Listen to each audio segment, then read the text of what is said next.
will break you instead, and that is exactly what was achieved. Them and Lau unintentionally working together to get rid of BRU, but then AGAL found a perfect engage onto Lau. Yeah, I think there was an opportunity where Loud, if they had a chance to recover themselves after the fight, being at the edge of the zone, it could have been their booyah as well. They've already pulled so many yesterday. It could have been an added or third today. Yep. But AGL's position, we spoke about it, even in a position where they had to climb up the hill against Team Apex Gaming. If that did not work out, we would have seen AGL go out very early on. But they held their own, they held their front there, and it worked out. And now they've gotten their very first booyah here on day 2, especially being at the top 4 hurts the middle order. Yeah, but there are definitely flowers that need to be given to some of the teams that are in desperate need of points, right? I mean, TEC, TAG, well, they came out strong. DRS as well, right? Oh, yeah. There's some great stuff happening, but let's listen in to what AGAL were talking about leading up to that booyah.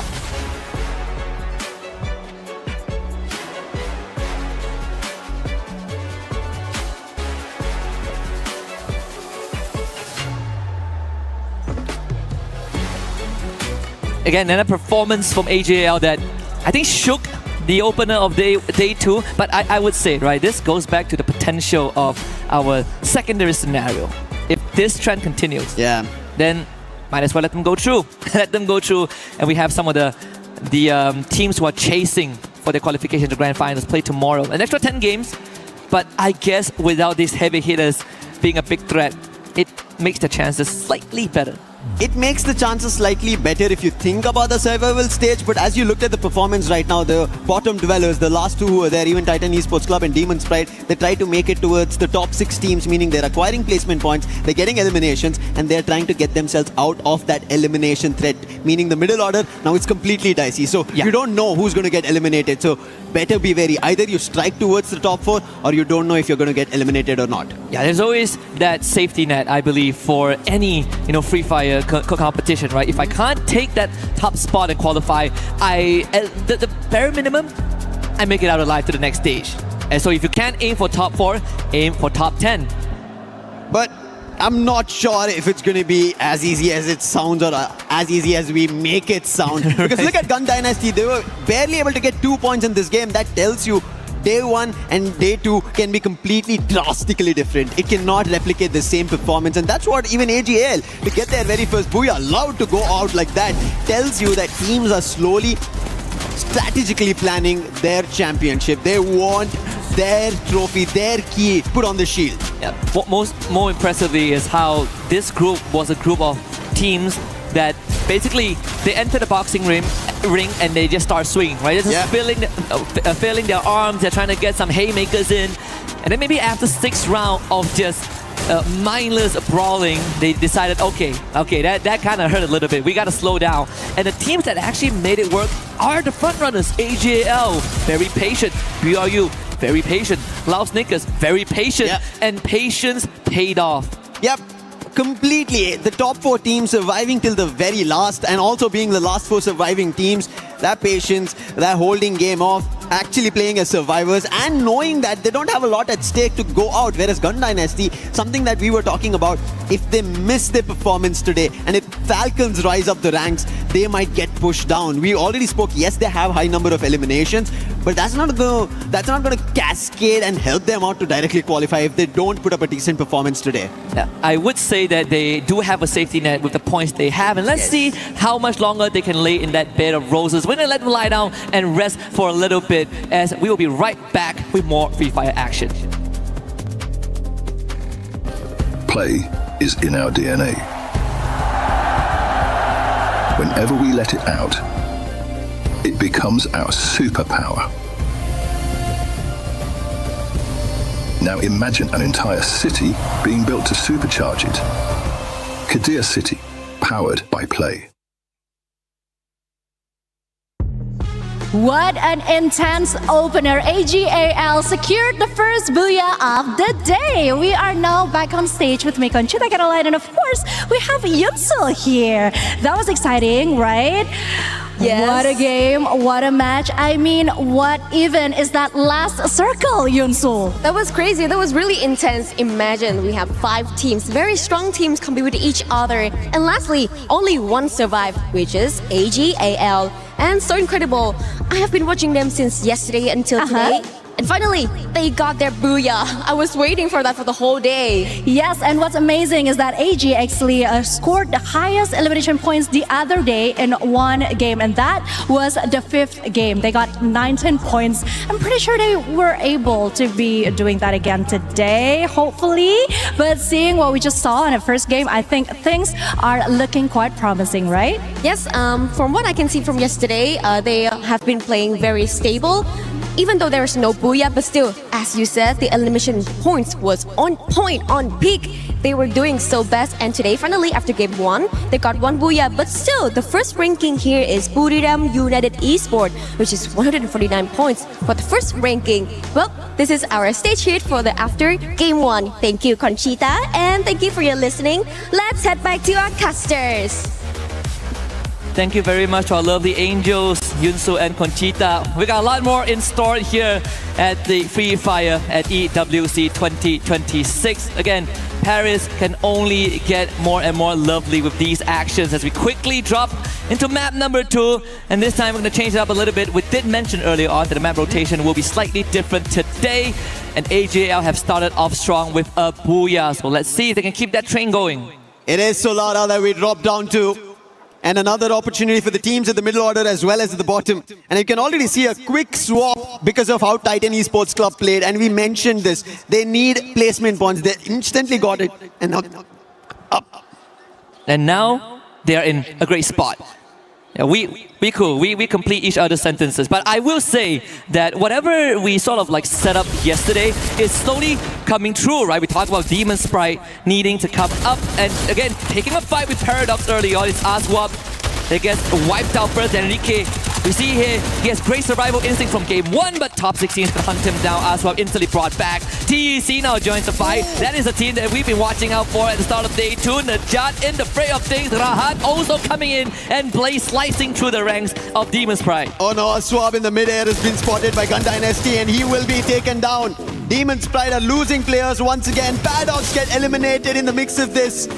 And Paradox, who just got pushed to the bottom 2, will also suffer another loss right at the start of our Game 8, Match 8. Talk about kicking them while they are down and they are out. Paradox, a very unfortunate early exit, completely swarmed by multiple teams in the earlier stage. Whether it's desperation or a change of pace for some of the bottom dwellers, it has been working out in favor of teams like Apex Gaming, Demon Sprite, Titan, DRS. I mean, even for GD able to pick off a couple of stragglers on their own. But it does come at a cost of teams who are just half a second slower to respond.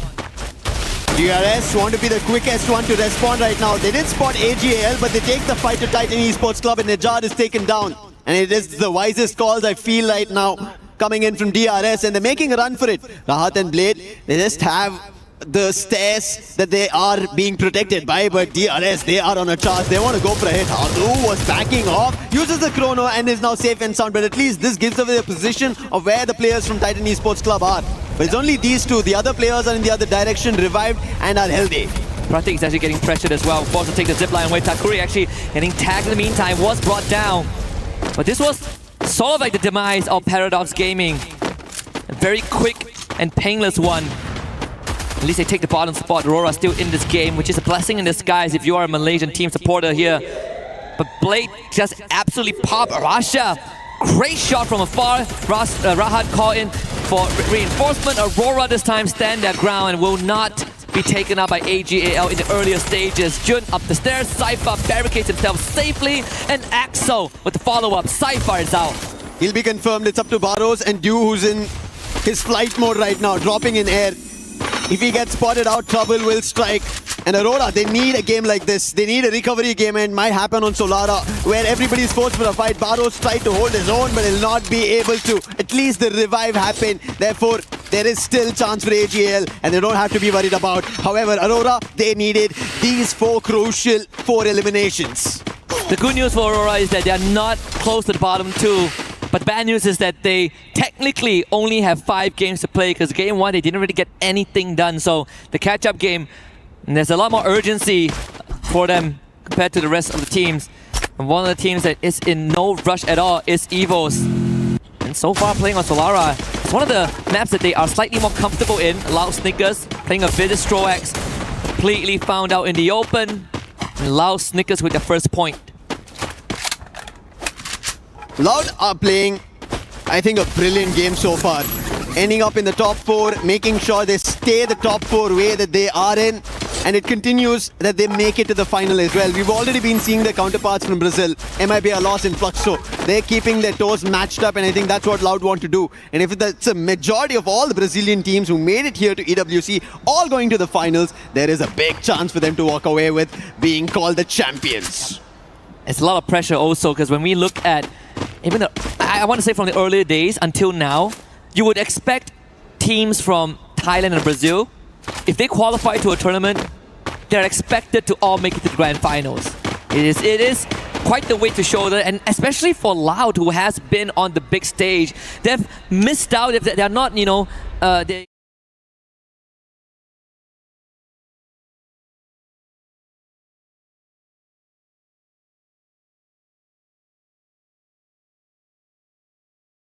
has always been so close. But Aurora also want to make that happen, and that's the reason this challenge happens. However, Jun's lost.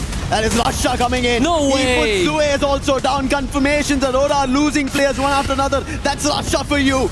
He once again, he was back in action. Aziel spotted. Aim God puts him down, and it's the Axel. Can he put the chopping block out of EVOS, or will he be found out? Damage done, HP lost, his position completely compromised. It's just a boulder, and the direction that he's running away, I don't see a vending machine to help, nor a team to help out. And Axel will just try and bide time for the time being because EVOS have a distraction. Yeah, Demon's Pride bailed Aurora out of that. It was a missed opportunity. Aurora had that bit of a mechanical error, caused them to be in this spot, but again, Demon's Pride, who are also hungry for some points, they ended up being the intervention that Aurora desperately needed in times. This is what I was talking about. And you see how the bottom teams are now fighting for eliminations. They will go for the top 4 teams are already getting their best. And that is the best part right now of this lobby. Desperation is a double-edged sword. Yep. And he has been empowering some of these teams so far. The risk, definitely not as great as the reward. Good ratio there. Even TAG finds himself on the feed. Just a quick reminder, at the end of this, 2 teams are going to have their keys fed into the crusher. Yeah. Always a sad sight, because man, such great accessories. But that's the nature, the brutality of a competition. Let's see what this circle brings us, because game 1 was brutal. And game 2, a little bit more tame, but plenty of open areas.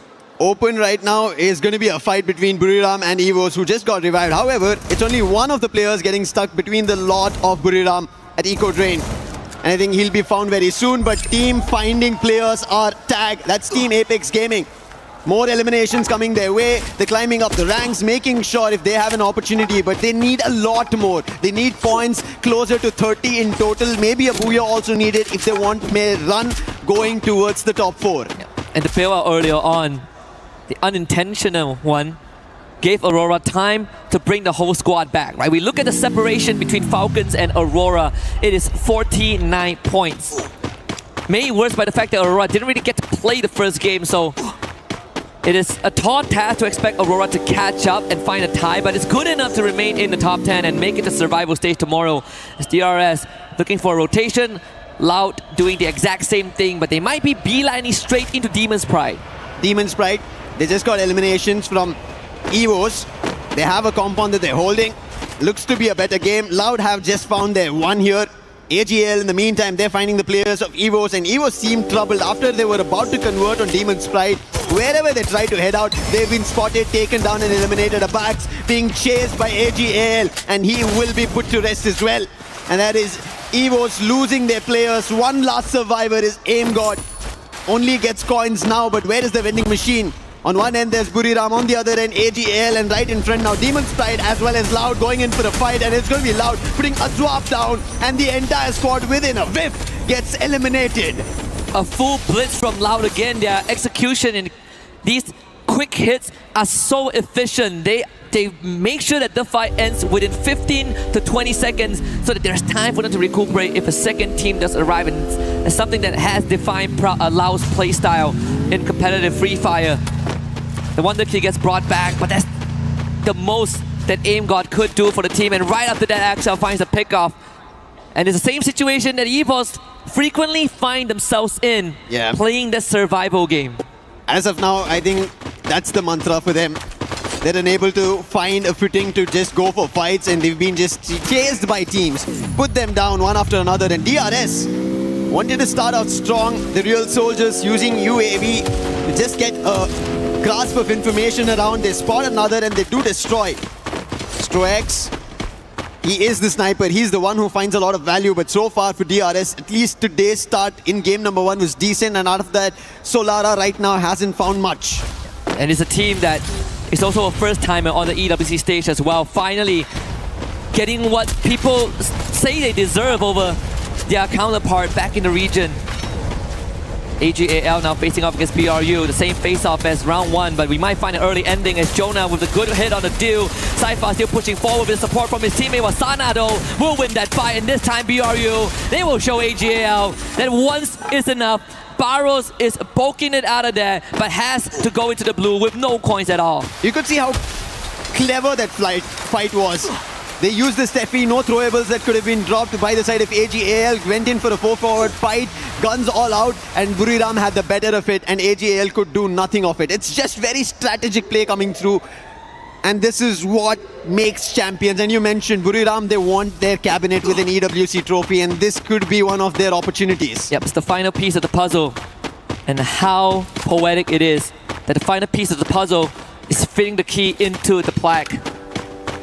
It's gonna be a lot of stories being completed. I think again for BRU, the whole world is waiting with bated breath for that to happen. Alu ends up stepping on a landmine. That should be the end of DRS as Guasha finds Pratik. Point number 7, number 8 for the Brazilians. DRS, they will just have to try and put up a fight, but unfortunately not enough firepower in this case. Trap mentioned it's time for Brazil. It's time for Loud to get this trophy, and he is doing it for the team. Playing together, the last man makes a run, but how far can he run? Loud have another challenge. That's going to be Aurora this time. Back and forth. The compound was cleared by Loud. They took Demon's Pride out. DRS came for a challenge. They were pushed out, and now Aurora. Is the story going to be any different? Loud are going to just get eliminations after eliminations, and highest so far here on Solara, they're sitting at 9 in total. The property value of that compound is only going to keep on increasing with so much visitations. KD God, with the help of Shoto, was able to take out Barros, and that spells the end for AGAL in game 2. 8 teams remain. Falcon still healthy. Sharu getting chased down. It's Gun Dynasty not really having the best of time, and Pina finds the 3rd point for his team. One last survivor from Gun Dynasty. That's the only one right now. But on the other end, Aurora. This real estate, as you already mentioned, it is just Loud's. They've written it down, they've cemented it, and it's going to go down ages, at least here on Solara. And they're in the dead center of the circle, so nobody's going to push them out. Maybe the circle itself decides to make a very hard shift, and then Loud would have to change the position. And even then, wow, they don't have to. But the circle, consistent with what we've requested, at least for today, give Loud a bit of a compound, but most of the safe zone is out in the open. Dinoculus is scanned out, so someone knows that Loud is in that compound with 12 eliminations to boot. BRU should show up on the radar any time now. I believe the Dinoculus, it's a good chance it came from EVOS or even TAG, who are now making their appearance. Can Loud hold back the 3rd wave of challenges? Team Apex Gaming, they need these points more than Loud. The challenge has to be very critical on the hit. DRS were in the same compound, but Loud were able to turn it around, and yes, a little active in terms of their approach, going a little ham against Loud while there were landmines all across. And even right now, a Gatling gun being placed, the minute turret could be trouble. Riptide Rhythm on the other end coming in from Falcons to break the defenses of Buriram. Spotted out in the open was Jonah. He backs off with his teammates, making sure this fight instantly doesn't replicate to eliminations on either end. I mean, Team Apex Gaming a lot more patient. Something that I think it's going to be the main difference maker between what we saw from Aurora, right? Well, a lot more in your face.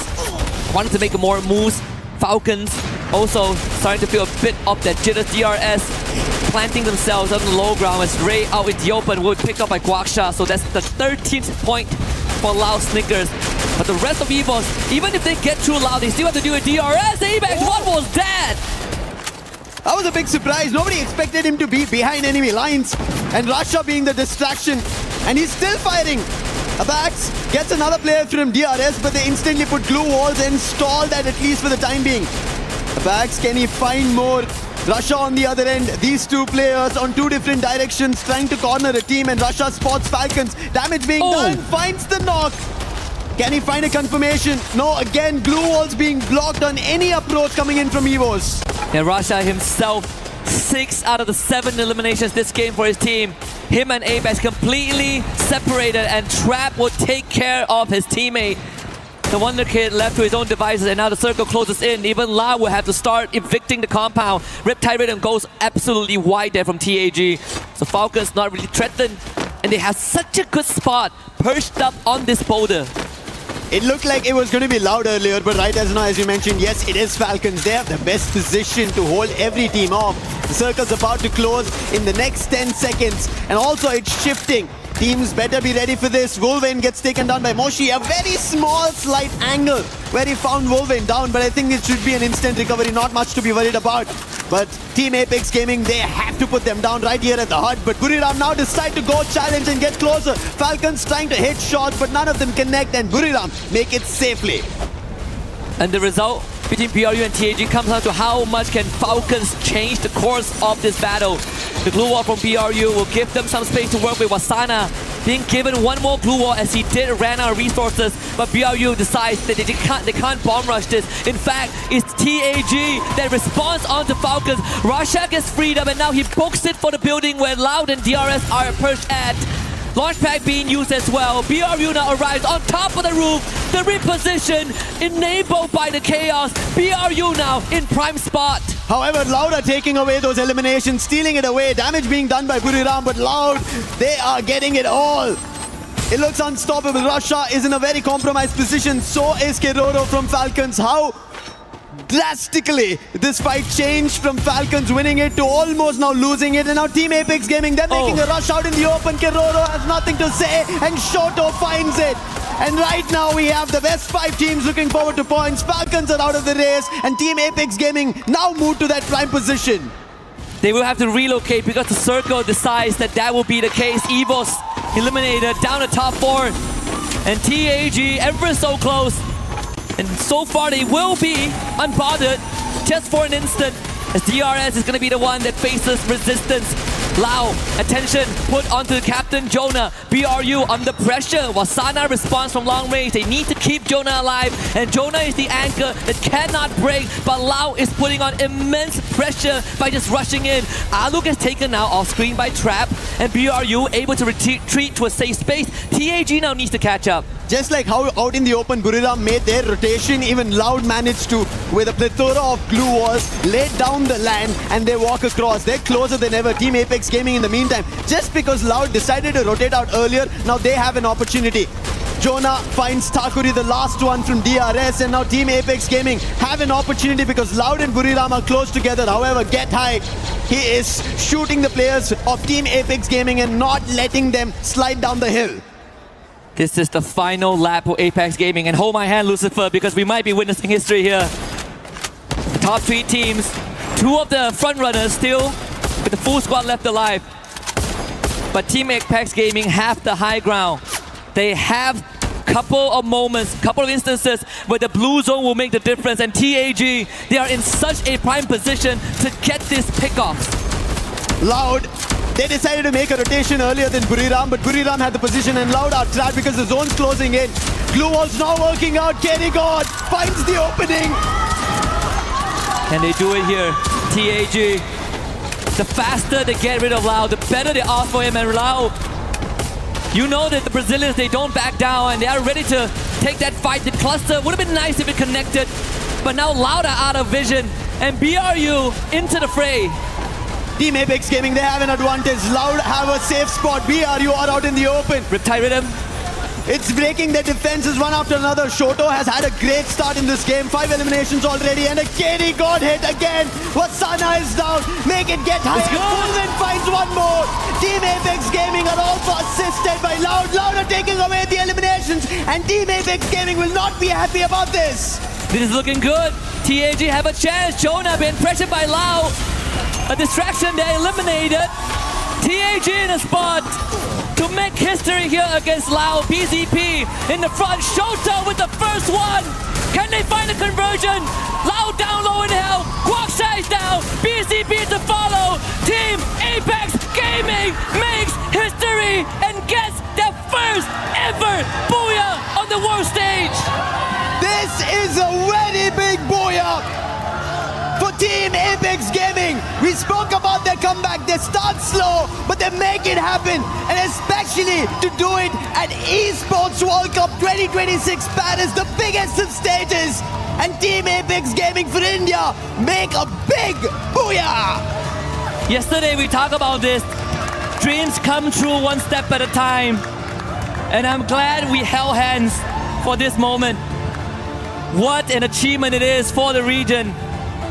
They needed some time to warm up, but once those seats are warm, TAG entered the flow state. And with impeccable execution in the final circle, they took advantage of all these openings given to them. Openings that are very minor, that cannot be missed. But they were on the ball, Lucifer. We spoke about this, right? Prime position, real estate, all of it. One after another, every team wanted it. Loud started it off, Buriram went for it, and then finally Team Apex Gaming found the very best spot. Falcons, this is why we were talking about it. They were the ones who should have been a booyah here, but they messed up in their movement, and it was Team Apex Gaming took that same position away from Falcons, took the last player down, and they get this booyah, and thankfully, they managed to do it in such a manner where they were ahead of the zone, up the hill, and this time they get it. Incredible stuff here. You can really hear the passion radiate. The crowd, they were feeling it. They knew that once we got into the top 6, TAG is a prime candidate for that booyah. And this is what the Esports World Cup is all about, man. Unpredictability, the volatility, but this final sequence, TAG, I could rewatch this all day. All day, all long. Brilliantly played out. Yes, they tried to pick an opening, but it did not work out as brilliant as they wanted. Holding it off, KD got Sayajat. Shoto, the big man. What a play coming in from their end. And yes, as I said, this is a very big thing for them and the whole of India to look at. They are going to be incredibly proud, but we're going to let these teams again prep for the upcoming games. And for now, we're going to hand it over to Carol on the stage as she has something for us. Hello everyone, I'm Carol Bombshell and we are back on stage and I'm happy to have this company here by my side, Nameless from AGL team. Thanks so much for your time, and yesterday we noticed that you guys got so close so many times to get a booyah, but unfortunately you didn't. But today, happily you guys managed. How did it feel to get your first booyah in the competition? ก็เมื่อวานนะครับแบบว่าหลายครั้งเหลือเกินที่เราเกือบจะได้บูย่าเนี่ยแต่ว่าไม่ได้สักทีนะฮะแต่ว่าวันนี้เนี่ยเราได้ปลดล็อกที่ได้บูย่าแรกแล้วเนี่ยฮะรู้สึกยังไงบ้างครับครับก็รู้สึกปลดล็อกครับแล้วก็รู้สึกว่าทีมพวกผมพร้อมแล้วครับที่จะเป็นแชมป์ Yeah, I feel like we have already unlocked something and I think we are ready to become the champion of this tournament. I like your confidence. That's definitely the way to talk. Okay, so after finishing last year in the 5th place and in the 30 in the global finals, you are getting closer to win an international tournament. And to, of course, together with your whole team, does it feel like this is the moment to get over the line? ก็ในปีที่แล้วนะฮะเราได้จบไปทั้งที่อันดับที่5นะฮะแล้วก็อันดับที่3นะครับใน global tournament นะฮะในปีนี้เนี่ยเราขยับเข้ามาอีกขั้นหนึ่งแล้วที่จะได้เป็นแชมเปี้ยนนะฮะรู้สึกยังไงบ้างครับก็รู้สึกว่าปีที่แล้วทีมนี้ไม่มีผมครับปีนี้มีแล้วน่าจะเป็นแชมป์ได้ครับ Yeah, I think like because last year he not in the team yet, but this year he's here already, so everything should be fine now. Okay, are you sure? All right, I trust you. Okay, so there is really some tough teams in the way, of course. Buriram, Fluxo, MBR Lows, all look very strong. Who do you think is the biggest competitor right now? ก็ตอนนี้นะครับมีหลายทีมเลยที่บอกว่าเป็นตัวเต็งนะครับไม่ว่าจะเป็น MIBR นะฮะแล้วก็อีกหลายๆทีมครับคิดว่าตอนนี้ทีมไหนเป็นตัวที่เป็นคู่แข่งที่น่าจับตามองมากที่สุดครับน่าจะเป็นฟุกโซแล้วก็เราครับ Yeah, I think it's gonna be Fluxo and Laos, which is like the most competitive team. Only Brazilian teams? Okay, I like your answer. Thanks so much for the interview. Good luck in the next matches and the rest of the day. And that's it. You heard from Nameless from AGL team. And I'm back with you guys at the studio.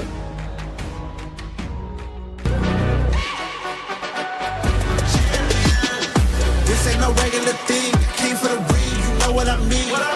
You see my name in the lights. Better get right, I'm champion.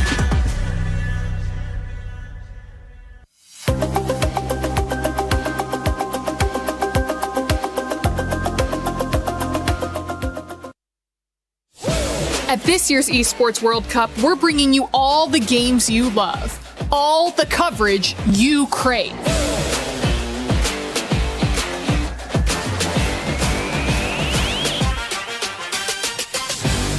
And for the first time ever, a completely unfiltered behind-the-scenes broadcast. And he absolutely destroys him. I don't think he ever saw that coming. That was incredible. This means you're getting the real coverage. I think that was with raw opinions. I'm just gonna have to say it. I think they have their heads up right now. They're just Absolutely. Yes, from broadcasters who don't even know they're being recorded. They don't know they're being recorded? Oh, what do you mean? That is insane. What is this? Nicole, I said, please, lactose free. I can't deal with this. All right, not here, not now. We gotta look at his game. I'm sorry, is this a good idea? This is what we have. All you have to do is read the lines. They All right. the bed. They're absolutely the bed. I don't understand how this keeps getting allowed to take control of the space and nothing is done about it. We're gonna get fined. There's no way that this is gonna work. Don't worry about it. Don't worry about it. We do the thinking, okay? I cannot believe this job on this team. Every time you thinking, oh my, they got the game, and You know what? We're actually just gonna be bringing you the same great coverage once again this year. Nothing else. First KC fans try to sabotage me, now my own agent. I hope our reactions for that game were not recorded because there's a lot of stuff that we were saying that's not going to be able to be broadcasted.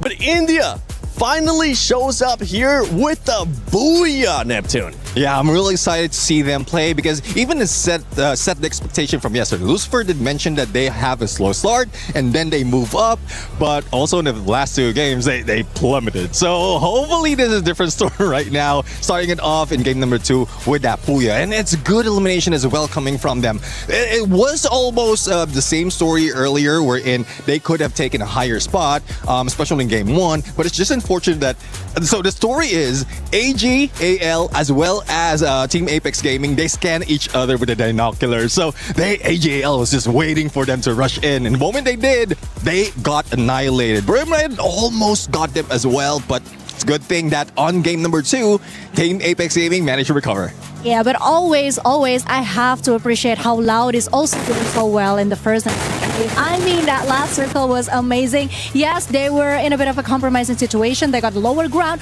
but they managed to make it work. And I mean, getting that points, 19 elimination points, and then previously 14 elimination points. This is the consistency that we need. And of course, we expected from a Brazilian team. And while we were talking about Loud, one of the things that we were mentioning too, that we especially were talking about Neptune, is their positioning, right? Yesterday, Yes. at one point, it looked like they were just getting gifted, but you can't say gifted when this squad is continuing to just be consistent in their location and their placement during those circles. Yeah, most of the time they go and choose the middle of the map. That's where they get information, and not everyone is following that path. So pretty much they are in a safe spot already. Once everyone is in position, or as soon as the next phase covers the following one, that's where they will be able to rotate onto the edge of that circle. So it's a good strategy for Lao Stickers right now, but I think even Buriram United in game number 2 tried to do the same thing. They went in the south, and that's when they met AJAL and take them down. Yeah, and what's interesting for me was that battle between Tag against Buriram. Buriram was trying to do something at the very last minute, but unfortunately, they were the one who got wiped out instead. And that was actually kind of shocking to me because Buriram United Esports, we all knew day one they were amazing. They were super aggressive. They set the tone, but something went wrong today. I haven't seen the same Buriram that I saw the other day. I mean, I was expecting this. Most of the time, like, we have a three-way battle, especially of this. We're expecting a ring around the Rosie, but I guess they didn't find Rosie at that point, and they met against each other, and Tag was just on that high ground, took down Buriram United together with Loud, and great elevation, though, has been done. Though it is Tag who initiated it, we were expecting that Loud might be able to go in quick, but Team Apex Gaming was just Apex Predator on that final 4v4. They were literally all over the place, up and down. The movement was very dynamic, very amazing, very impressed. And for Buriram, I kind of want to go back to that one because this squad, maybe they set too much of an expectation yesterday, would you say, Conchita? Because they did end up getting 3 booyahs yesterday. I don't think any of us expects them to do that again today. Yeah, well, again, it's not just yesterday, but it's Buriram United Esports because we all know that they are capable of doing so, and they do come here with a lot of, preparation and vengeance and redemption. So it's not just that we set up a high expectation. We know they can exceed even the expectation that we give them. That is why today I'm actually not feeling it yet for Buriram United Esports. I don't know what it is, but yeah, I think they could do so much better. I'll have to find out though, because so far the signature is to show them what they have, but be a threat on the board. And Buriram United, like yesterday was just a booyah. Now it's just the numbers, elimination. So 17 elimination in the first game, 18 elimination in the second game, despite of not getting that booyah, total points rather. The 10 elimination at second game. Despite of not getting booyah, they're still in that number 1. But again, some teams are creeping in slowly, and they're making way on what Buriram United managed to pull off, studying their opponents and then bringing them down. Yeah, especially with what we've been talking in regards to the gaps. If you're just tuning in, if this is for some reason the first time you're watching Free Fire at EWC 26, let me just remind you what's going to happen after these matches are done for Group A. The top 4 will be moving on to the grand finals. And let's take a look at those top 4, because right now Evo's is that cutoff point. You can see 139 points. They do have a healthy gap there to Gun Dynasty, Team Falcons as well. This is one team that I think we were expecting to step it up in the second half, especially coming up soon. Maybe that will be the turnaround for that squad, because they do need to make up points. Yes, but I don't think 5 points is that healthy, actually, especially with the rest of the game that we have. I'm just not sure that this is quite safe yet for EFA, so they still have to try somehow to be more consistent, at least in getting those points. You know what I'm saying? Yeah, I do agree. I mean, look at that. Century mark in terms of elimination for Buriram United as well. And a lot of teams are trying to do the same thing. They're trying to follow the path that BRU has been playing, but it is difficult right now. Most of them are just playing it with placement point, positioning wise, but BRU just understand what they need to do right now. They are countering. They're going against the flow. Yeah, but it's also getting ridiculously dangerous for Paradox Gaming. I mean, let's take a look at that. 48 points. They fell behind Titan Esports Club in just 2 games today. I mean, there's one thing about Paradox Gaming. Hopefully they let go of the aggressive reign, because I think that's where they're failing. Back in the regionals, they're the most aggressive team out of Africa. Now, that's going against them. Like, your aggression, especially with teams who have all eyes on you, then you will be the target in most instances. So they just tone it down a little bit, play with placement, and then towards the end, if you get that booyah or close it, then that's where you'll have that confidence to get all those eliminations. It's so close too, and those teams towards the bottom, I mean, we just saw what Tag was able to do before this performance. Yes, they have had some good performances, but they were still there within distance of those teams towards the bottom. The last two will end up getting their keys crushed here at Free Fire at EWC 26. Now, can they possibly get a booyah? That's what we're gonna be looking at, especially those teams towards the bottom, because they got absolutely nothing to lose. They know what's at stake, Conchita. Yeah. Either they get a booyah or they go home. But one thing that I do realize today is something has shifted between all of the teams that are playing in the A group. Yesterday, it was all about aggressiveness. It was all about showing up, showing strength. But today, they are playing it a little bit more strategically. They are trying to be more consistent in terms of collecting elimination points instead of just, showing up with a bang. You gotta get those elimination points. Yeah. You wanna get that booyah. That's just what we're after. I mean, yesterday we even had a competition in regards to those booyahs, and we've been seeing the comments that you guys have been posting on social media. You guys actually heard us use that hashtag EWC, and if I'm not mistaken, we might be featuring some of your guys' stuff right now. I mean, trick to see what which teams are going to be biased towards.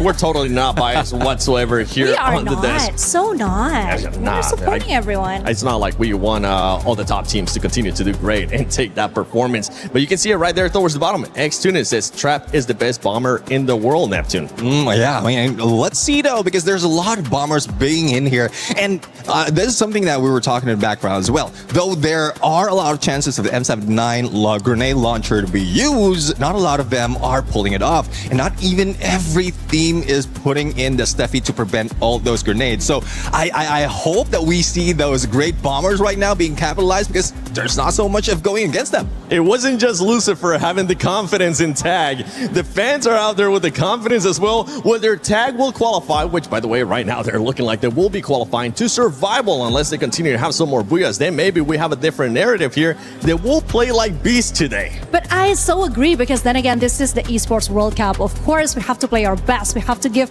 the best mentality, the best performance. That is what we expect and nothing less. So yeah, that's exactly what we want from each and every single one of the team that is competing today. I love this prediction there towards the bottom. AGAL, Loud, or Evos. They didn't want to pick one. They're like, you know what? Let's throw three of the best teams out there from Group A and see which one actually ends up winning the championship. And I don't blame him, because right now there's so many teams being able to step up. We're looking at Demon's Pride on the screen. I know Pakistani fans were expecting a lot more out of this squad that is the champions from Pakistan.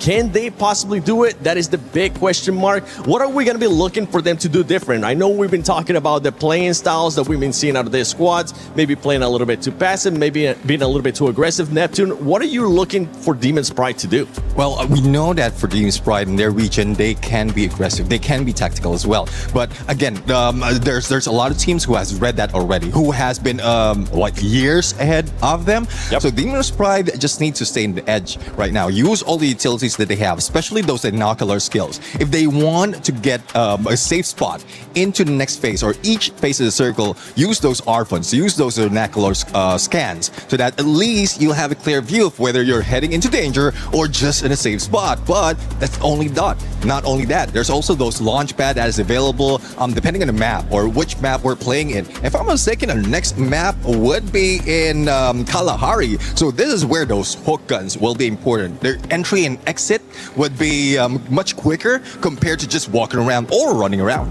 One of the teams that Demon's Pride is currently hunting down is none other than Titan Esports Club. Yep. Conchita, what do they need to do to make sure they don't get hunted down and end up on those bottom two? Of course. I mean, the trend that we've been seeing, not just from today, but the match day yesterday, is that you don't actually have to secure a booyah. You can just consistently earn the placement points, that elimination points. So I think that should be the objective that Titan Esports Club is focusing right now, instead of trying to, get into a fight, a huge fight with any other team. Just try to make it more safe, more strategic, because I think if we're comparing skills and individuals, they do have what it takes to endure the game, Neptune. Yeah, exactly. I mean, Thailand Esports Club, I think they need Blade to be as sharp as ever. It needs to be... Wait. Just gonna take a second. Can we please go back to that player? Because he was just relaxing. He was in the mood. If I'm not mistaken, that was AJAL. And they were saying that now, after the performances that they saw, they're looking to be the champions. They're feeling that confidence. And boy, are they. Sorry, Neptune. We had to point that out. Now you can go back to it. It's just chilling like a villain right there. But anyways, going back to the point, I mean, Blade needs to be as sharp as ever. Get all those eliminations in, get that information on those rush. But again, it's not those careless rush. They need to be strategic.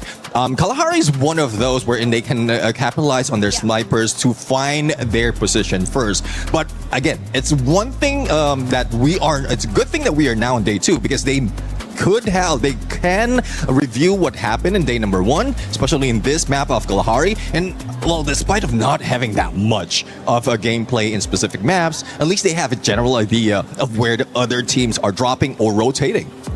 Let's take a look at the overall once again, just to make sure everybody's aware of what's happening right now.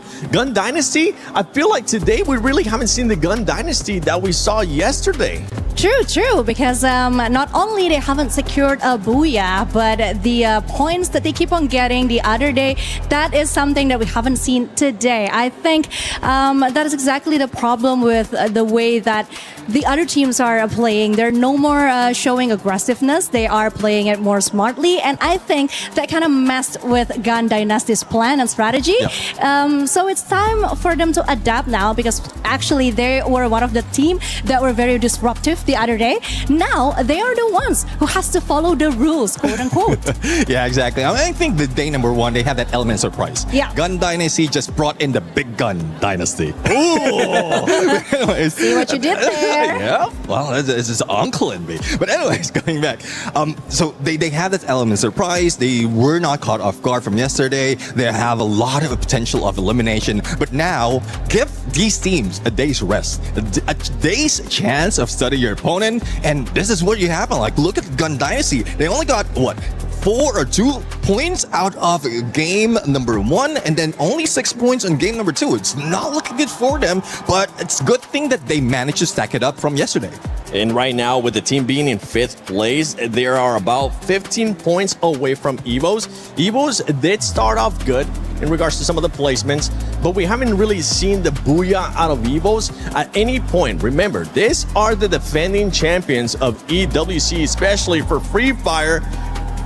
Can the pressure end up getting to Evos? I think there's a possibility that, yes, the pressure is on. They are feeling it right now, because just the other day I had a conversation with some of the casters, and they do tell me that I think it's going to be very difficult for EVOS this time, just looking at how they're doing at the regional, how this year has been for them. But deep inside, I do believe that they know exactly what they're getting themselves into. I mean, we can actually see the maturity coming from some of the players, especially Russia. We saw how he did that one-man show thing, right? At the previous game, he handled that really well. We didn't see him as a teenager. We saw him as this veteran that is just know exactly what to do and can handle any situation. So hopefully, if we're talking about pressure as the reigning champion, they should have had that nailed down.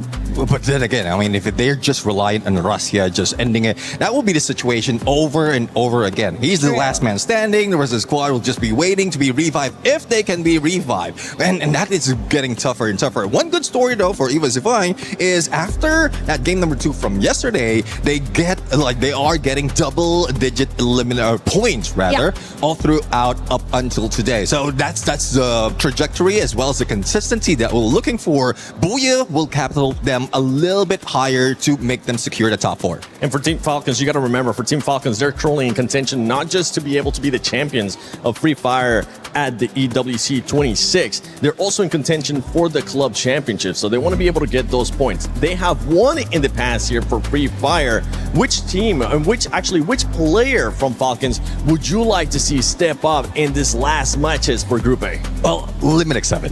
Limited 7 is one of the best snipers that we have in Southeast Asia. Team Falcons has been using him as a threshold when it comes to snipers. But it seems like he is being hampered right now. Again, this current meta is a meta of the snipers. The current update is the update for the snipers. And even Limited 7 is not stepping up. Only the other teams are the ones who's stepping up. So I don't know what strategy is in there, and we're not even seeing him in those close quarter combat. So hopefully he'll be able to step up, lead the squad, because we know the frontliners will be able to cover him. Yeah, for Falcons, I mean, we saw players yesterday being able to step up, and I'm hearing that we actually have an interview with the Falcons. So let's see what they had to say earlier in the day. Hello everyone, right next to me is On Fire from Team Falcons, and I also have Kay for our Thai translator as well. Alright, hello On Fire. So this is our second day, and I think it's gonna be very pressure for Team Falcons because you guys must get into top 4. Have you guys prepared for anything? ก็วันนี้นะถือว่าเป็นการแข่งวันที่2แล้วนะฮะแล้วก็ค่อนข้างเป็นการแข่งที่เป็นวันที่ค่อนข้างกดดันเป็นอย่างมากสำหรับทีม Falcon นะเนื่องจากว่า Falcon จะต้องขึ้นไปถึงท็อป 4ให้ได้นะฮะได้เตรียมตัวยังไงมาบ้างครับก็เล่นไล่ยิงแบบวันแรกแล้วไม่ได้กดดันเท่าไหร่ครับ Actually, there's not that much pressure for us. Like we're gonna play like the same as we played yesterday on the first day, so we're gonna go hunt everyone down one by one. Okay, I understand his perspective, but overall, yesterday, we can see a lot of changes in the roster. So what happened? Are you guys trying to test as much as you guys can during the tournament so you guys can do your best at the finals day? ก็เข้าใจนะฮะว่าต้องการจะทำอะไรสักอย่างเมื่อวานนะแต่ว่าเนื่องจากว่าเมื่อวานเห็นมีการปรับแผนการเล่นค่อนข้างเยอะเลยอยากจะทราบว่าทีม Falcon ต้องการจะทดสอบอะไรบางอย่างหรือเปล่าฮะหรือว่ามีแผนอะไรอยู่ในใจไหมก็ไม่มีนะแค่บางคนยังน้องในทีมบางคนยังกดดันนะเล่นไม่ได้ก็เลยปรับเปลี่ยนกัน Actually like it's just like some of the players in our team like are not get used to the playing on the stage yet so it's like it's a bit of pressure to that player so but everything gonna be fine. Oh, okay, I understand. Okay, so one more question On Fire. I heard this will be your last season in AWC 26, but also in Free Fire. I'm not sure, so I'm asking. So, do you feel any pressure, or do you feel happy when you're here in Paris? ก็อย่างที่ทราบกันนะฮะว่าปีนี้เนี่ยจะเป็นปีสุดท้ายของ Free Fire อาจจะหรือเปล่าก็ไม่มีใครทราบนะฮะแต่ว่าอยากถามว่ารู้สึกยังไงบ้างครับผมก็นะก็อย่างที่ทราบกันหลายคนทราบกันนะฮะว่าปีนี้จะเป็นปีสุดท้ายแล้วของ Free Fire หรือเปล่าก็ไม่มีใครทราบได้นะฮะเราเลยอยากถามน้องออนไฟว่ารู้สึกยังไงบ้างครับก็จะทำให้ดีที่สุดครับไม่รู้ว่าจะมีอีกหรือเปล่า Well, as we have no idea, like no clue at all what's gonna happen to the Free Fire, are we gonna be here next year or not in EWC, but we're gonna try our best. Alright, thank you so much On Fire, and I'm really hoping that you guys can rock back today because yesterday was not kind of smooth for us, but who knows, today they can jump back really fast. Thank you On Fire and sending a lot of lucks to Team Falcons today, and thank you to Kay as well.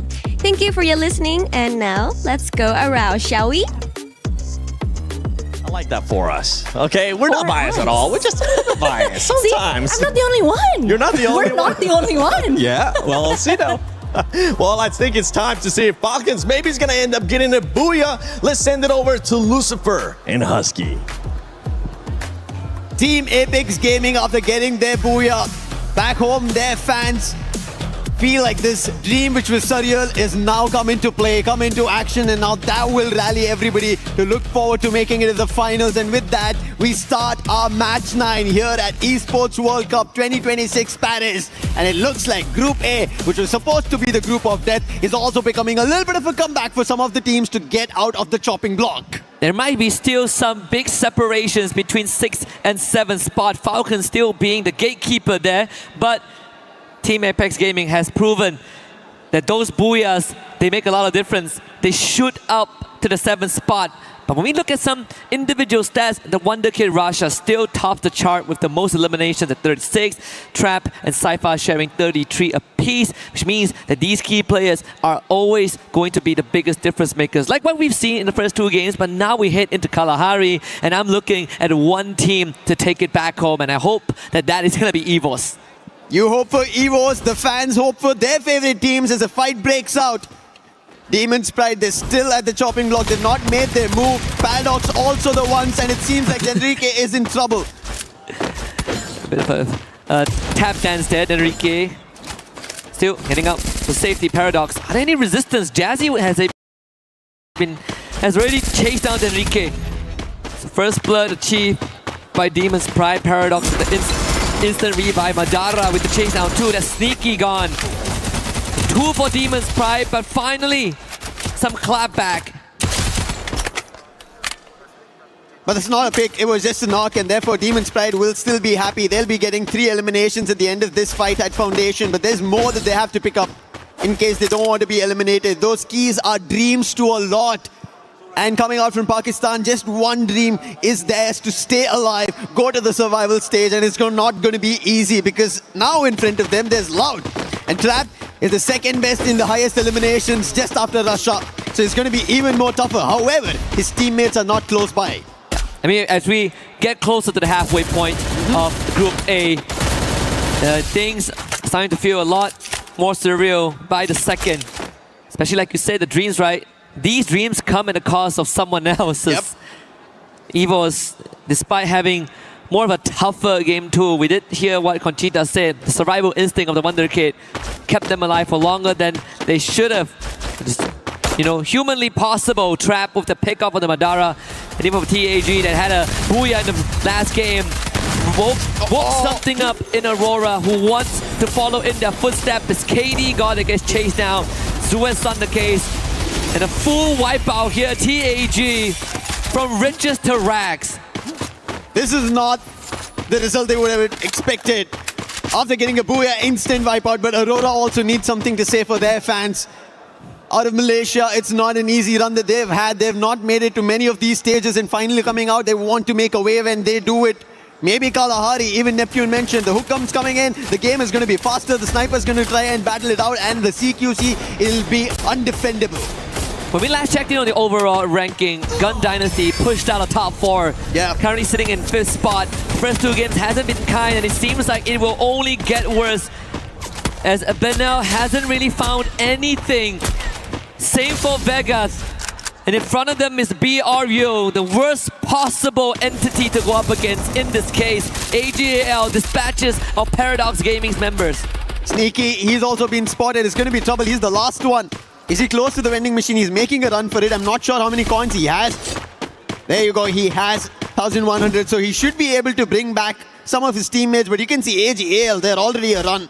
They do not want to let Sneaky survive. And Sneaky is just running across the compounds to figure out if he can dabble around, confuse the opponents. But it doesn't seem like it's happening.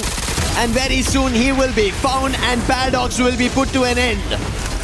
And that's already 3 teams removed from the lobby. And just at the timing of 4 minutes, Lau gets a full revive here, courtesy of Trap. Falcons actually running into Aurora as well, who earlier on got the wipeout. The previous Booyah team, which was Team Apex Gaming. And for Aurora, on a good day, the only thing that holds them back is that recklessness, right? That bloodlust sometimes causes them to kind of tunnel vision. EXO getting brought back, should be fine. In fact, it is a fair fight if Aurora gets into a 3v3 against Falcons. Karoro does get tagged by Zuez. And On Fire called in as reinforcement with the Trogon in hand. Zuez will now have to take that fight on. Coming in close, but On Fire is the one that gets the chip damage in. Falcons with Gun Dynasty not having their day, they should be there opening an opportunity. Zuez could have been taken down, but On Fire quick on that glue wall. But finally his teammate is there, Karoro answers.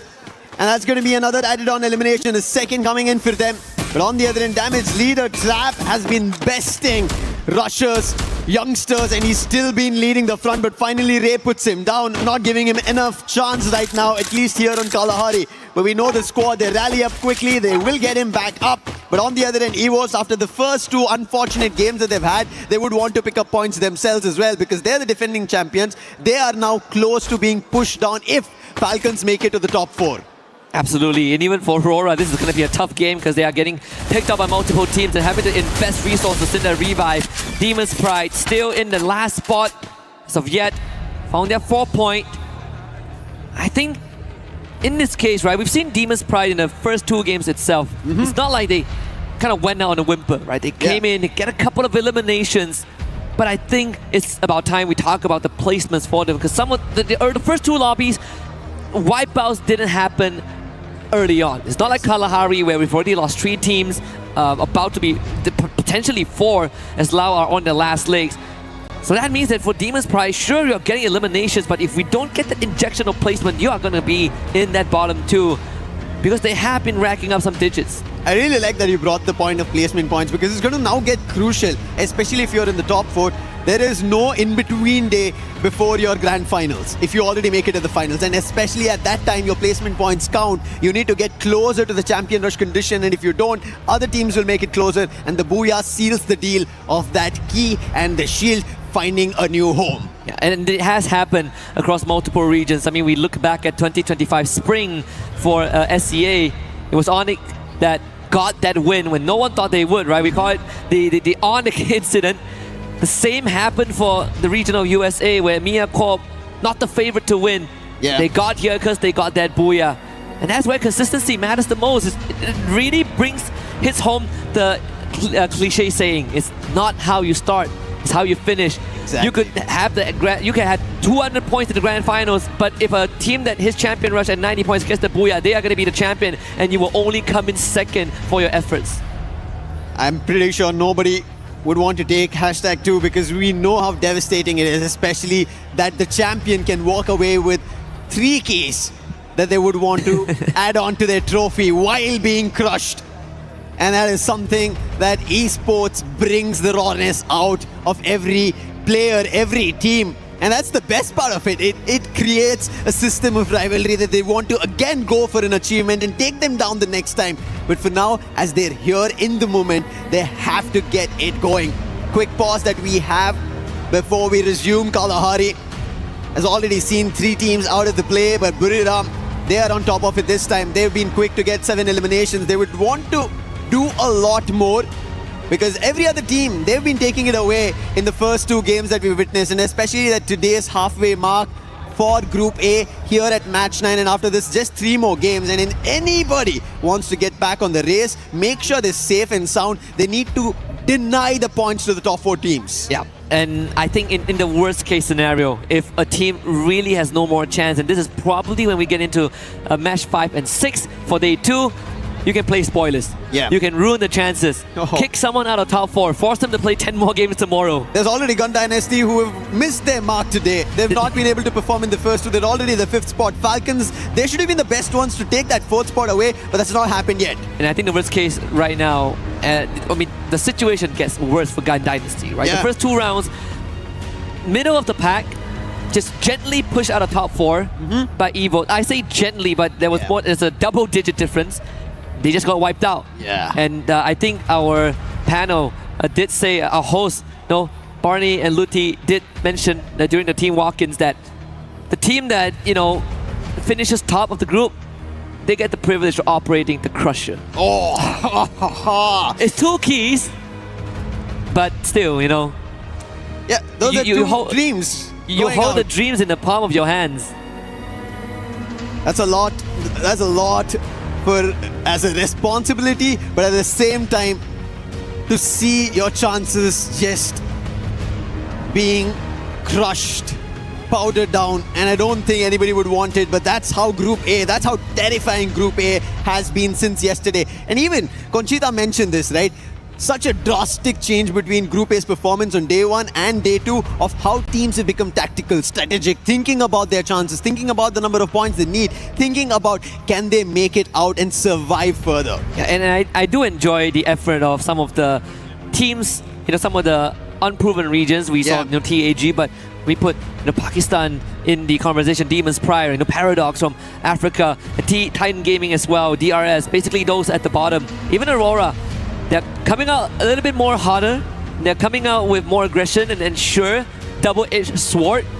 But they're getting the work done, right? This is some of the initiative that I think took them some time to get used to. But now, when the tension breaks, you see Demons Pride coming out with a couple of eliminations, and they need to patch that up with the placement points. I like that there is a little bit of a tension break also in this pause happening on stage. We ended up seeing the 6-7 and DRS. They have a total of 67 points. We were literally talking about this, right? Like, are we going to get an opportunity to be like, oh, this, BRU, they have 161 points, and then we move down the list, and it was like, oh, DRS 6-7. Yeah, wish dreams do come true on this stage. Yeah, for us as well. Something that we wished for earlier, it happens. And it transcends generation. I think that is the best part right here. Of course, we are going to have it sorted out, and it's good that it's still in the first phase, right? I say in the first phase, we lost 3 teams. It's and Kalahari. And it's Kalahari. It's very brutal on Kalahari as the grapple guns come in. It's an open terrain. Everybody just has an eye on you, even if you run away. Because we could see, right, the run coming in from Paradox's Sneaky. He was trying to move away from AGL as much as possible. Unfortunate, no vending machine. He was trying to confuse them, and it still did not work out because AGL, there was nothing that Sneaky could hide on. Yeah. Buildings clearly seen, windows all open, and whenever Sneaky jumped around, they could even spot him and eventually close the distance and put him down. So that's going to happen throughout the game of Kalahari for every team. I was making an observation, and I wonder if we call for Moshi, will he wake up? Sir, you still have a couple more games to go. So no nap time for you guys. As you can see, I mean, I think the wait is going to be the more nerve-wracking part for these teams, right? It's also a matter of like you get into the groove, things are going well, and then someone slams on the brake. I really like how the storyline itself for Group A has kind of shifted. When we started, we were kind of talking, I think this is going to be an easier decision made for us. Right. We're going to be casting. The top 4 teams are already sitting there. They should be easily qualifying. Gun Dynasty in that top 4. But all of a sudden, things have changed. Falcons might have a chance. Evos have not found the best of points. Yes, they're sitting at a total of 141, but that's not completely pretty. If Gun Dynasty end up finding a big game, Evos don't. Evos get put out. After having only 1 Booyah, and they still are not their defending champions, will be pushed to the survival stage. So much changing in Group A. Completely unexpected. I think it's a good time to also kind of expand on our earlier conversation about Gun Dynasty, right? Because, we saw the interview. They don't feel the pressure. It feels like home. They are very confident and very warranted in the confidence off of day one. But you also told me back in the green room that there's a good chance that GD falls out of top 4. And I want to expand on that. Now, the main reason, right? This is something that I've seen in circuit of Free Fire, that some of the teams have a lot of energy coming in, a lot of aggression, and it transcends into points. But day 2 is when they have to keep that consistency going on. But by that time, teams get exhausted. Their playbook falls short, and I think maybe a tad bit for Gun Dynasty, that's the main factor to affect. To add on to that, that's where I thought Ali, they should have a chance today later in our Group B matches. Just because they had aggression on the stage. Yes, they were not happy with the result because they also almost had a booyah, but that also helps them refine those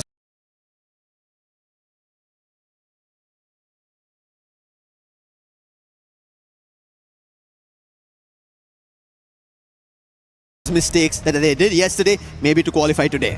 Yeah. And again, the detail on the plaque, nothing is given, everything is earned, written in the native language of EVOS. In this case, it's Bahasa Indo, and it applies to across the entirety of EWC, across the game titles, and it's in the native language of the team that wins it.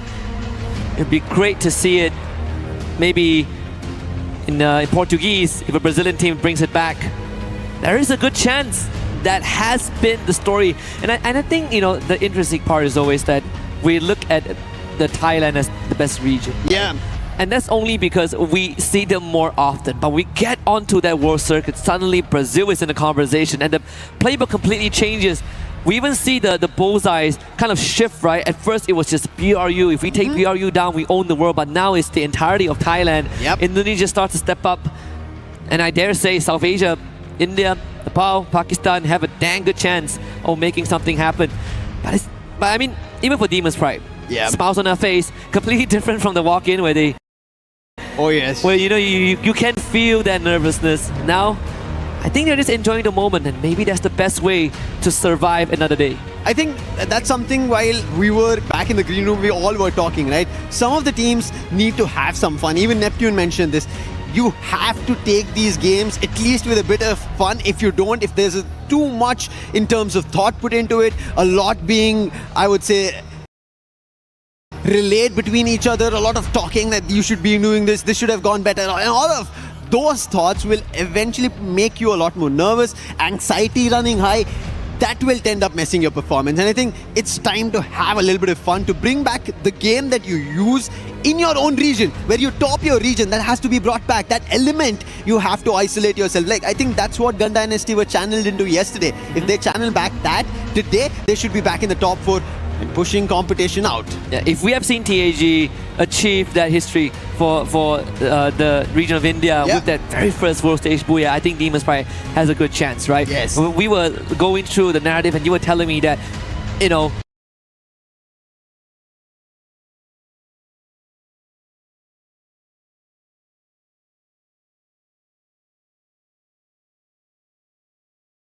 as much as we see hot shot on the world stage 2 years in a row, Demon's Pride, you know, were technically the better team, but they just couldn't be the ones that qualify. Well, now they made it here. Yes, they made it here, and if they are the rightful ones, they're the ones that, you know, deserve that spot. It's a long time coming. Took them 3 years. Here they are, but so far the team feels like it has been slightly reoccurring, right? With the region still at the bottom, and I'm looking at Demon's Pride to change that. One more region to change this fact is going to be Bangladesh. I want to see Titan Esports Club. They're the giants of the region. Even expected Straw Hats, but as of now, it's now worked out. But Loud, the last one, BZP gets picked out, and that's going to be an end for Loud Sneakers here on Kalahari. Yeah, when we look at the replay here, Benel just had no way out, and that was the wipeout onto Gun Dynasty as well. That is a major setback. The captain of BRU turning it up when it's needed. And they have found DRX Pratik also removed. I believe that is maybe 4 teams out of the lobby already. Loud actually got picked off screen. Yeah. Last player, just as the game resumed, the player got picked off, did not have a chance to go in for a revive, and this is how brutal as we get to the halfway mark. At least halfway in terms of the 6 games they had, but they're already at match 9. 3 more games left, deciding the fate of whether they qualify directly into the finals or they'll be pushed to the survival stage or completely knocked out of the tournament itself. But still, Loud's captain, Trap, who was there with an interview on stage, still being the player at the 2nd spot with the most eliminations next to Russia at 33. That says a lot about Loud. And even the first time when we saw Trap playing on that big stage, we know that this guy is a very aggressive guy, very full of energy. Likes to go in aggressively like a madman. Sometimes doesn't pay off, but it's something that has given Loud that personality and value in times of need. Titan Gaming not doing that good. TEC, excuse me, not doing that good as well. One last survivor with the Morse Dew taking out Jazzy. AJL pushes forward. Demon's Pride. This is the ultimate test if they can make it any further, but with Aswap being taken down and Madara removed as well. He's only top 16 to make this a run and keep it alive. The revival does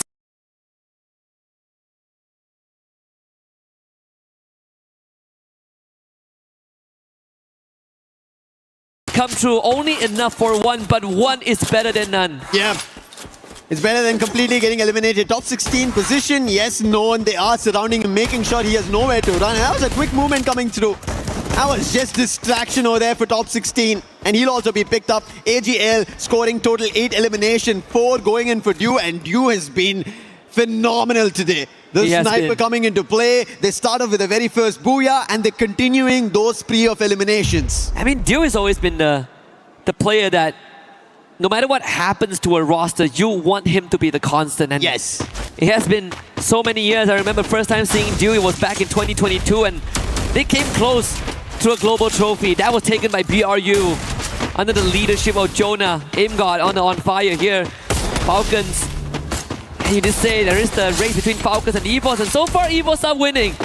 Imgod forward with the hook gun to hunt for more of those Falcons members. Limit X7 out of it. But Kororo, unfortunately, still exposed. It's going to be tough for him to run away. Ray's gotten closer. This tower is not going to protect him. He's trying to use the edge of this Kalahari. It's not going to work out. Keroro's completely surrounded now. Can he isolate the duels through? No dash as available for him. God, he used it all to make it here. Damage being done, and finally Keroro will be put down. EVOS making sure the competitors for them in the top 4 run are going to be vanquished. They'll be shut down, making sure Falcons move to the survival stage and not take away their very own position at top 4. We did sort of establish this. This could be a EVOS Memon Kalahari. Ezreal. Good stuff from miles away. Nailing the 5th one for his team.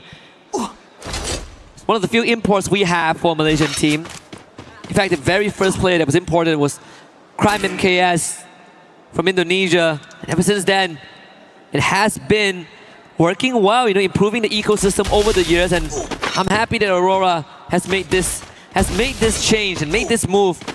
And not just bringing in Ezreal, but giving rookies 2 years ago like Zuez and the EXO, the veteran, to lead them. And it has paid off so far. But of course, it's more to be desired if Aurora wants to catch up. Yeah. There's a lot more to be desired, but the circle has its own desires of troubling teams. Moving completely northwestern, and none of the teams are inside the circle. Everybody's trying to use their binoculars, but nobody's getting a hit inside the circle because there's nobody at Foundation. And finally, EVOS, they decide that's going to be our position, our command post, which has also not seen action so far like Refinery. Even though there are teams, it seems a little surprising that we've not seen Refinery and command post being a hotspot. Yeah. At least for this game, it's because the circle doesn't favor it, right? If not, BRU is going to be there until, ends of the world. Moshi finding Aswap. Refinery is going to be the next control point that BRU wants to wrestle over. Top 16 next on the list. Wasana chases down Jazzy. And unfortunately for Demon's Pride, they got out of a tough situation early on from AGAL's jaws, only to run into another Thai Titans. And now it's everyone for themselves. On the other end, it's going to be DRS trying to go in for a second chance. Titan Esports Club, they're about to lose their players. Blade is down. Seems like A is not going to be sharp enough today. Neptune mentioned he has to be for the team. But another loss for Titan Esports Club. Kutosh and Najat, they're way too far away, and DRS will be happy about these eliminations. And Titan Esports Club might have made it out of the chopping block for the time being, but it's not going to be enough. If Demon's Pride end up finding points, they might decide to rank up. 57 is where Titan Esports Club is sitting at. Demon's Pride is at 46. Paradox out of this game at least. So if Demon's Pride have an opportunity to score at least 8-9 points, they can instantly take the position away from Titan Esports Club. Or at least kick Paradox down to last place, which technically they've already accomplished. It's a scary thought, and if you add on top of that, if DRS starts getting some points, then we form the separation between them and the bottom three. And it's a scary thought if you are Titan Esports Club in this point of time. But I guess blessing in disguise is that DP, they have been struggling quite a little bit in the hands of the Thais. BRU finding Blade again, who just got brought back. So the bottom dwellers are getting fed into the meat grinder. Buriram on the other end, they find Demon's Pride. We were just talking about them need points. Aswab gets eliminated. And if that continues, a lot more problem. It seems like Buriram are also spotting Titan Esports Club Rahat. That'll also be quickly picked up by Moshi. On the other end, Aurora on Falcons. Buriram finally going in for a full-on fight. Madara is the last one. He's behind a glue wall. Jonah has already called it. And the entire squad is rushing to him. And with him going down, that's the end for Demon's Pride. They wanted to rank up. They wanted to get eliminations. But it seems like Titan Esports Club, the worry at least on Kalahari, will die down. They have one more chance at least. Blessed by BRU. 17 eliminations and counting. Now it's the move to Foundation. At least to the western side of Foundation. You have Kororo planted right in the middle, but Falcons suffered some heavy damage. And in fact, Kororo is the only survivor, so they should be a non-factor if you are concerned about Team Falcons. TEC split up, which we did see, and Aurora on the radar as well. This is quite the clear path to push through. They have stragglers like members from TEC and Falcons to get a couple of free points. They could start with Rahat if they want. Buriram now a little trouble because AGAL have started to fire. Taken down the captain Jonah. On the other end, Aurora trying to hold off at the edge of the circle, but the circle will also start shifting as the zone is completely shrink. They'll only wait and try to see if they could spot somebody. In the meanwhile, at a distance, Voltmaker being spotted. That's going to be EVOS fighting for elimination. And EVOS, we spoke about them. They had the advantage inside the circle. They laid their foundation, but unfortunately, the circle did not allow it. It forced them. Apex will still be able to find Takure is out. And now on Buriram as well, EVOS still firing, finding elimination and also helping out AGAL in the mix. And again, for the third game in a row, the circle forces everyone to go into the open as the ultimate test. AGAL on your screens, 11 eliminations, and the second one could be confirmed if they remove Ray, but Ray gets picked back up. Cypher instantly with a double up and putting immense pressure on the EVOS Divine, forcing those blue walls out. Rasha has already ran out of that. Defenses dwindling for EVOS. AGAL continuously displaying lead at them. ABAX needs some help. AGAL finds another one. Everybody needs help right now, even DRS. Falcons, the last man, Keroro, gets taken down. That's the end for them. Aurora now trying to climb up, but it's going to be difficult. They don't have any vision about, no information, so running up is going to be difficult. And finally, EVOS do not allow that. With Axel going down, a lot more trouble strikes Aurora. And now EVOS also deciding to send off in the other direction because the zone is not in their favor. But before that, they will have to clear the position. They spotted two different teams, but they're only spotting the players. They don't know it's two different teams. And Titan Esports Club, that's going to be Blade getting taken down. Cypher from AGAL helping out in the mix. Azriel trying to back off, join his teammates. AGL in the mix, making sure that EVOS don't survive. A rush up. He puts Azriel down, confirms, but it's going to be DRS stealing it away. Knocks from somebody, eliminations from somebody. But who is winning it? It is AGL with EVOS together that smash DRS out. And Jun just didn't know where to look. And that ends out in his death. Due another sniper with an aim gun. And finally, the Wonder Kid has had enough. He comes back, shoots Dew down, and EVOS have a good chance. 4v3, they have the weaponry. Raiders get dropped by Nameless, and they make it even. Aim God down in health, Apex is down. Nameless putting everything into his hands, and he might be the one that drags them across the finishing line. Nameless with the support, Aim God now all alone. Barros is there by his side, and Cypher with the final nail in the coffin. 20 eliminations. AGAL books the second booyah. Second booyah of the day, and AGAL are making sure they seal the deal in the top 4. Do not give the chance, especially with these top teams already taking away the points. It's getting very dicey down there for teams at the bottom. They don't know what they have to figure out. Match number 9 is done. 10, 11, 12, 3 more games to go. And at the end of it, keys are going to get crushed, meaning your opportunities here in EWC 2026 in Paris, at least with this season, is done.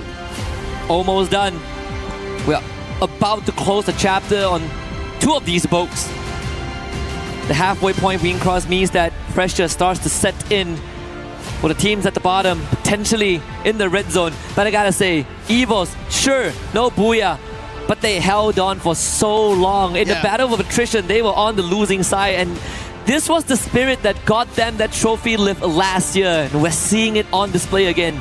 Despite no booyah, they still, I think, walk away with a win. Yeah, and somehow they've always been balancing themselves against Falcons, because Falcons, as long as they survive, they have a chance in the top 4, and EVOS could be pushed down and they would have to move to the survival stage. And I think somehow they haven't read about it. The White Tigers are able to find their way through, and they are still keeping themselves afloat in the top 4. However, AGAL, I think we spoke about this, looking forward to placement points, looking forward to booyah is what you have to ideate, especially as you make it to the champion rush. Yeah. Let's listen to what AGL has to say. มาดิงานสลิงปีนตายหมดเพื่อนโอ้ยเฮียกูยิงอย่างเวอร์ไอ้สัตว์ฉะนั้นผมไปบ้า Cool, calm, collected. It's a bit of a stretch of the arms. Just another day in the office for AGL. Yeah, it didn't seem like they were very hasty, or there was a lot of rapid comms, if I could say it. Yeah, it's cool, just like connected. Oh, we get the booyah. Yeah, you do this. There's a man here. That's about it. That's I think the basic understanding we got. I think so too. I mean, these boys have been together for quite a long time. Yeah, that's true. Time. Took a while to kind of assemble. Well, it didn't take that long to assemble the squad, but it took a while to really build that chemistry. It's paying off. I mean, 32 points is a dream to even hit 30 points in a single round. Yeah. Usually these are the sort of the deal breakers. This is what decides who wins the championship or who gets ahead of the curve. AGL, they come in with 32, but we did talk about Evo's 27 points. Not too shabby. BRU, 26. The front runners are still there. Opportunities for everybody. On the other end, if you look at the bottom page, Demon's Pride, they did have a little bit of a lift-off, 7 total points, 4 elimination. Loud Sneakers, their opportunities are getting pushed out by some of the teams. The fights, especially between Falcons as well as Evos, is troubling them and they're getting eliminated a little too early. However, one thing that we've been talking about, right? Thailand taking away the trophy, even on the world stages, even here on EWC, even Indonesian teams now rising up the ranks. But AGL, they've been winning in the region. They want to get a big trophy, a global one. Can they do it? Looking at how now they've built up on day 2, there is a storyline that could be written. Yeah, absolutely. I mean, I'm looking at the players, and I think even Gun Dynasty are starting to feel the heat, right? Yeah, like yeah. Again, 3 rounds in a row. This was a team that came in hot. They were tailing behind BRU. We talk about if we put placement points aside, technically Gun Dynasty is the better team compared to BRU because they have no Booyahs compared to the 3 that BRU has. But I think right now we have a bigger problem, a bigger question for them, right? Yeah. Is day 1 it? Is that it? We got 3 more games coming up. Yeah.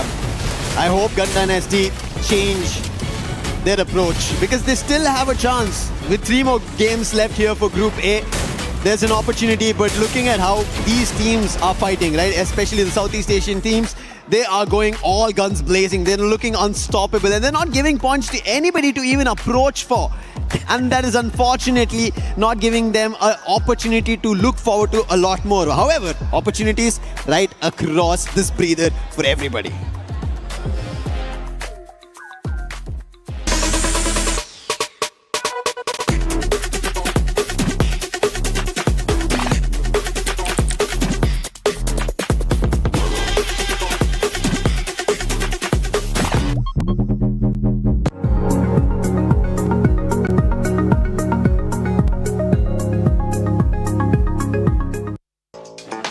Barney and Ludi, we accept your challenge here in Kadia City at the Golf Predetermined Tournament. Lace and Glitter, we are going to challenge you and beat your score, but not without a prize. Yeah, you know, it feels like it might be a little bit rigged in favor for Barney, but I really want the prize Lace is talking about because we are going to get into EWC 2026 custom printed t-shirt with our name on it, or the name of the winner, really, you know. So that's what I'm aiming for. Yeah, and we want to win because we love competition. So let's fire away, Glitter. Come on, stand over here. Get the position down. We have to beat these boys. All right, looking great. Play golf. Ready? Okay, 9, 8, 7, 6. Don't be nervous. 5, 4, 3, 2. Got to beat the boys. All right, she's got some incredible form here, and all she needs to do is aim for the flag. Not too much power in the positioning here, but it looks like it's going directly there. A fair bit of power behind it. This looks like a good one. Okay, I'm actually pretty proud of that. I'm not mad about that 90.5. That does put me above Barney. Lace, I know you can do the same. It does help to limber up a bit, you know? And the tips that I found is, you know, just ignore the audience, okay? Yep, not too much power, not too little power. Just the right amount. Yeah. Keep your eye on the ball. Envision it going towards the pin. You can do this, Lace. We gotta show the boys. Oh, it's looking good. No, it's okay. It's getting close. Rolling in. Oh, you did beat Ludi. You did beat Ludi, though, to be fair. Not too shabby, Lace. I mean, look, as long as we beat them, that's fine. But of course, we want to challenge our next people. We're looking at you, Seven and Neptune. Are you up for the challenge? We're definitely up for that challenge. Don't you worry, we'll be able to beat the scores that you guys were able to beat. But one team that's currently challenging everybody is none other than AG. Because my gosh, this squad has now gotten 2 Booyahs. They might be going for that 3rd one, but the rotations that they were able to do were great. Yeah, exactly. I mean, they're focusing on the South Stay, making sure that it is clear out of the area, and even contending off those rotation if someone will be coming in. And one thing that they did, especially in the previous game, is in the 5th circle, the moment that it counts down the 5th circle closing in, they triggered that bolt maker, the lightning zone. So it's a threat to everyone and also damage them. So with all those damage, they can also spot out the opponent, and it gives them more of a leeway so that they will not be rushed in. So smart move coming from AJAL so that they can get that booyah. I love that we have one of the best analysts here for Free Fire, none other than Neptune, being able to break down all the rotations, the skills in the game. How about we break down that Booyah curse? Because Tag ended up being affected by that one. Hopefully AG is not going to be affected by it here coming up. I guess there's a lot of things that they need to change right now, and just to get away from that Booyah curse. Let's hope that that's going to be the case. Lucifer, Husky, do you think AL is going to be affected by the Booyah curse or no? I don't think so. There is a chance that they want a title. We've been talking about their counterparts, right? They've been taking these titles, the global ones, the world stages, and AGAL have always been getting closer, have been getting the #2s, but finally, is this the stage? Esports World Cup 2026, all gamers global, actually go global. I mean, I would say they are already global, but it's about cementing themselves on that stage. Funnily enough, the first and only world trophy, global trophy that they have was under the category of Clash Squad. But we know the motherlode, the holy grail is Battle Royale. That's where the spirit of Free Fire is initially sold from the start of time. And I think for AGAL, very good chance. Cypher now second in terms of most eliminations. Still tailing behind the Wonder Kid, who is in first place, but slow overtaking Trap, who unfortunately was wiped out pretty early on. But we still cannot look past the fact that snipers are pretty important, as top 3 most damage are all in the sniper role. As we head to Purgatory, it seems like the flight path had its own course of mind, completely southern favored. However, still teams managed to make their way around the fields, but the fight already breaks out just because of how unfavorable the flight path was. Loud are trying to answer back to Falcons. It's been an exchange. Trap will be able to get back next. So 2 eliminations for Falcons. And on the other end, we did end up seeing fights that Falcon want to now stand tall on against Loud, and Loud, with those eliminations, as they managed to grab on one, can they find more? Gun Dynasty, they're against Demon's Pride, but as we see the feed as well, it seems like Team Apex Gaming are now, they're breaking their own curse. They found an opening against Aurora. Yeah, I want to see the earlier pep talk just now is going to bring some breeze on life in the GD. So far, doesn't seem to be the case. Demon's Pride standing tall, but there is response. Benel, yesterday he stepped up, and now he is stepping up finally after the halfway point. David with a great follow-up. Exactly what Gun Dynasty needs. And with Gun Dynasty back in a play like this, there's an opportunity that they stand a chance to get back to the top 4. A lot more competition getting spiced up just for that position to the final. Demon's Pride, they want to be a part of it, but they're getting hit upon, they're getting taken down, their exchanges are not working their way, they're unable to find much, but still, even though the last player is surviving, they've managed to get 3. But we spoke about this earlier, a replay where Falcons and Loud were exchanging blows one after another. And as you can see, it seems like Loud did manage to get 1 elimination. However, Falcons had a better of it, get a total of 4. Yeah.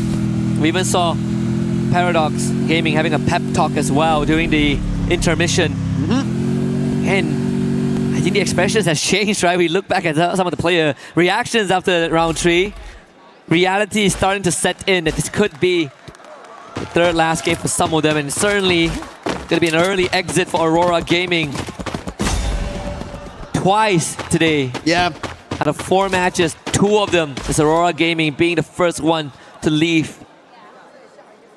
Aurora, yes, they don't look super dicey on points, that they will be pushed out and their key being crushed. They should make it to the survival stage, but they not better their chances and led it to the fate of other teams' performance.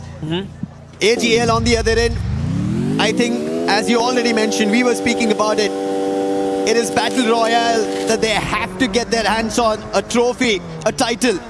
But Gun Dynasty's Benel, this player was a beast yesterday, and today finally now in this game gets 2 elimination. He did get the information across to Shairu, who's now stuck at Ski Lodge. And AGAL seem to be just chasing that one player who got stuck here, and Shairu will just try and buy time. There's nothing else that he can do. That's just 1 elimination that AGAL will be able to get. But on the other end, it seems like instantly the feed gets lit up. Loud Gosha finds one elimination.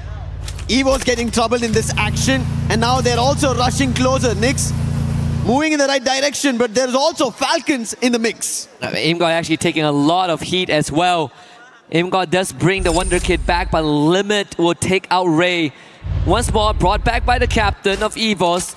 This is what we've seen, at least at the Esports World Cup. EVOS willing to send the Wonder Kid out on an expedition, and he holds himself pretty well. Trap actually getting removed, so the attention onto EVOS now, diverted onto Falcons. Aimgod tried to take advantage of that, but Pina was ready. Receives the hit, gets another elimination for his own. Apex now committed, comes in, but on fire, lying in wait with Limit. That flash freeze almost looked like he would be able to find two. Apex, nice try over there, but quick recovery coming in from Limit. And even Neptune mentioned we have to see Limit X7 performing. Snipers have been the recent meta, and he has to step up for the team. We've not seen the best coming in from his end yet. And maybe Falcons rise up to that occasion. Even Yunsul, we saw her talking to the Falcons, and it seems like it's not yet working. Kerora, who was about to just land at the roof, will be instantly shut down. Oh, Russia trying to play some mind games there with the vehicle, but not going to work on Nyx. One of the top stars as well from Brazil. Him and Traps, in fact. That being said, we did see a bit of a stat there, but now 4 revives so far this game. Being the field medic and making sure that his team continuously stays alive in this match. It's a good chance that they run into Loud Snickers. We'll have to see if GD have found something within them. So far, I mean, haven't really gotten much done this game. And we saw them get off to a good start, 3 eliminations, that's pretty much it.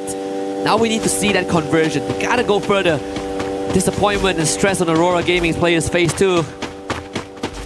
That's the toughest part, honestly, sitting through the entire lobby if you exit early. Well, right now, when you talk about exits, it's been Paradox who've been suffering eliminations. They've been getting pushed out of every game. And Denrique, he's now getting chased by Barros. Spotted, launcher boot out, and instantly Denrique, he thought it's going to be the launcher, but it's going to be Dew on the other end. And we said the sharpshooter Dew today. He's been phenomenal. 2 eliminations of his own, and Paradox, everybody who are around the moat house will be forced off. Thankfully, it's not a wipe. They had a teammate across who will bring the whole squad back. Second win in this game. GD very split up. So far the circle has been ruthless, very merciless today.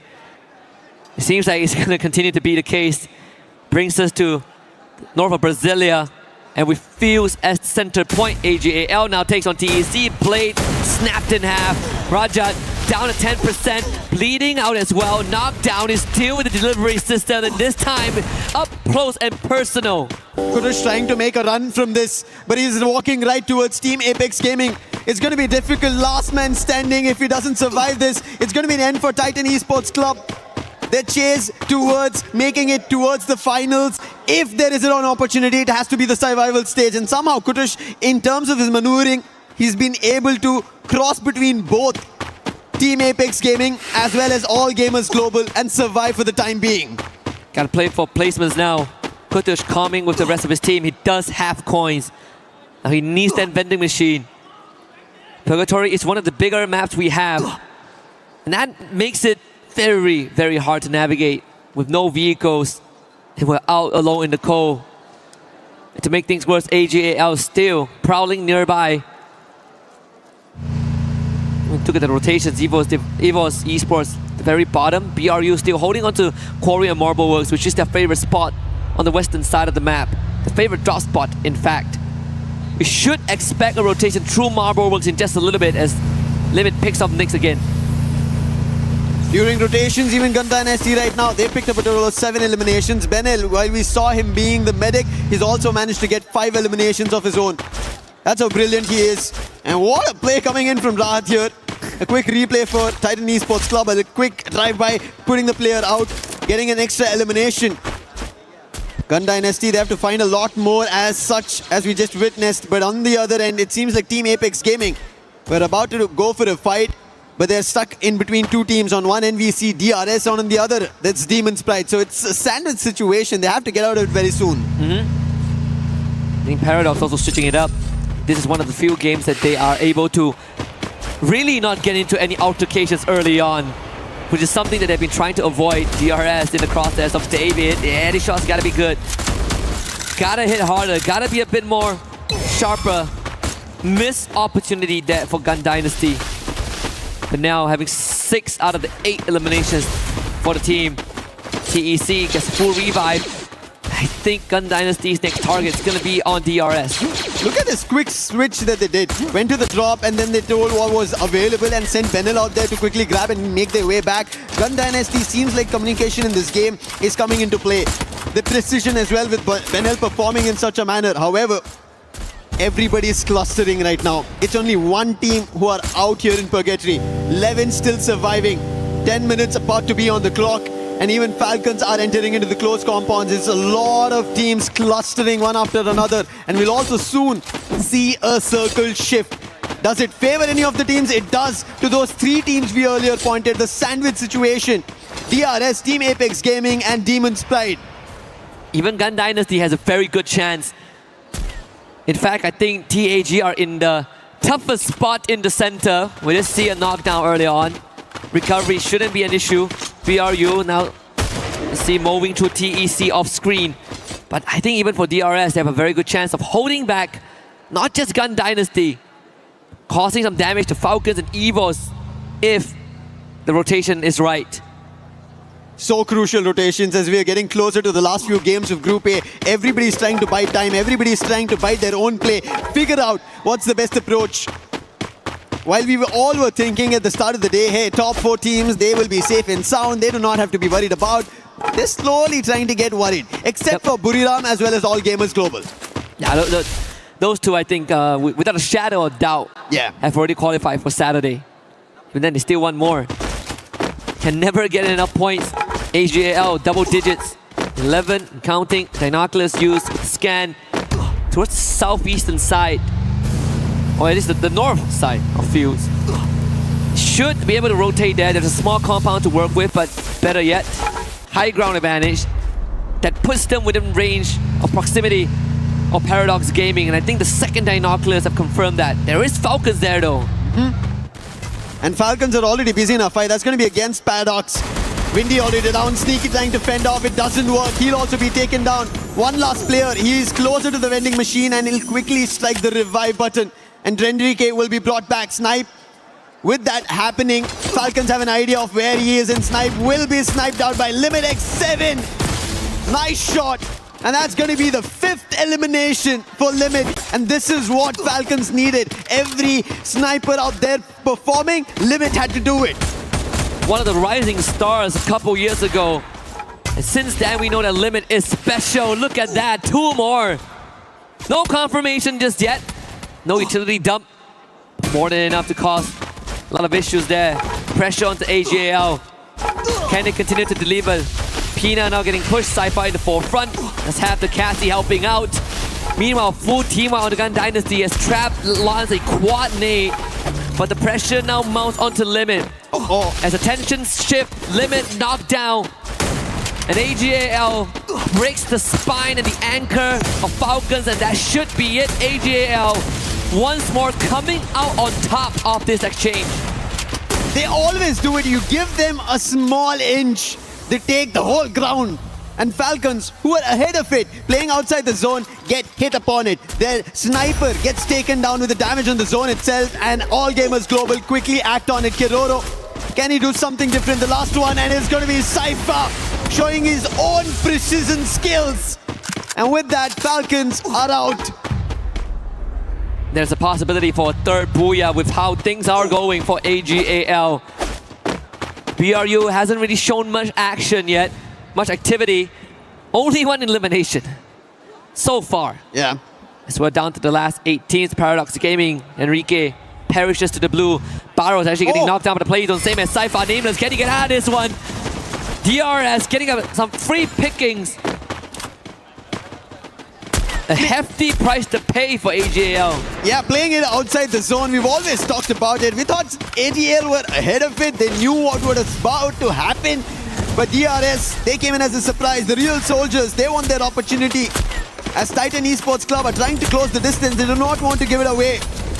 Now they have another challenge that's going to be loud. If they're able to secure some more points, they will not get pushed off by Titan Esports Club because they're still surviving. Look at Trap making a jump and that distraction works out. VZP with the AC-80 finds an opening now. Trap with the Winchester from afar, already shooting bullets. And there is Nyx with the Max 7 and VZP with the M590 pumping bullets. Pratik and Stroix trying to hold the ground for the time being.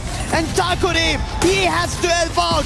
Two of the loud players are down. Trap is too far away, outside the zone, damage being done. Gosha has to be the savior here.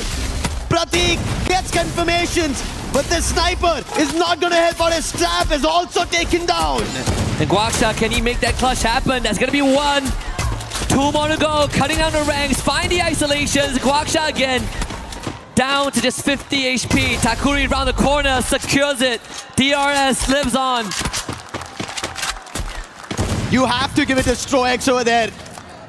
The way he was able to hold at the edge of the circle. And DRS still keep fighting, taking Loud out. Evo's on the other end, the 1K, the last man standing. And at this point, there's no opportunity. Boltmaker as well. Stealth fights for how long, though? Oh no, Buriram.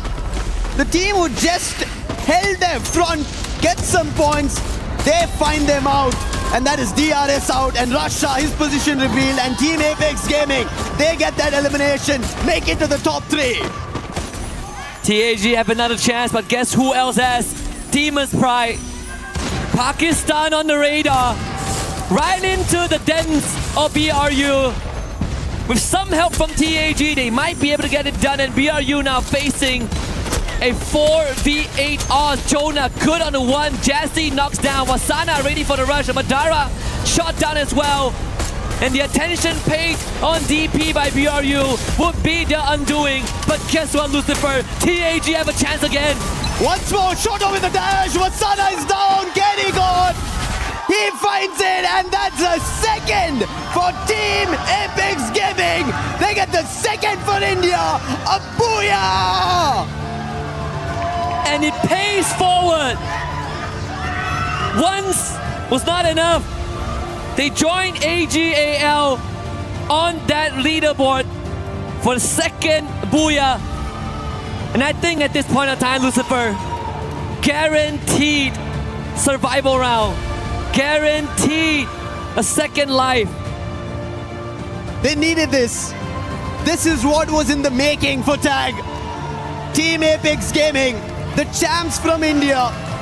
They did lift the trophy in India, and now it's time they get closer towards an international stage trophy, and getting 2 booyahs in a single day is not an easy job at all. Years of wishing to have a slot. And in the first year, the debut on the biggest stage ever, they lock in 2. And it means just much more just for TAG, for the region itself. I think after today, or after we depart from Paris, they are going to be an inspiration for the rest of India. But final sequences again, TAG, opportunistic in their pursuit of glory, with a little bit of a help from DP, but overall TAG, impressive finisher. एक knock 150 ये तो easy बुया था easy बुया यार easy था easy था Just like we spoke about AGL, right? Cool, calm and composed. And that's what Team Apex Gaming do here. It didn't look like they were rattled by it. They clearly positioned themselves ahead of the game. And as you can see, they said, this was a booyah written for us. Yep. Easy booyah, in the words of the players. Yeah. I don't blame them. I mean, again, they were, it's either BRU get their 4th in the group stage, either that or Pakistan gets their 1st at the hands of Demon's Pride, or TAG getting the 2nd. And we know which one is written in stone. I mean, if you are BRU, what are you worried about, right? You're doing great regardless. But with that being said, I'm sure that some of the players have something to say, and we have one prepared with Nyx.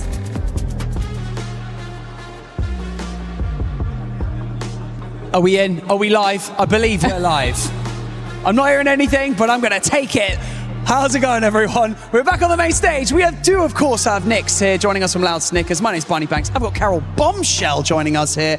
We're going to ask some questions. Nix, let's kick things off. Let's talk about strategy, okay? Because yesterday, it seemed like the gameplay was very slightly different. Today, you seem like you're getting a bit more aggressive. Eliminations are coming in. Was that the plan, or is that just the way that the games have gone today?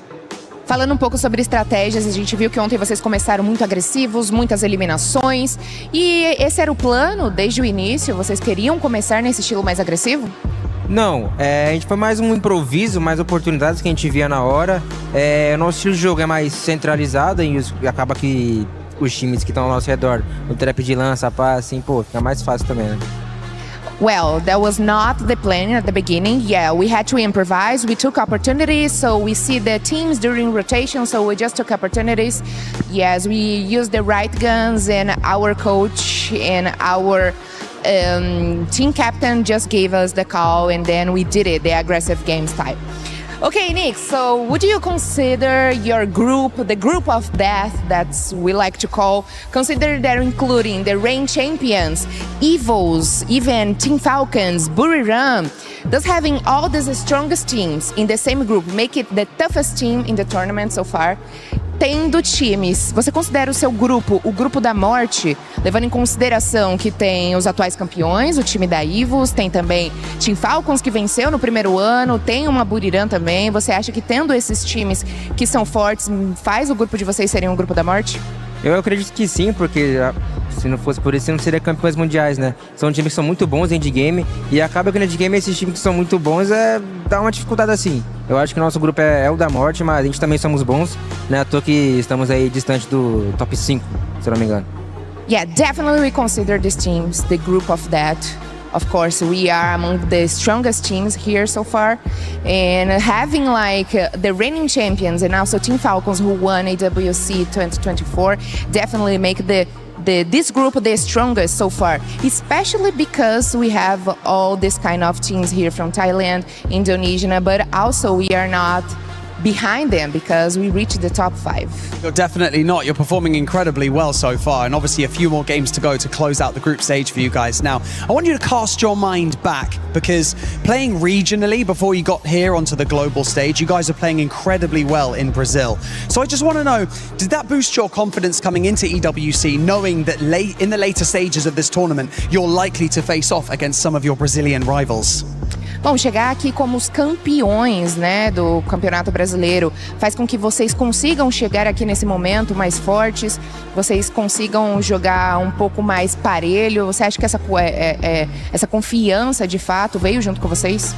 Sim, com certeza. Não tem nada melhor que sermos campeões, principalmente dos campeonatos oficiais que teve no Brasil, que é o FFWS e o Clash Masters. Acaba que sim, a gente chega muito confiante porque, querendo ou não, a gente acredita, o nosso time em si, que Free Fire é bastante confiança. Tanto é que no dia de hoje a gente teve algumas quedas muito boas justamente por causa da confiança. Vinha time, nós chegava e matava, oportunidade matava. Isso, querendo ou não, leva o astral do time dentro das partidas e acaba que sim. Well, definitely arriving here at the AWC 26 as Brazilian champions definitely give us a lot of confidence. So we arrive here knowing that playing Free Fire, we need to be confident here. So with our team, we had really good talks, really good chemistry, and we team up, and that's the results. The results don't lie. Perfect. Nix, for us to finish our interview, one more question. Your country mates performed well in Group B last night. How are you feeling about Fluxo and Lo's performance yesterday? I forgot to translate. That's okay, that happens all the time. Nix, você viu, né, as partidas dos jogos de ontem, né, do Fluxo e do time da Luz. Como é que você se sente vendo os times brasileiros também indo bem por aqui? Cara, eu fico muito feliz, mesmo sendo rivais no Brasil, a gente ainda continua sendo brasileiro. Eu sempre trouxe pelo melhor do time da Luz, dos moleques do Fluxo também. Eu fico muito feliz de ver, porque eu não gosto, sendo bem sincero, eu não gosto desse gringo não, mas só dos brasileiros só. That was a good answer. You're gonna like this. Okay, for sure, I'm really happy for Fluxo and Los because we are all from Brazil. And of course, we want Brazil on the top. It doesn't matter. And especially because I don't like these other teams here. I don't like the other regions. So yes, Brazil on the top for sure. Okay, thanks so much for the interview. Good luck in the next matches. It was a pleasure to talk to you. And we are back in the studio. You are back in the studio.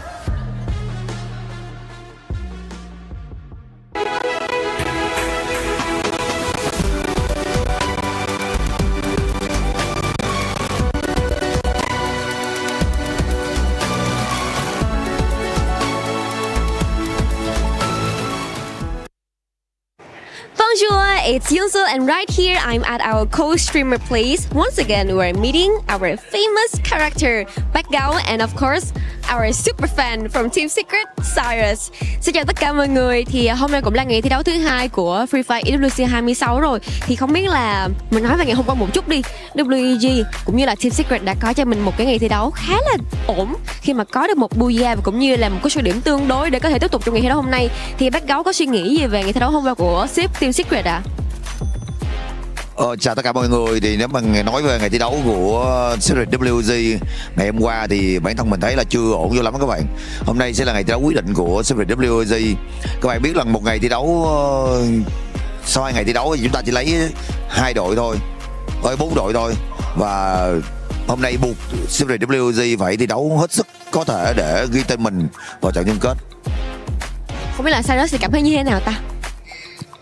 Thì em nghĩ hôm nay WG phải bắn hết mình để lọt top 4 vào chung kết. Tại vì thà vào top 4 ngày hôm nay chứ ngày mai thì em thấy là khá là căng đấy. Căng hơn hôm nay rất là nhiều.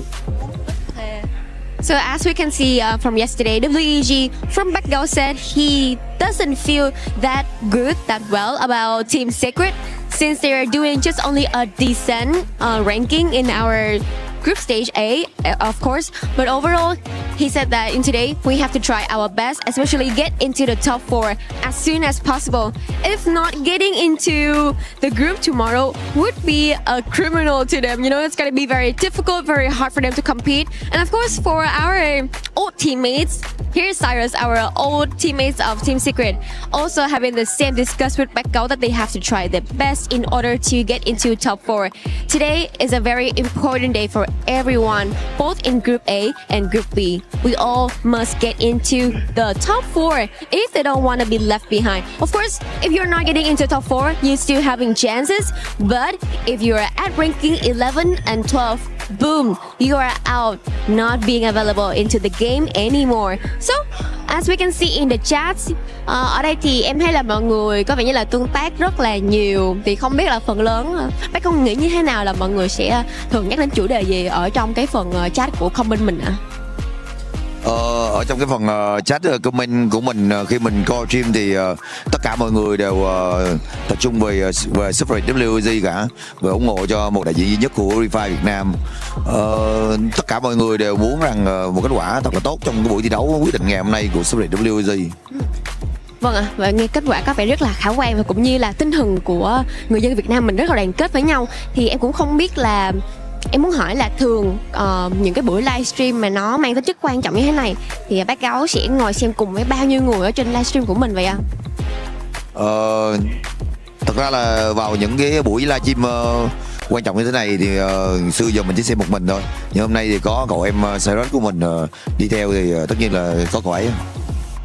So normally in the chats, especially in those important occasions like this, everyone in Vietnam, because we are having only one representative from Vietnam, especially for the Free Fire World Series Vietnam. Here is Team Secret, or as known as WAG. They are trying their best to support for their favorite team. Overall, as you can see, normally Background will only sit and watch the live stream alone. But today, of course, he has a very special company, whom is Cyrus. And overall, I can see normal, his number is very impressive because for your information, Background is one of the most famous Free Fire streamer in Vietnam. Normally, as I can see, he will have around like 10k or 20k viewers at the same time watching the live stream with him and support the best for Team Secret or any Vietnam representative in the game and everyone in the game as well. So it's a very pleasure for everyone to be here with me so we can enjoy this very amazing atmosphere right here at EWC 26. Cảm ơn Background rất là nhiều ạ. Vậy thì không biết là anh có lời nào cuối cùng muốn gửi đến cho tất cả các bạn khán giả tại Việt Nam cũng như là Team Secret của mình tại sân khấu không ạ? Mình mong rằng tất cả các bạn đang coi livestream ở trên toàn các kênh sóng của Free Fire Việt Nam sẽ cổ vũ hết mình cho Secret WG và đồng hành cùng họ hành trình này nha. So, here's one last thing I want to send to the viewers. Please continue to support for Team Secret and of course to all of the rest team at EWC 26 Free Fire at this time. Thank you so much for your cooperation in this interview and we will catch you guys later. 7. Seven, the camera's on. Seven. Wake up, Seven. Sorry about that. I was having deja vu. I was dreaming that AG and Tag won again. They did. They actually ended up doing it again. It actually happened. It's not your dream. Especially Tag getting off that booyah curse that we saw earlier from them. I mean, this squad has finally been able to step up, considering that some of those top teams have been slowing down. And I'm looking at Falcons and Gun Dynasty. Well, it's really getting tough right now for Gun Dynasty because it seems like the 3 games, it's something, there's a lot more that they can do right now, but I think they might be able to catch up on the second half, but we'll have to find out though if they'll be able to pull it off. Yeah, I mean, Gun Dynasty in Groups Day 1, they actually have a 12.8 elimination average and 4.75 for placements. And guess what they've dropped down to for these matches? 1 for elimination and 3 for placement. Ooh. That is quite a significant sort of jump from yesterday's performance for Gun Dynasty. And then who is trailing on their tails? Team Falcons. And I mean, I did sort of touch on this at the earlier stages. They needed to have a little bit more of eliminations under their belt to be able to push themselves up into that top 4. And with their track record right now, I mean, they're doing it. Although they sort of fell out in 8th place in that last match, they did have about 14 eliminations as well. So this is like the consistency and the massive advance that Falcons needed to be able to keep themselves out of that survival stage. Yeah, I do agree. I mean, hopefully they keep up that consistency because there was one time when Team Falcons was hunted by Aurora Gaming. And it's tough. All right. Hopefully that doesn't affect Aurora Gaming. You just had to talk about Aurora Gaming somehow. I said I won't be saying the name once again. Anyways, Aurora Gaming was just like eliminated as he's trying to go for a revive. It's just unfortunate. They have to stay outside of the zone. Aurora Gaming can soak up full squad, and then the moment that one by one Team Falcons going for those revives, Aurora Gaming is just capitalizing and shooting them down. But this is exactly what we expect to see from the EWC, right? Yep. Apex, they weren't so great yesterday, but today, 17 elimination points in just 1 game. That is so amazing. AGAL, 16 elimination points. It shows that the team that weren't performing so well yesterday are finally feeling the pressure, and being under that pressure lit the fire under their bottoms. So yeah, that's exactly what we're seeing today. Neptune gave him a nickname, Taggle. Because it's Tag and AGL just winning. We came up with Tag. Yeah, and that's these all we got. are the improvements that we need to see, and we wanted to see from them. And we got to see those improvements because they might be listening to us. If I'm being completely honest. Lucifer, yesterday, he was able to say Tag is going to wake up in the second day.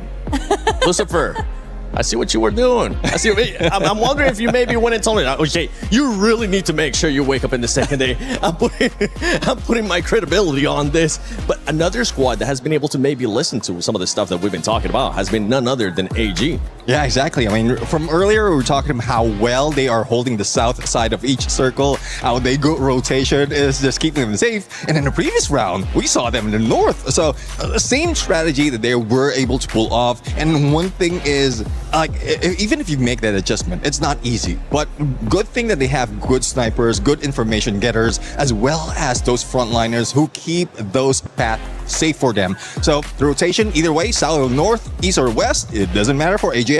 Well, let's take a look at that overall ranking because we will have only 2 matches left of Group A. Buram, congratulations, you had passed the 200-point mark. I think it's safe to say that all the sports squads might end up going to the finals unless we see an absolute just crush of emotions, and Team Falcons doing amazing. Yeah, of course. I mean, seeing how AGAL right now has collected 199 points. We all know that AGAL is one of the strongest when it comes to Southeast Asia, but when it comes to the EWC, this is actually quite a surprise. I mean, Loud, EFOS, you guys better get focused, okay? Because what the hell is happening right now? I mean, even Team Falcons is trying to pick themselves up, even though it's not, maybe it's not working as much as they wanted it to be. Yeah, and if we have a look at this, like, so we've been talking about the AGAL and their consistency is still shining through Buriram United as well. If we look at Loud, like Loud up to about 8 matches had 10.8 elims average with 9 placement, which is probably our top team that is focusing on those rotations. So it looks like that's not really going to the case for them going into these games. So like you said, Loud, got to keep your wits about you because Team Falcons are sort of solidifying that path into performing with the elims and also the placement points. So this is something where Loud needs to keep on their toes for. Now, not only for those top 4 teams going to the finals, the bottom 2 teams will end up going home. With those 2 games left, I see Demon Sprite finally being able to climb up. They're 9 points away from Titan and Paradox as well. Possibly, we could see another shift here on the leaderboard, Neptune. We'll have to fight. Let's see, though, because even against AGAL, they're struggling. Earlier, I thought that Titan Esports Club will be able to bring a fight against AGAL, but with Katush, the only one remaining in this point, on 1 point in that game, it was hard. It was difficult. Even with the Moors, he couldn't use that stealth bite to get away. He couldn't be stealthy enough to pull away from that engagement. Yeah, I was just concerned about DP or demons because all I'm seeing is that terrible calls after terrible calls. And it's like, it's not even about the bad strategy, it's positioning as well. So I'm really racking my brain to like, how can we help them? How can we make them feel more comfortable and at least try to do something more? Because it's just sad to see at this point, honestly. Some of those teams that were supposed to be listening to us aren't listening to us, and the ones that are currently secure in the finals, for some reason, they're listening to us. I talked about this team earlier, actually, and it's none other than Loud. We were talking about positionings with what AG has been able to do. Loud, I feel like this top teams might be using this last couple of games to try something different because we didn't see Loud in the middle of the circle this summer. Yeah, I mean, they took the position of AGAL on the south side, outside of the circle, so it's a good strategy as well, like halfway through. If you will be read out by the other teams, you will be anticipated by the other teams as well. So you will have to switch it up. You have to change your approach. Otherwise, you'll be targeted so much. And you did mention how critical it is for the top 4 or for them to get in the top 4 and secure it. Yeah, you can't sit in that top 4 and be like, oh, you know, my job is done here, because there are people tailing on you that also want that position as well. I mean, no one wants to go to the survival stage. They don't want to have to fight again. So this is where these next couple of games are going to be incredibly crucial for these teams. And, you know, we have been touching on, I think Buriram United, you're kind of safe. Like, that is an exceptional lead for them. But, I mean, mid-range of this leaderboard need to be able to be a little bit more cohesive and get those placement points on top of getting eliminations. Because, yeah, cool, you can make it into that final circle, but everybody else wants that same kind of action too. So we need to see obviously exceptional eliminations right at the start and a little bit more strategy to push themselves into that final zone and be able to secure a spot there. Yeah, I mean, there's still 3 places up for grabs, right? So it's everyone's game. I think it is time for us to see what's going to happen next. Oh, I'm going to save us the curse, and I'm going to send it to the casters instead. Okay. Yesterday, we were able to bless some teams, wondering if they were going to be able to get 3 booyahs. We have 2 squads now with 2 booyahs apiece. So Husky, Lucifer, are they going to maybe get that 3rd booyah or no? I am pretty sure at this point of time that anything is possible, and I'm looking forward to see if AGL can get that 3rd, or maybe TAG. But I gotta say, spicy words from Nix, from Lau, and Conchita's takes have been getting hotter and hotter. Yeah, I'm throwing my book out the window. Yeah, I'm here for the vibes, man. Exactly. At this point, none of the things that happened yesterday in terms of points, in terms of how storylines were built, are all broken down as we see the flight path. This time at least a tad bit better compared to the previous game that we ended at Purgatory. But yes, a great end for Team Apex Gaming in India. And now another opportunity for AGL to get their 3rd here, and again, like how Buriram did, maybe even AGL do a 3 for themselves. I mean, BRU hit the 200 point threshold as expected. First team to reach there. Wow, plenty of eliminations on that feed as well, as teams started off hot. Well, let's say Shoto really coming alive.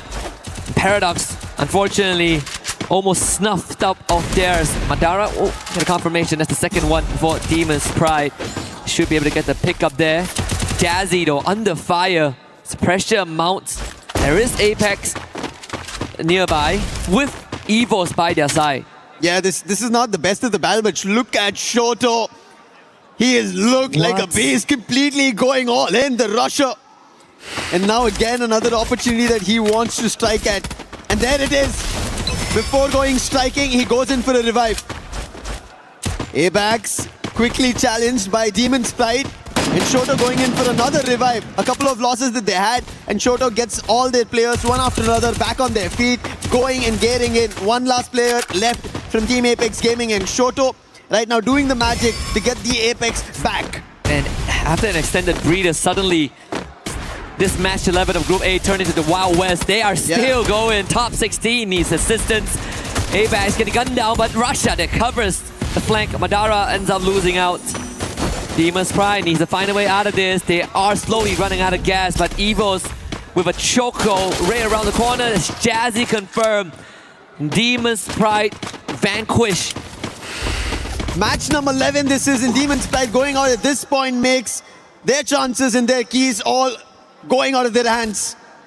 Evos on the other end, they'll be happy. However, tag not yet because Wolvin just got taken down by Loud. BZP and the team's very first elimination.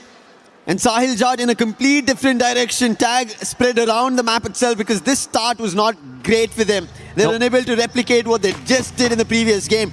And I don't know how, right? One game they got a booyah, did not make the best in the second, and then coming back to the next, again another booyah. A little back and forth happening here from Team Apex Gaming. Yeah, we actually have a terminology for that. It's called the RRQ experience. In a way, sorry RRQ fans. You know it's true. You know it's true, Conchita. I love you a lot. But I gotta say, after match number 10, we already see the clear hierarchy, right? Top 4 confirmed. Even if Falcons go on a miracle run, to do it in 2 matches, highly unlikely. So now it's the fight to not be in the bottom 2. But even then, with Demon's Pride out, they only have one more chance in match 12 to do so. Paradox hanging on by the skin of their teeth. They gotta find a revival to get back into the game. But getting the game going is going to be due. Elimination, damage all being done. Aim God now taken down by Titan Esports Club. That was one of the players, but there's still a challenge coming in. Ray, he gets taken down. Titan Esports Club, they get challenged by Aurora. And look at the Axel's position. Completely unthought of, and Aurora taking this as an advantage. And Titan Esports Club, all they want is making sure they secure their survival stage chances. And a challenge coming in from Azriel is good to deliver one, but then the entire trail of Aurora follows through. And Titan Esports Club, they lose their players one after another. And it's only up to Kutush, and Kutush has always been the savior for this team. Forced to slow the pace down. Not really close to his team, but the Dynal clear from Toe player confirms the absence of anyone there, so he can't get the revive going. Nameless and Cypher linked up. Shoto great snipe on the trap. Kutush with the full revival there. TAG racking up steady points. Next one fire actually fights due with a P90 of all things, so the sniper of AGL will need to be brought back, and that's will be the case. As Loud makes that rotation, BZB wants to push the envelope. Loud, they are in the top 4, and as you said, they're just making sure they seal the deal with match 11 and match 12 on board. AGAL trying to get closer to their booyahs that they can cascade in the champion rush, but right as now, Aurora, they're biting their chances, trying to get better, and they're picking on DRS one after another right at the vending machine at Zipway. Not even giving them a chance to breathe over there or even counteract. Wait a minute. And look at that, instantly they go for a hit list and goes to Loud's Gosha. Aurora has 16 eliminations. What? Yeah. How much has happened? That happened. Wow. Where did that happen? We'll see in the replays. Yeah, we looked away. We looked away for just a little bit. Yeah. You see that, Neptune? Thanks for not mentioning Aurora. And Aurora, big picks. They did trouble. Titan Esports Club. Those are some of the eliminations that they managed to get. And right as now, being troubled is going to be Paradox. Falcons, in the meantime, they are trying to go in for a challenge. FGL being used to force on fire, not getting closer. Fire battling with fire, using a chrono, but not for long. And Zuez puts him down, and another back coming in. Aurora, 18 eliminations. It looks like Aurora are taking this chance as the top teams have decided to silence themselves, at least here on Nextera. Aurora are going all out. Another challenge and Limit X7's positions compromised. Riptide his defense, not great. Azriel tried to jump closer. Unfortunately, the landing was not that great, but what can Limit do? He's stuck in a very hard spot, surrounded by the entirety of Aurora. Yeah, missing, unfortunately, airballing the Riptide Rhythm is going to put him in a rough spot. I think Aurora really fueled by the early pickings that they've gotten, now seems to looking to build themselves into an unstoppable fourth circle, move south. But if Aurora can clear out Limit from the area, they get such a stronghold in that area around Zipway. I think the best part of Aurora right now, again, chances of making it in the top 4, pretty much unlikely, but they could cement the position to one of the generation record run. Remember, so far today, the most elimination a team has gotten for themselves is 20. Yeah. Aurora is at 19, 18, 19, so they're already looking to break a record. This is around the 7-minute mark, right? Not at the end of the game. So Aurora, in a brilliant run, for the time being, even Evo's trying to stretch that towards 10 of their own elimination. Tag, they find Kutosho there. It seems like the elimination feed slowly, right now, lighting up one after another. AGAL picking off the last player of Paradox, and that is Sneaky out. And Paradox, just like Demon's Pride, their chances are looking bleak. Really falling out of their hands. Some hit scratches there from Paradox. The only thing that they could hope for right now is for TEC to be next. Then they will have a chance to bring it back. Maybe for Demon's Pride it's going to be an easier journey, but for Paradox it's a 20-point gap. And a lot of hope that TEC don't make it this round and the next. It's going to be a difficult one to kind of look forward to teams fall and their own uprising, and especially with only one game to go after this. But on the other end, Loud, they have a challenge. That's going to be DRS. They thought they were ahead of the game, but BCP, he was quickly surprised by DRS. But the challenge not yet done. Gosha was there out along with Aurora. 20 eliminations on the clock. Not yet 10 minutes, and Azriel going in for a chase. Pratik, he will be taken down by Azriel. Stroix, can he do something different? Right behind the drop, and Aurora have not yet seen, but finally it's going to be the Axel. And DRS out of the run. However, Aurora roaring in this game. A slight smirk from Axel's face. He knows that the magic is being performed here. They might even set a record for the highest elimination count in a round if this continues. If they add a Booyah on top of that, it might be the record for the most points in a single round. Yep. To be achieved and set by Aurora, missing 4 years from the international stage.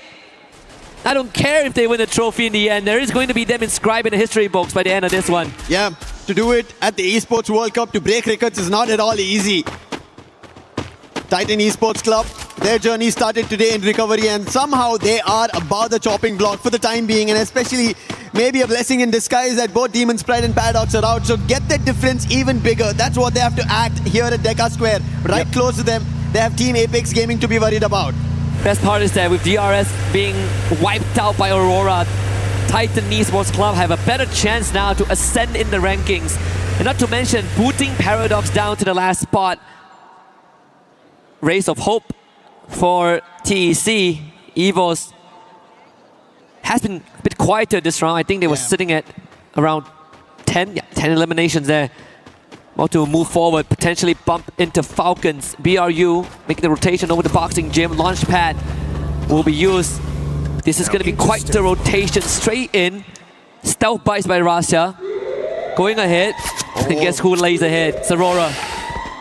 He might have the stealth bites and might be in call for the time being, but right in front of Aurora.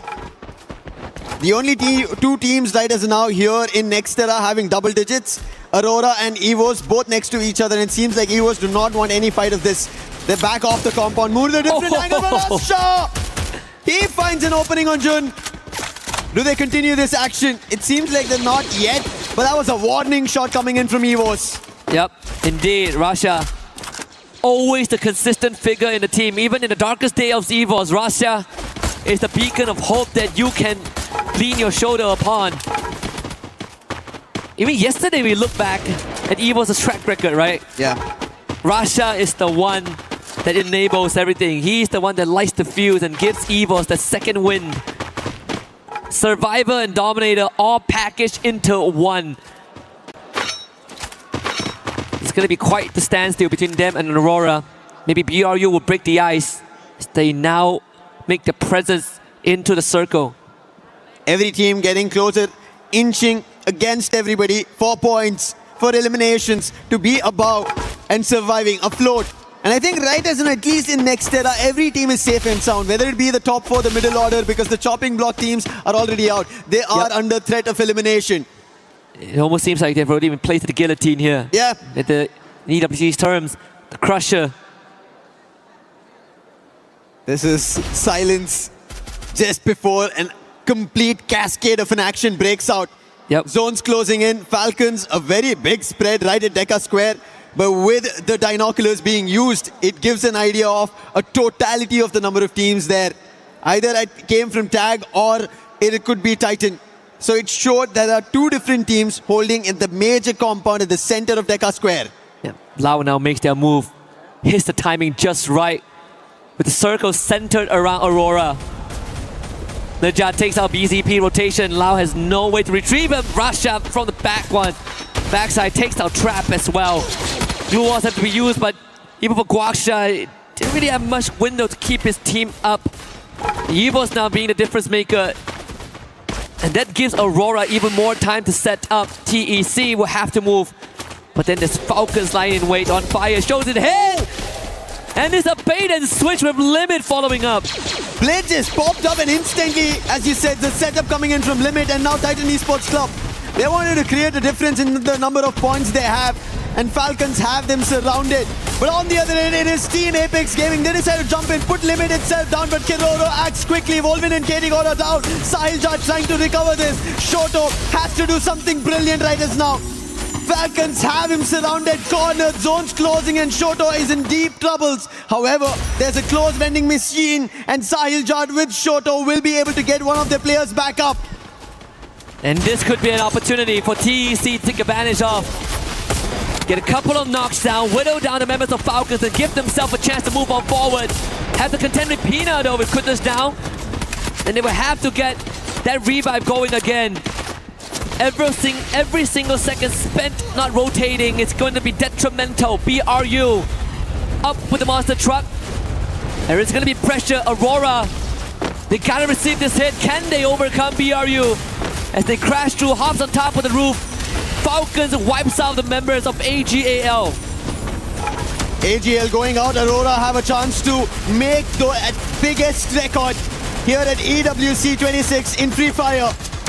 22 eliminations. They died down after that 8-minute mark we were talking about. We're talking about chances dying out. Team Apex Gaming here in next era. They lose their chance out. However, still chances for Titan Esports Club to rake up points, but they're under the axe of the Axel. And Zue is also helping out, and that is going to be an end for Titan Esports Club. 24 in total eliminations coming in from Aurora. Buriram know this is happening, but that's happening right below them. Is there a change? BRU might be the only person that can, the only team that can stop this carnage from the Malaysians. Of course, with Azrael leading the charge as well. Axel onto Limit this time. Out into the open. Aurora not overheating this time. Get high. Removed from the equation. The clutch factor of BRU no longer in the conversation. And Aurora, new surge of confidence, newfound hope, now takes on BRU, and they are on top of the roof. A fight between Loud as well as Evos. But Evos, they have the numbers. Loud don't have it. Riptide Rhythm coming in, trying to fend it off, but it goes towards Aurora. The Axel's down, but they are quickly recovering. That's the best part, as you said, they are not overheating. Jun, he stepped out, quickly spotted multiple players and backed out. On the other end, Limit taking an advantage on Buriram out in the open. Buriram thought they're going to be ahead of the circle. The zone shifting, they wanted to take an advantage of it. It did not work in their favor. Aurora on the other end, back into the compound, pummeling bullets towards Falcons as they did trouble Buriram. You want to talk about David versus Goliath, Aurora is the underdog right now. 25 and counting, make it 26. Azrael with his 7th side by side with Jun. They make it to the high ground, and now Evos is going to be the next on that hit list. They eliminate BRU with the help of Falcons, down to just 4. Aurora and Evos have the best odds with the full squad left alive, as Loud also ends their journey in this match. Kororo all alone. It's going to be the neighbor derby here. Aurora ever so confident. And the final fight breaking out at Boxing Gym. And the gloves are going to be let loose. Evos, the defending champions. Aurora, the first time in the making. Breaking a record if possible. Evos have to set themselves up. Like how we've seen Aurora, they have their elimination spread across all the 4 players, 6, 7, all of that has been seen, but we saw Evos themselves at the early, looking cool, calm-headed, with fun in their name, with 6, 7 already being done by Russia. But can they actually pull off something like that against Aurora, who are looking like the Goliaths in this game? Start to eliminate the external factors. As Evos, they take the challenge head on. You know they never shy away. Glue was put up by Aurora to prevent any sort of an off angle, as Evos barricades themselves in its compound, but the circle is going to force certain movements. Suez still preoccupied by Kororo. He needs to be removed. This is the plan. Aurora do not want to give the chance for Evos to step out until Kororo is removed, because they do not want somebody trying to pepper them out without intent. And now with him going out, Falcons out, it is going to be a fair 4v4 battle. But the best possibility for Aurora is they have cornered them. They've closed out every opening on Evos. There's a chance for a 43-point round right now for Aurora. A record never seen from a Malaysian team. Last we saw was 42 points last year by Falcons. Aurora have a chance to make it 43. And how cool is that on EWC a year apart? The circle, it's going to be the game maker. Axel on the roof, but we eventually have to descend. Neither of these teams have the best of the circle. They're at the edge of it. They're at the center of it. It will come down to a battle, but look at Aurora using all their glue walls, making sure Evos does not head out. They're hoping that this zone shrinks in their favor. Oh my They're goodness. waiting for an opportunity. Evos also not trying to rush out. This might come down to just their HP. Is it really going to be a heating battle? Ezreal not able to sneak in. It's going to be so close. Axel is going to be their lifeline. Rasha finding a knock. Here he comes. Evos on the hunt. Ezreal with the knockdown here. But the lifeline is on top of the roof. Is Aurora. All hopes on the Axel. Can he outlast the odds? Aim God knocked down by the blue zone. Axel continuing to patch himself up. It's him and Apex. Who is going to outlast the system? Axel falls at the very end. And Evos is the one that comes out on top. The Tigers, they hold off the zone, helping them out. Aurora, they should have kept their aggression going on and they could have got a record. But what a booyah coming in from Evos, holding it off. We saw the fight could have broken out very early on. Russia instantly shut down Aurora, saying do not take that fight against us. And in Boxing Gym, we did look forward to the bell, but it was in favor for Evos. And regardless of that, Aurora have something to be proud of. Still a record being set. Almost close to 40 points. A scoreline that any team would dream of. Yeah. Again, we said highly unlikely that top 4 standings will change, but this has at least kept Aurora in the game. And even for Evos, they know what the plan of Aurora was. They were prepped to play that healing game. What an impressive round, honestly, from the Malaysian team. I think it is something that, you know, we saw back in the SCA, back in spring. The good games of Aurora are the games that they are willing to make these moves and take on the fight, and god damn, they did it well. Yeah, I wish for this fight to break out in their favor. They should have gone for it a little ahead. I agree. But yeah, there was even electrotherapy being used by Evos. That also helped out Abax over there. And that's what we talk about, these minute things, you having the skills ready for those final battles. It helped out Evos over there. Aurora otherwise maybe could have had their own big one. Let's hear them. I was ready for a bloodbath, honestly. I was so ready for Aurora to just run in, duke it out, throw haymakers, and see what happens. They chose the safe way, but again, no harm, no foul. You know? We've been seeing these teams who have had their booyahs and their comms right at the very end. It has not been hectic at all. And in this bed we saw comms, they're like, hey, we understand what Aurora are trying to do. Let's do the same thing. It worked out for EVOS. Yeah, I mean, you didn't even see EVOS trying to force their way out from the boxing gym. Right? They're like, I guess we chill. And then we try to... We 6-7. We 6-7, right? And then, so we got 6-7. Game 6 is coming up. But of course, before we get to that, we got to see what's going on in the rest of EWC.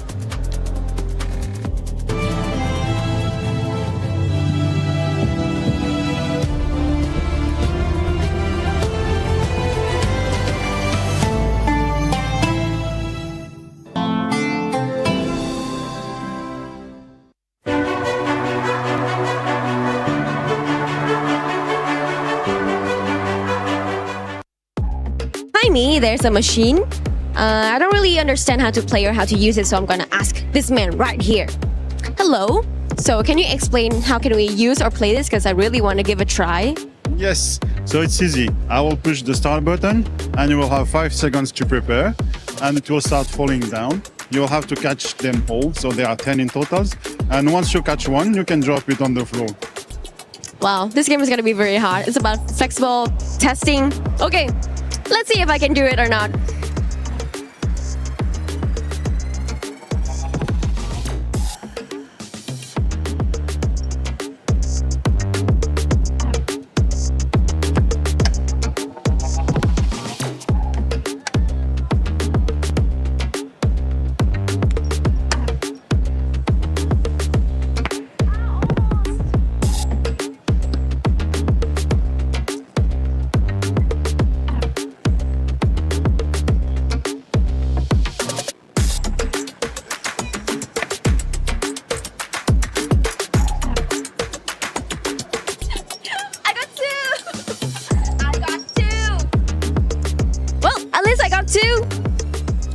I think it's a good game to testing your flexible, and of course my hat is falling off, but this one is pretty fun for exercise. Let's move to the next one.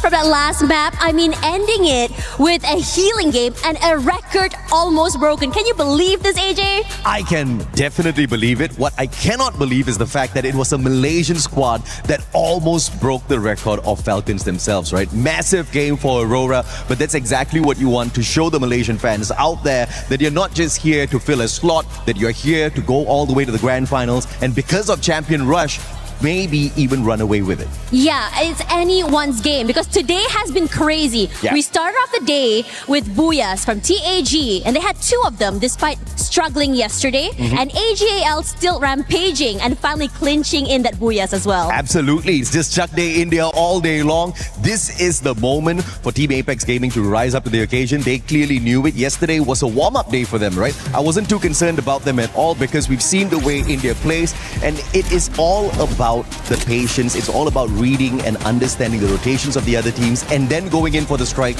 when you truly need to do so. And today is the day. Perhaps they might not get the early access into the grand finals, but what they will most definitely do is not get relegated today. Down at the bottom, Paradox as well as Demon Sprite, they are the ones who are in a little trouble. Yeah, it's looking really scary for them as well, especially as you know it is elimination day after all. You do not want to get dropped today. You either want to be at the very top all the way to finals, or you want to at least survive for survival stage. Absolutely, and obviously you want to get in there a tad bit earlier, but there is no harm whatsoever in playing that survival stage, right? You've got an extra 10 games to go through that also gives you a little bit of extra warm-up before you play the grand finals. But obviously the Super Titans want to get in there early, and Southeast Asia, as expected, finding dominance there. Now the surprising thing is Loud, even without a dominant run today, are still in the top 4.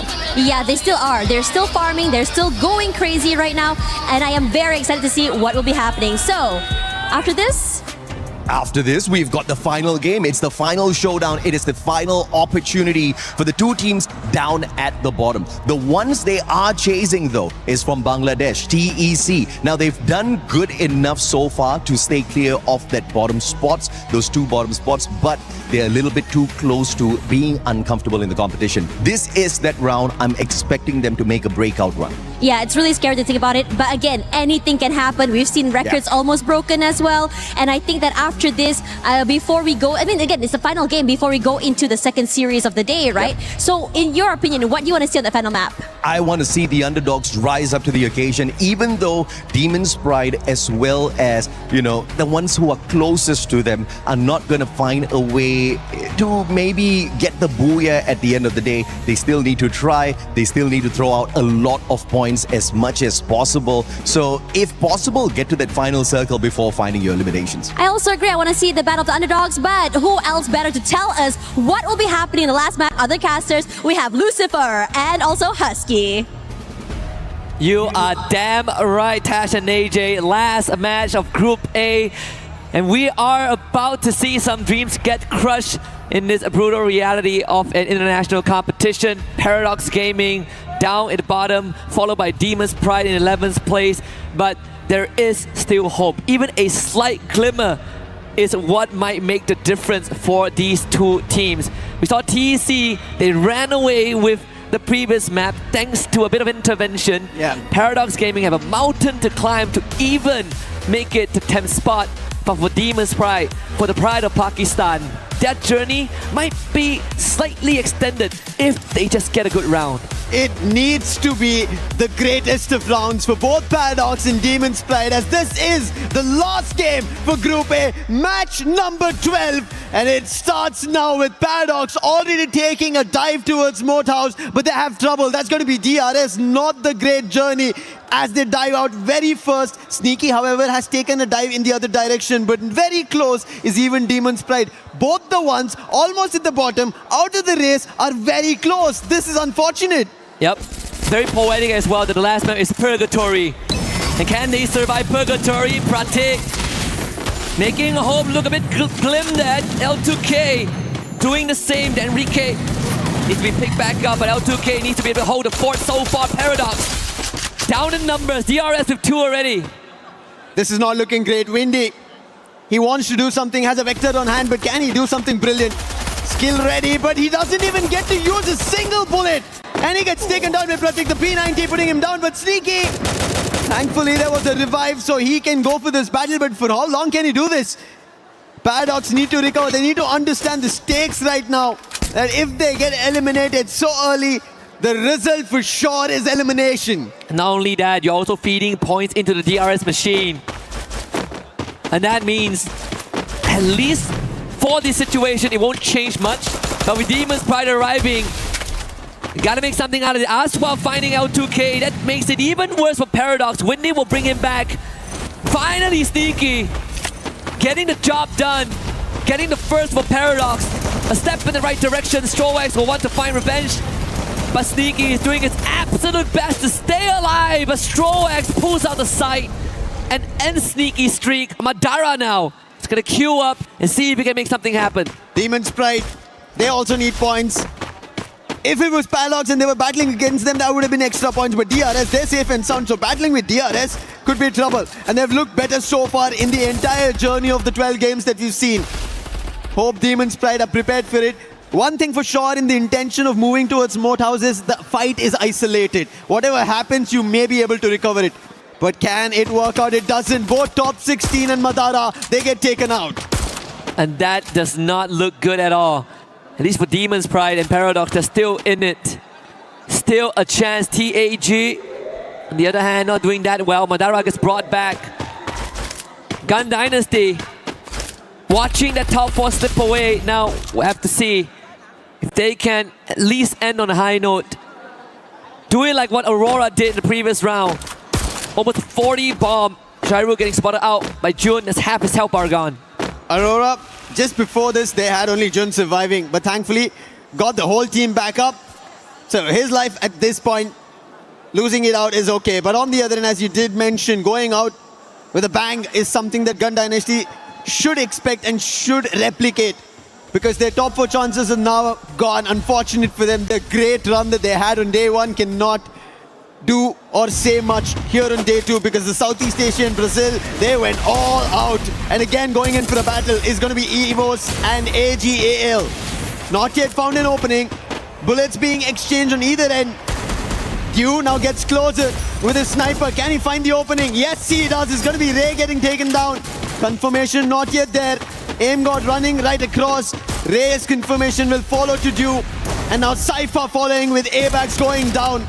AGAL looking better, but finally taking a hit on Dew. Now it gives a chance for EVOS to get back into the game.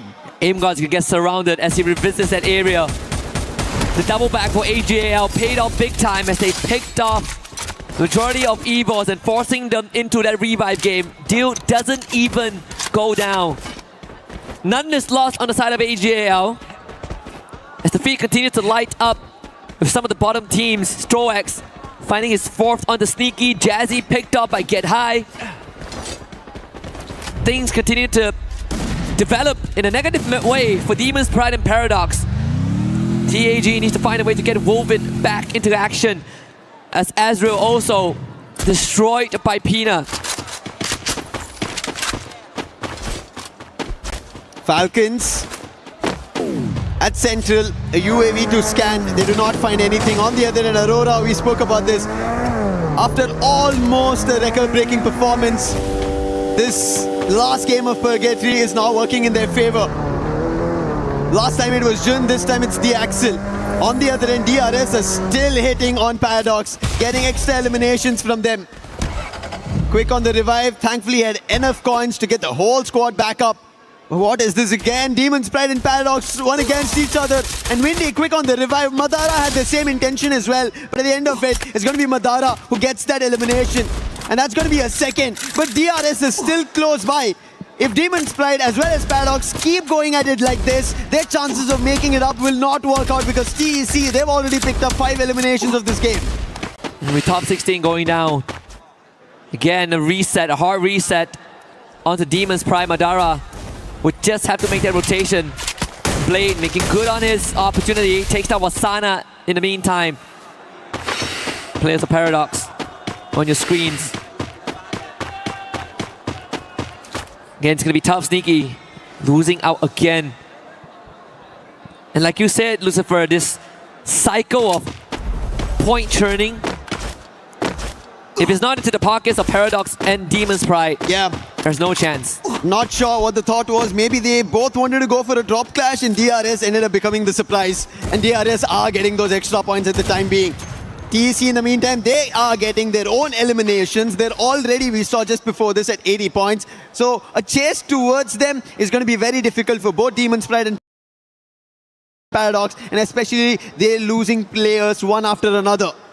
Finally, somebody has taken the most eliminations away from Trap, and it's going to be Sci-Fi, and that's what I'm pretty sure every fan of AGAL will be happy to see. Yeah. Russia still in first place. Yeah. At least tied up with Sci-Fi.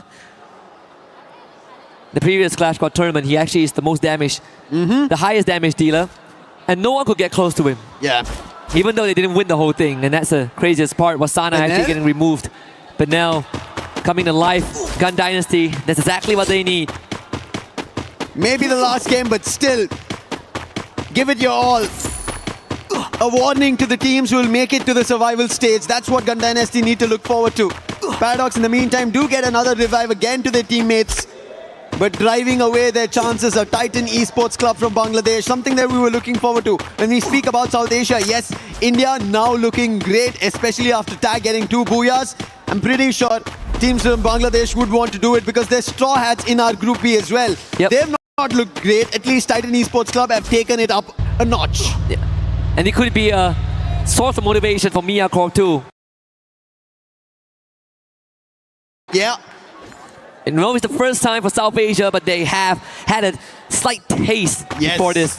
But for USA, absolute first time. Demon's Pride, unfortunately, the journey might have just ended here at the foothill of VWC 26. All eyes now on TEC and Paradox. 27 points to tie. The highest of mountains for Paradox to climb, but they're still in it. These are the numbers that we kind of talk about when teams need to get to champion rush. How far are they? How can they deny teams? But right as now, it's about staying alive. And that's going to be an even tougher task to dabble and work around. And I think Paradox, they have a long statement to do if they have to put up a performance like this. Because we've not seen so far, 11 games they've played, we've not seen them pull off a double-digit game. Yeah, it would be a lot more reassuring if TC didn't also have 8 eliminations under the belt. Yeah. The break even. And that is going to only make things harder as more teams get removed. Shox taken out by BZP. It's a good time to kind of lay it out on the table as well. This last round, a lot of what's happening is inconsequential if it doesn't directly affect Paradox. Paradox, every time they take a step, they are either surrounded by DRS or being challenged by somebody else. Yep. This time at least, they've fended off DRS. It's only going to be Pratik and they instantly surround him. Nice. Quick on the take is going to be Sneaky. Happy on that elimination is also going to be Paradox. But they're not out of elimination. Loud is getting closer at that ski lodge's end. Forge is above. Can they forge their very own key that stays alive? At this point, it looks tougher than ever. And remember, with their elimination, they tie up with TEC again. Yeah. 27 points. The count starts here. Enough bodies to go through, but with the right placement points. Not the best challenge right they have. DRS, they somehow were able to fend off. You can see Takuri did get the whole squad back, but look at Loud. This is how they challenge, going directly in. And Trap puts the player from Paradox down. Now Windy, he spots them from afar. Thankfully, none of the players from Paradox were close by, and Loud did just get one and try to back off, but now Nyx has spotted them. That will instantly tell Loud to go for the next fight.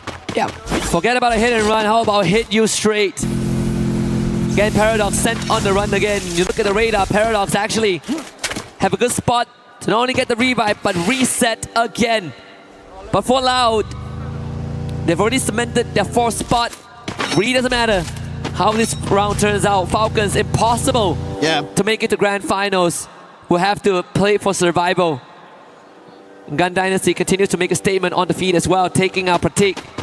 Spinel is the one that breathes life into the team. BRU as well, finding a recovery. It's Gun Dynasty under the lightning zone, challenged by AJL and deal best Spinel. 2 shots looking for the second on David, but Cypher was close by. As David goes down, even Vega gets taken. This is AGL looking forward to their run at that champion rush. And now Loud has a challenge right in front of them. Can they take them down? Damage already being done. Their Scour Fiber is not going to work out. Trap gets taken down. That's due for you. Due looking forward to another challenge with Nick. Trap getting confirmed. Cypher puts BZP down. Now Nick gets closer to Due in that CQC. It's going to be Nick delivering for Loud. He did say that only Brazil will prevail, but unfortunately AGL will remind him that the true kings so far are still the ties, and Loud will have to take a bow now. Guaksha brings Trap back in.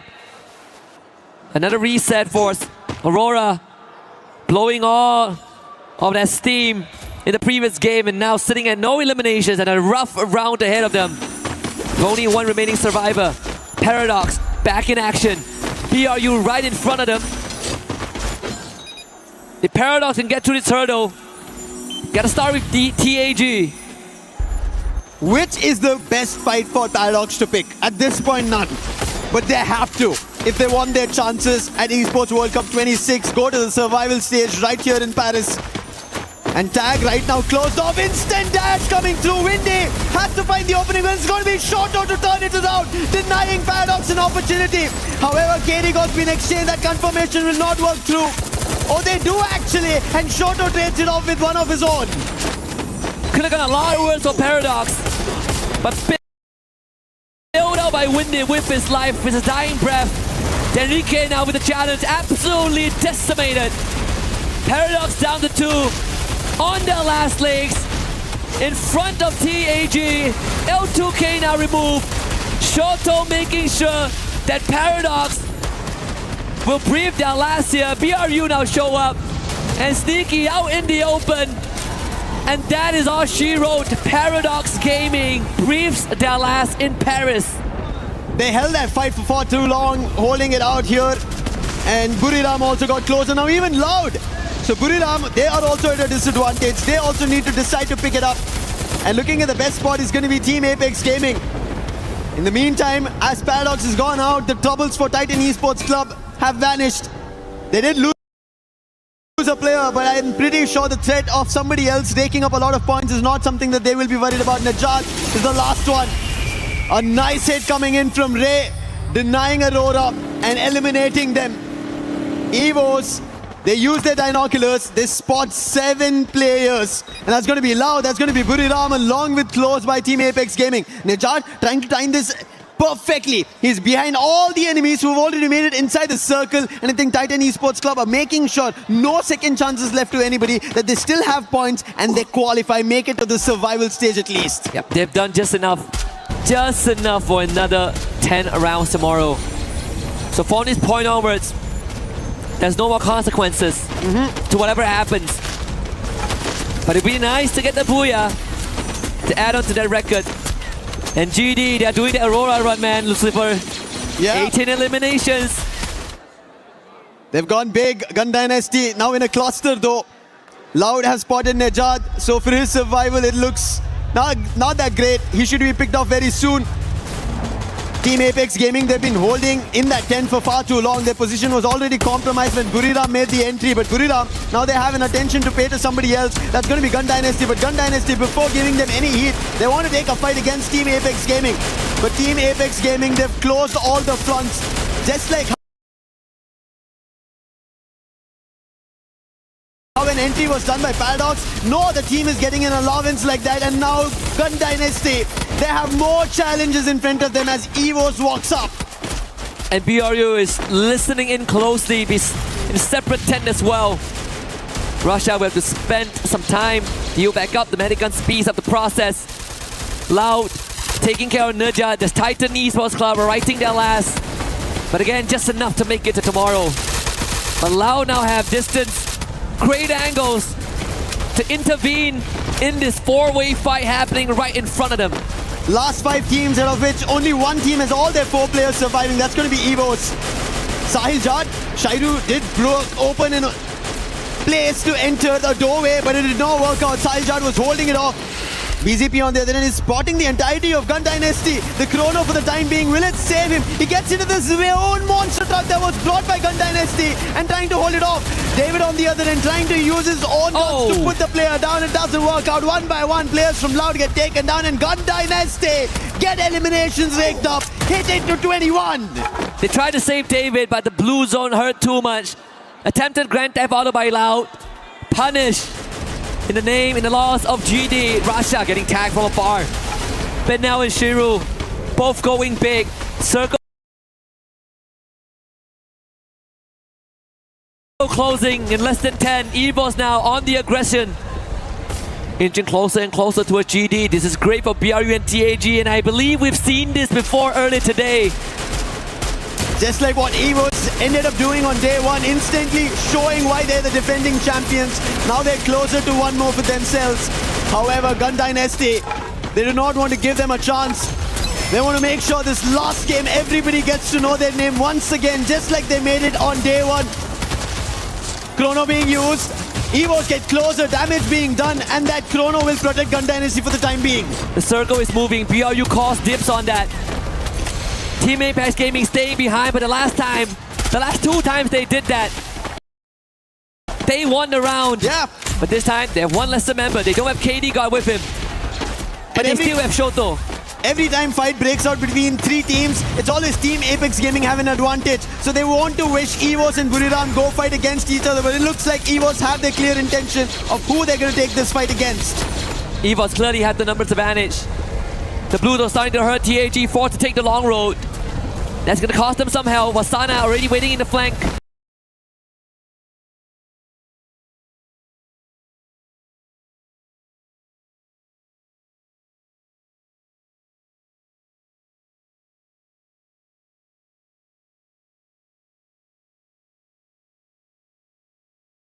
The point guard of BRU in this encounter.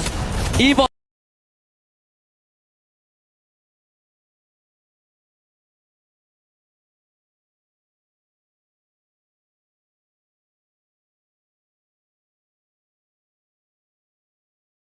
pushes forward from the side, held back by Moshi. Abax needs to get something done right now.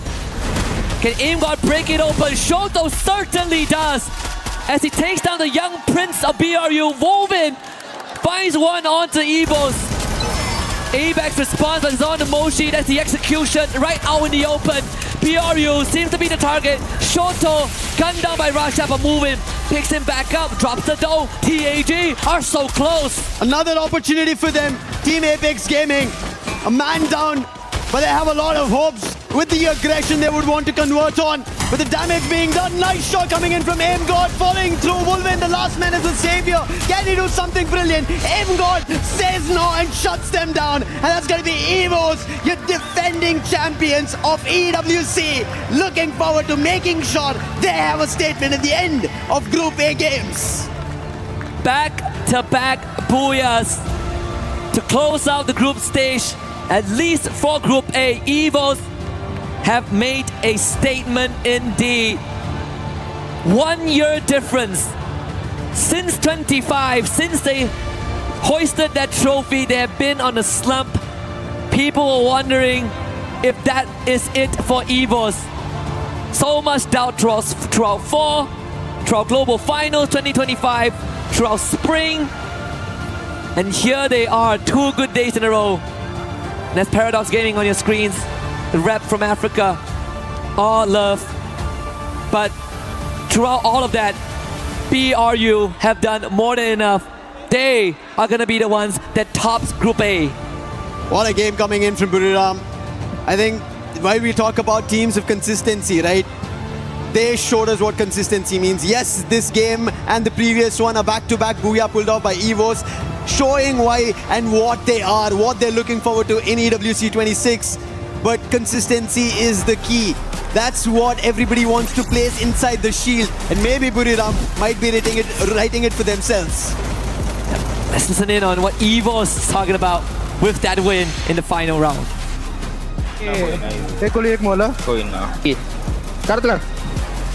Wow, boya lagi itu dia. Boya anjing. Itu dia. Akhirnya nge-kill itu akhirnya. Imgod standing up before the fight even ends, but hey, it's set in stone. Even though Evos, they got that back-to-back booyah, but again, Buriram United Esports done more than enough to be at the top of the group, and you know what that means, Lucifer. Yeah, they're gonna pull the trigger. They will. 2 keys will be crushed. And for Imgod to stand up like that, he knew what was happening. He had taken 2 of the players of tag down, so he knew his teammates in a 3v1 will pull it off. And it eventually did work out. Evos, but you can see at the biggest of stages, this is how the part and parcel of competition is. Paradox, they're happy on one end that they were able to make it to such a big stage, represent their region, and put a performance that they could deliver on. And on the other end, Demon's Pride, this was their very first time from their region, and they wanted to make sure they put up a big performance. They tried their best, but the level of Group A being the toughest did trouble them. Yep.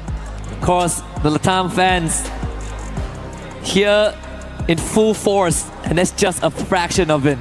I mean, for Africa, it's the first time for the region. For Pakistan, it's not the first year. Yeah. And that's the contrast that we see on the stage right now. They can still walk back with their heads held high because they have done more than enough to showcase their best on the world stage. And I'm pretty sure there's more to come. There is a lot. That's what we look forward to from every team whenever they step up on a stage like this. And this is how we love to see things like this. But on stage, we have Barney ready. Let's send it to him. Well, well, well, an exciting day, and Group A has now come to a close. 6 teams have secured a spot in the survival stage. 4 have made it through to the grand finals directly, and 2 are gonna go home. And so that's what we're here to do right now. But first, I'm gonna have a little interview with Buriram United Esports, because what a dominant day. Okay, let's set the scene, okay? Let's go back in time, your journey to this point. World champions in 2025. 5th in the regional finals, so not obviously, you didn't match your expectations for that, but now dominating in the group stage at the Esports World Cup, that's got to boost your confidence. confidence, right, Wasana? ก็ก่อนอื่นเลยนะครับขอแสดงความยินดีด้วยนะครับกับผลงานในวันนี้ออกไปในทางยอดเยี่ยมเลยทีเดียวนะฮะแต่ว่าก่อนอื่นเนี่ยขอย้อนเวลากลับไปในปีที่แล้วสักนิดนึงใน global ในเวที global tournament นะฮะหรือว่าในเวทีระดับ region นะฮะเราจบที่5ซึ่งแบบว่าผลงานไม่ได้ไปตามทางที่เราหวังมากนักอยากทราบว่าในวันนี้เนี่ยเรารู้สึกยังไงกันบ้างฮะก็วันนี้ก็ทำได้แล้วครับก็ทำให้เห็นแล้วก็ใช่ไหมพี่ผมตอบถูกไหมตอบนะฮะก็คือก็ดีใจครับแค่นั้นเลยใช่ไหมมัน Yeah, actually we are very happy and excited that we finally be able to like prove ourselves that we are deserve to be here to become the world champ of this year. I like that. Now, one thing that all these teams are chasing, obviously, whilst we're here, is consistency. And it seems like you guys have that in absolutely mountainous amounts because you guys managed to secure 3 booyahs yesterday. Today, not so many. However, you're still putting up points every single game. What does it mean to have these teammates with you and performing so well here on the main stage?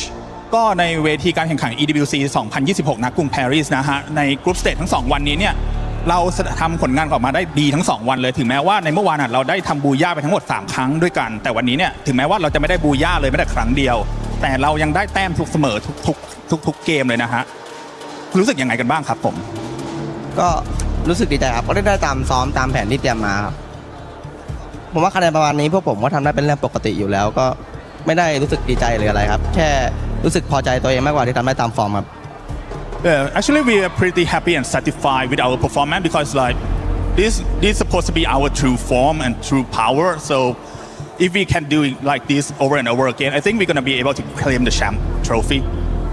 I like to hear that. I like the confidence. It's good. Now, gentlemen, it's time to join me. Come on, walk with me. This right here, this is called the Crusher. And as you can imagine, we're going to crush some hopes, going to crush some dreams, and crush some keys. Like I'll remind you, we have 2 teams who have been eliminated from the competition. They need to have their keys crushed. And so, we're going to start things off. Would you like to press this button? กดปุ่มเลยครับ It's going to open up. It's going to reveal the teeth. It looks menacing. Let's be honest. We're going to crush these keys. Okay, Wasana, would you like to gently pull on this lever and send them home? Is there anything you would like to say to your teams before we crush them? ก่อนที่เราจะดึงคันโยกลงมานะเพื่อส่งดึกคีย์ทั้ง2อันลงไปเนี่ยมีอะไรอยากจะฝากบอกทุกทีมเลยไหมฮะกับแล้วก็2ไม่เป็นไรครับเก่งแล้วแต่ผมเก่งกว่าครับตัวที Yeah GG nice try but we are better than you guys sorry Oh, that's what I like to hear. Okay, pull that lever in 3, 2, 1. Send them home. And just like that, 2 teams have been eliminated from Free Fire at the Esports World Cup 2026. But don't go anywhere because 2 more teams will be eliminated later today. And as we get those groups prepped, we're going to head back to the studio before we continue with day number 2.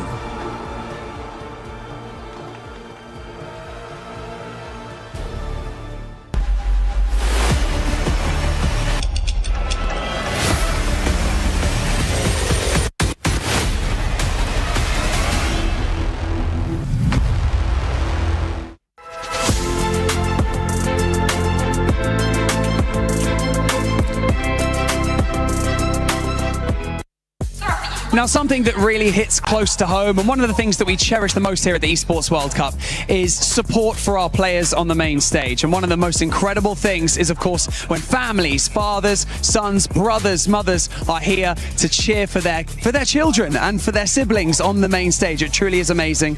I've got Shailesh here joining me, Shoto's father from Team Apex Gaming. Shailesh, tell me what it's like being a dad. I'm a dad. I have a 4-year-old son. What is it like to cheer for your son on the main stage at an event like this? It's great to cheer for your son, especially if he's the 18-year-old son and who is doing something which I don't understand. So you can imagine it's very difficult to cheer for him. But once he won the Indian Championships, before that I was a tough opponent of his. I used to refuse and deny him whatever he asked for. But after he won that, I knew he was passionate about this game. So you can imagine I've got 4 other family members with me. I have spent so much money to come here to support him. So that says it all. Now I am one of his biggest fans. I love that. We managed to convert you to being a fan of esports. That's brilliant. Madhvi, what is it like being here as a mum? I think that one of the most important things is to teach your children to chase their dreams, right? And now Shoto is chasing his. How does that feel? It's a proud moment for me as a mother. He's playing very well, enjoying. He's playing incredibly well, especially today. After yesterday, okay? Yesterday was a struggle, an uphill battle. Today they're playing so well. Yeah, tell me how it feels. Yeah, I think 2 games is quite the progress, I would say, because I think yesterday it was kind of a struggle for almost every single player in their team. But finally they have proved themselves and made a great comeback, which I'm sure a lot of people, even in our home country, India, are proud of. I love it.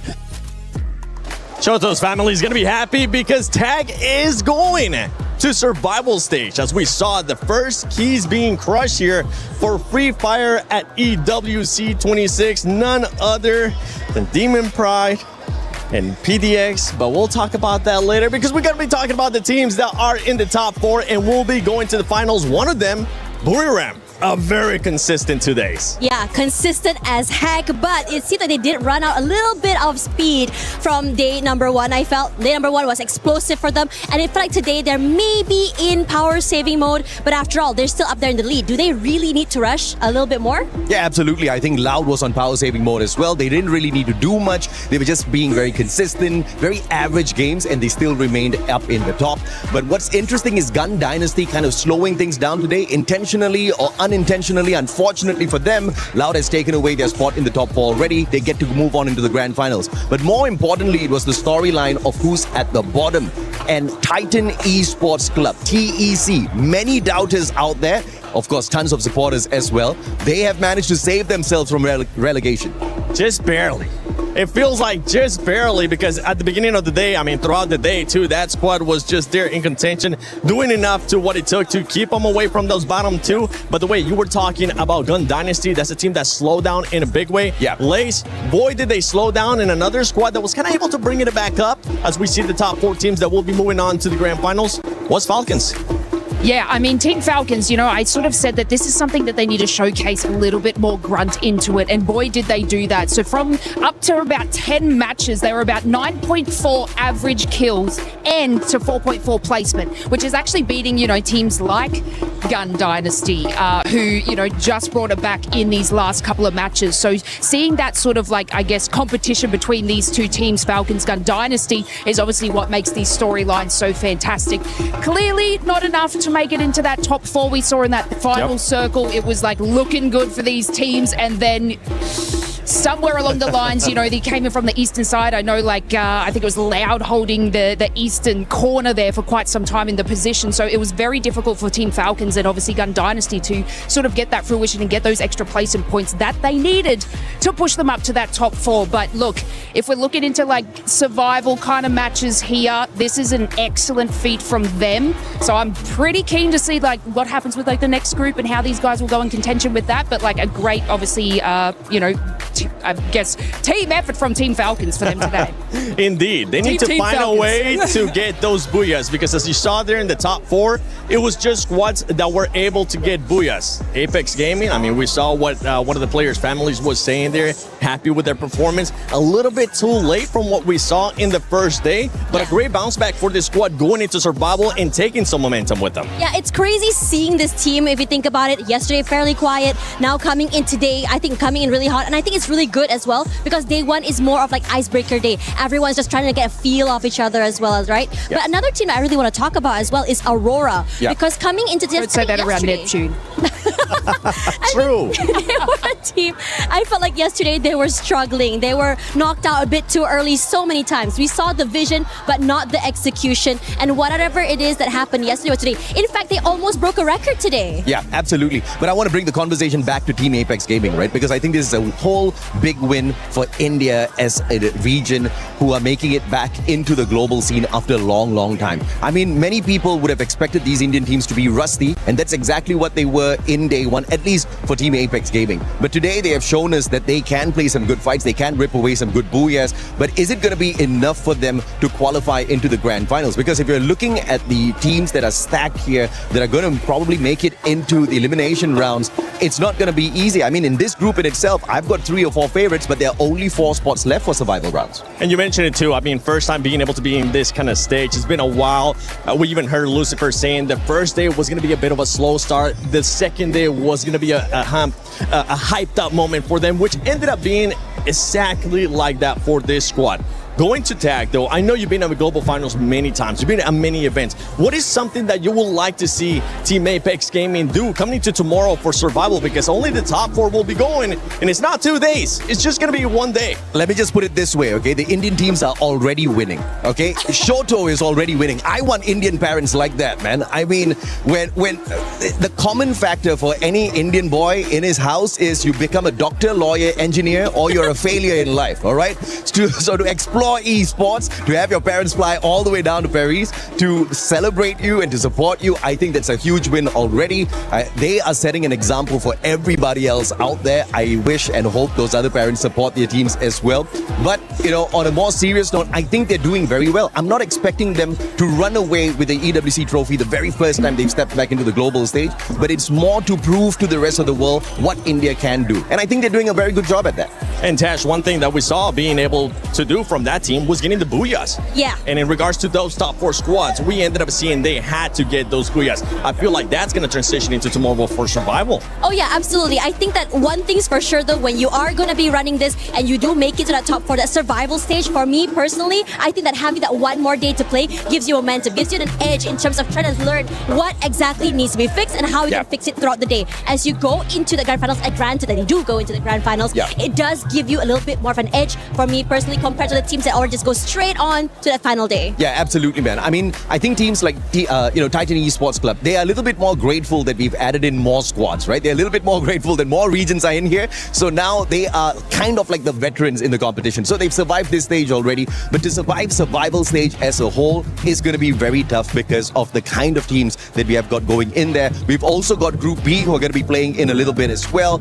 Yeah, I mean, down at the bottom, the teams who are already struggling are not going to be obviously a very big, fight for them.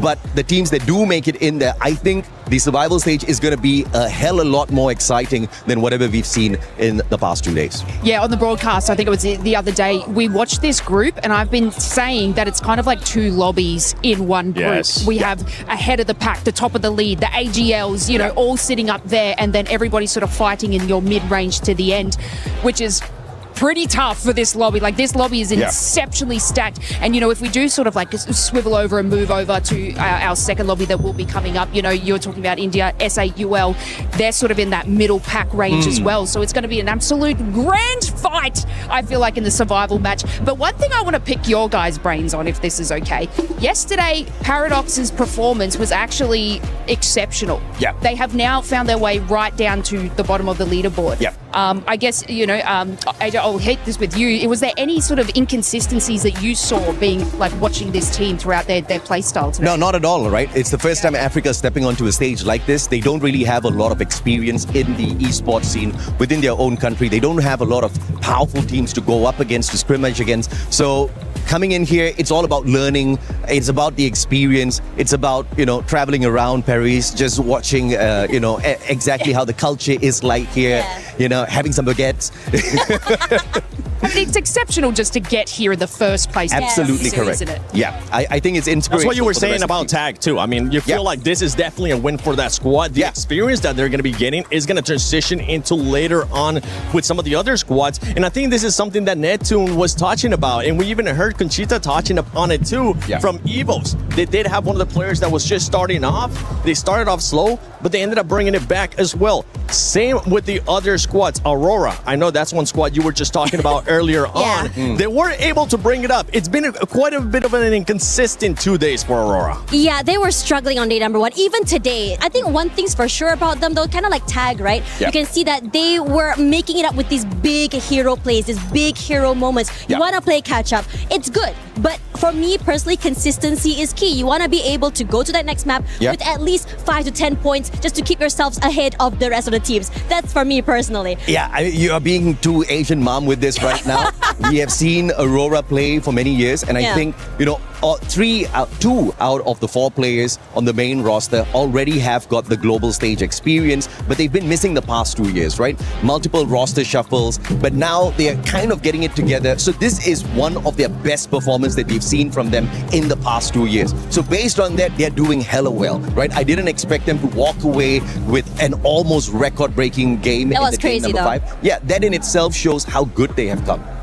Great momentum too that they're going to be able to take that into survival. And that's the thing though, you can be consistent here when we're talking about groups just to make it to survival, but it is going to be a bit of a level up, a big level up when we end up moving to survival, because the top 4, that's all you get. After that, it's not just 2 teams that are going to be going home, it is going to be the rest of the teams that are going to be going home that are not in those top 4. So going into survival, I know, by the way, there's amazing people that have joined us, Tash, Bunny, AJ, and Lace, especially you two. You guys are going to get a chance to cast that Group B.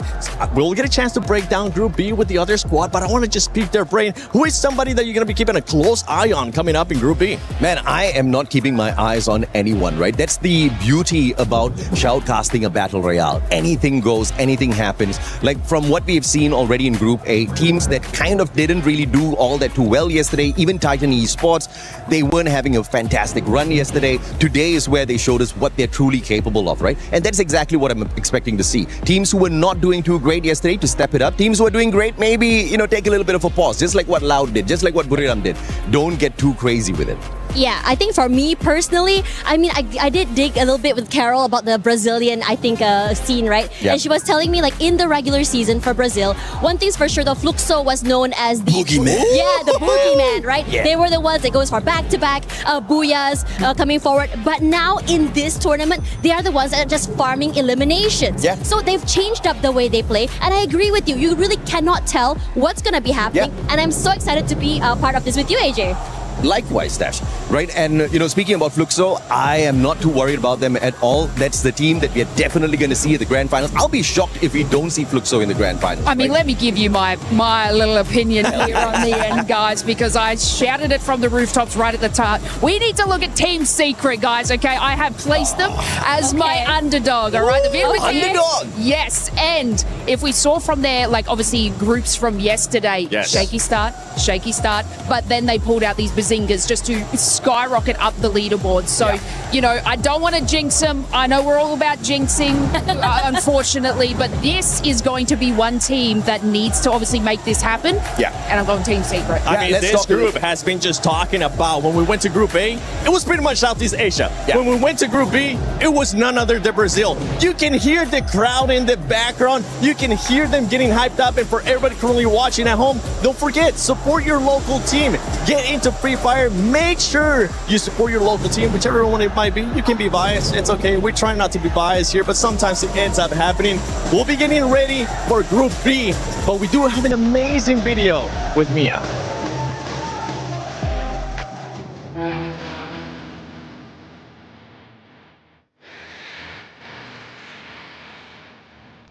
Yo estaba en el trabajo y ya cuando estaba bajando camino hacia la casa ocurrió los temblores. Ya cuando nos frenamos y esperamos que pasara los movimientos para poder pasar, porque yo iba a pasar por un túnel. Entonces cuando pasó logré bajar a casa y estaba buscando a mi mamá. Ya cuando la encontré se encontraba llorando, y cuando pasamos al apartamento le encontramos los bloques, estaban partidos. Tenían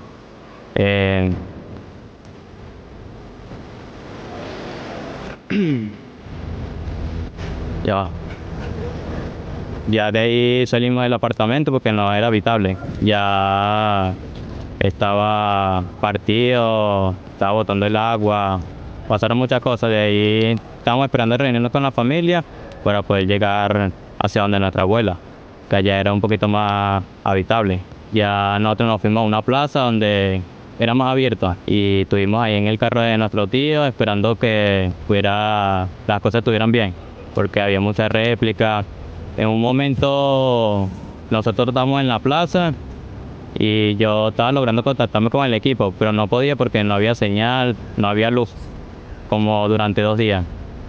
Entonces nosotros esperamos los 2 días, nos acostamos en la camioneta, en el carro, y ya cuando llegó la luz pude contactarme con el equipo.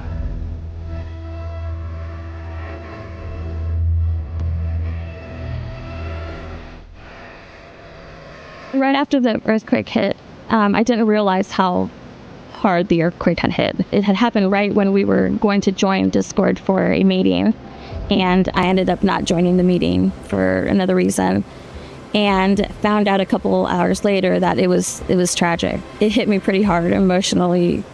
You know, these are my boys, people I spent time with, and then not knowing from them for hours until it became days for some of them. El medio de la nada accidentado, pues. ¿Qué opinas, Capa Flow?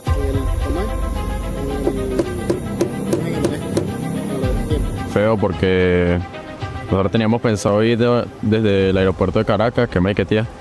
Ya teníamos todo planeado, todo bien, pero hubieron rumores que las carreteras se habían dañado por lo del terremoto y así. Entonces varias gente nos dio opciones, ejemplo, que nos podíamos ir por Medellín, y así fue lo que hicimos, pero fue por Medellín. After we knew that we were going to attend EWC, I already had a relationship with the mothers. So they knew my name. They always heard me on Discord when I spoke to them. And one of the things that I told them and I promised them was that I was going to take that trip with them from Venezuela directly here, and that they would never be away from me, that they were going to be with me the whole time. And the minute I found out that I wasn't going to be able to travel with them from Venezuela, it just broke my heart. And I try to make it as transparent, as much communication. I tried to inform the mothers. Up to now, we have a WhatsApp group that they're constantly receiving pictures. They're constantly getting updates from me, and they know that I've been trying my best to keep them updated. Lo más difícil del viaje fue separarme de mi familia. El proceso de tomar la decisión fue hablarlo con mi familia, porque no estábamos seguros si ellos me querían dejar ir, porque como había muchas réplicas y estamos en familia, no nos queríamos separar. Entonces hablamos de eso en familia y mi mamá tomó la decisión de dejarme ir porque era una oportunidad grande. Duramos como 5 horas para llegar a Barquisimeto, después 14 horas para llegar a Cúcuta y como 14 más para llegar a Medellín. The day after it happened, I knew there was something that we could do, and the Free Fire community as well. And I started doing some flash tournaments on Thursday, which was that next day. I started putting statuses on my WhatsApp of who in the community wanted to contribute, whether it's a mod, whether it's a narrator, so we can do live, whether it's a producer to do live on TikToks, and also to teams to see who wanted to join and make a donation to be able to play our tournaments. We did 5 on Friday, 5 on Saturday, 5 on Sunday, every day for a whole week. The tournament, I named it as Manos Unidas, which means United Hands, which also contributes back to, our logo, which is a logo of a picture of my hands. So Manos Unidas just came naturally. United Hands as a community, we come together to try to help our Venezuelan friends. And we had a lot of turnover. I mean, we had a lot of people wanting to join it and contributing more than, the normal. When we come back to our homes, this coming week, we're going to have bigger tournaments that are going to last for about a week. That's going to be our goal now, to continue raising funds. For them, this is a dream come true. Coming from the whole tragic of the earthquake, it's just makes them stronger, makes them believe more that this is meant for them, and they're gonna do a great job. I trust a lot in our team, and I know that they're going to try their best to take something back to their country.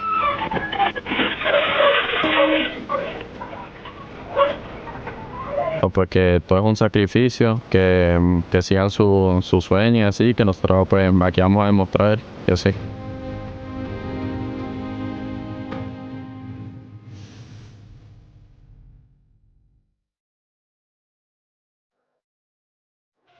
A team that has been able to overcome adversity with tragedies that happen. But at this point, I mean, they're just trying to reach the pinnacle of Free Fire at EWC 26 and trying to find a way to get into survival, trying to find a way if they can maybe make it to finals. And to be quite honest, it is going to be a hard road once again because this squad is starting not in the best positions for day 2 of Group B. Yeah, it is definitely a hard climb for Mia Corp, but hearing what they have to go through, it is such a miracle for them to be here with us today. And of course, it's for them, it is also a milestone and something that they can forever be proud of. So yeah, this is just one of those stories that gets you thinking of how grateful and how easy you have it in life compared to others. Yeah, I mean, one thing is I personally saw their qualifiers into EWC. I was shoutcasting their games, and this is a team that really surprised everyone. We really didn't expect them to get in that champion rush condition, and I'm like the story that they have.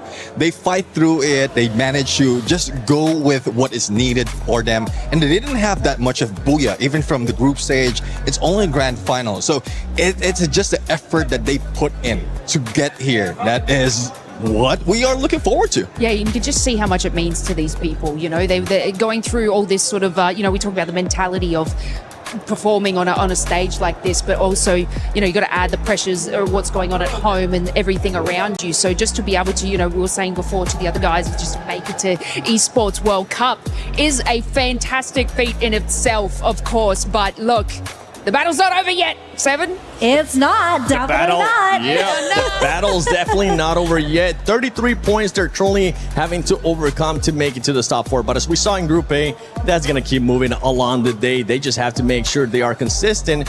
And don't forget, those booyahs have to start coming because we saw from Group A, everybody that was at the top, they needed to get some booyahs. A squad that was able to get the booyahs yesterday was none other than, remind me again of who it was, because it was a team from Brazil, Neptune. Yes, MIVR lost. We're really looking forward to how they are going to continue this, because from what we've seen, especially comparison of Group A, Group B, we've already talked about like how Group A is a group of death. There's a lot of teams who might be able to go and get those booyah against Birmingham United, and this time around, I think MIVR loss will have an opportunity to continue their reign, because even from yesterday, once we switch it up to Group B, it was a slow game overall. It really was. It really was, Lace. I mean, we felt like the pace definitely slowed down in regards to what we were seeing in comparison to Group A. Yeah, I mean, even if we look at like the leaderboard at the end of the day, it was super close compared to our first lobby. So they can interchange and obviously work their way up to be secured in that top 4 position. But what I want to do, Seven, okay, is I want to give you a reason. All right, you saw me before saying Team Secret. Oh! And I want to tell you why.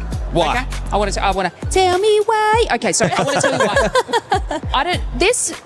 Sitting in 6, you know, I'm always going to look at sort of that middle pack just under top 4. This team in 2025 was an entire brand new roster, right? Talk about storylines. They were not doing well, okay? It was an incredibly rough start, and this generally can happen with like an interchangeable roster here. But on Free Fire Worlds in Southeast Asia, they won 4 games back to back. Damn. Okay, so this team, once the consistency hits, can actually put in the work for this. And now, in relation to our first lobby, they're actually sort of like rivals of AGAL. And if we saw how incredible they did, Team Secret were actually beating them in their series. So I'm expecting massive things from Team Secret. Okay. I've got the stats to back it up, baby. Okay. All right, hit me with And them. there's about to be a power shift, baby. Team Secret underdog. Watch this space. So you have them finishing in top 4 directly to finals. I think they will just hit that top 4 mark. Yes. Okay, I love that. That's exactly what I talked about yesterday because Team Secret won the FFWS Spring 2026 with a consecutive booyah, and that was amazing. But of course, speaking of rivalry, my eyes are drawn straight to Fluxo and Twisted Minds because they have the same amount of points, 90, and the same amount of elimination points, 55. Also, we still have Lion or Lion or whatever you pronounce it. However you want to say it.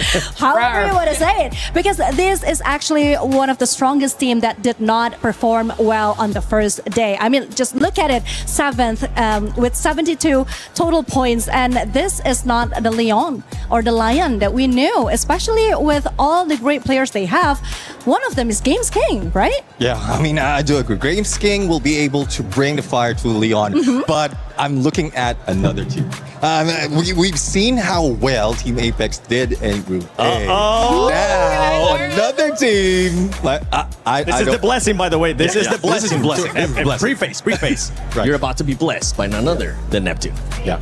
Total Gaming. Let's see. Total Gaming. They might be able to catch up. I mean, overtake Leon, overtake Team Secret, overtake RRQ. No, stop. We're blessing, remember? We're blessing. He's blessing That's how all he those blesses his teams teams. as well. Blessing all those teams. One team that you were able to actually bless yesterday, Conchita, was RRQ, and it worked out perfectly how you mentioned it. Starting slow, maybe some jitters of day one, but they were able to turn that around. I do believe that the true challenge lies today because when we talk about RRQ, obviously the well-known fact is that second day chokehold, second day jitters, and the pressure that sometimes they just cannot handle yet. This is the true test for RRQ, especially for Duts as the captain. This is where he should be performing well. He should be calling all the right calls. So yeah, I guess we're just gonna have to see 88 points sitting at the 5th position with 63 elimination points and 1 booyah. It's looking quite promising. But if I'm talking about the Indonesian team, of course, I am super proud once again to see how Vitality has been performing and has been doing so good in this group, Neptune. I want to say Vitality. With that voice, right? Yeah. The new strategy ended up working out for that squad, and hopefully will continue today, right? Because remind everybody that might have not been here yesterday, it's okay, we'll let it slide now that you're here with us. What was the new strat?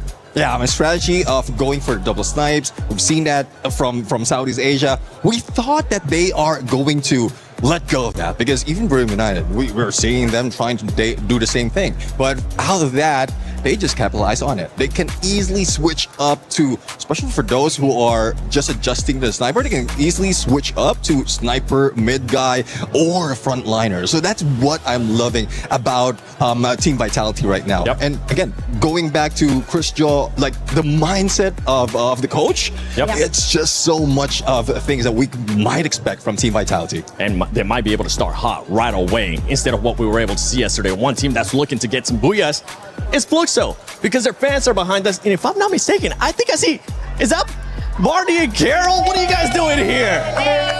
Oh, here we go. We are here with the Fluxo W7M. Incredible fans. It really is amazing. Oh, Sal Cinelli joining me here.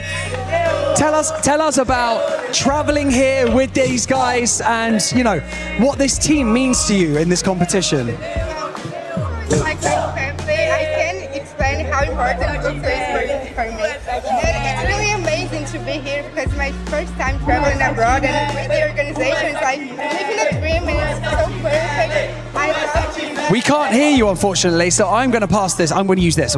Talk to me again about this being the first time that you've traveled outside of the country and what it's like to travel with all of these guys to support your favorite team. Yeah, it's abroad, and I truly love. It's like we are really family. I love Fluxo. Fluxo is my family, and make me start doing live stream just because of the organization.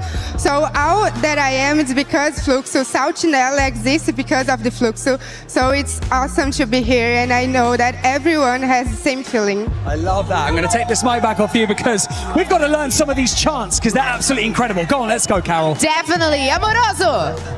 Okay, so yesterday we talked a lot about your travel here. It's probably the first time of most people here getting out of Brazil.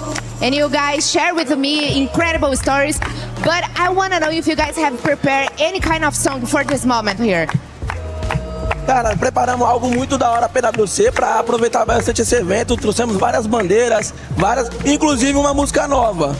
Então, eu quero impressionar vocês. Okay, so basically they have prepared a special song for this moment. They create a special song for AWC, and even they bought a huge flag. So they are gonna show us the flag and teach us the new song. Come on, guys, I'm with you. Let's go. Ei, Spotify, puxa aí, tô aqui na AWC, que é a música da AWC, puxa aí.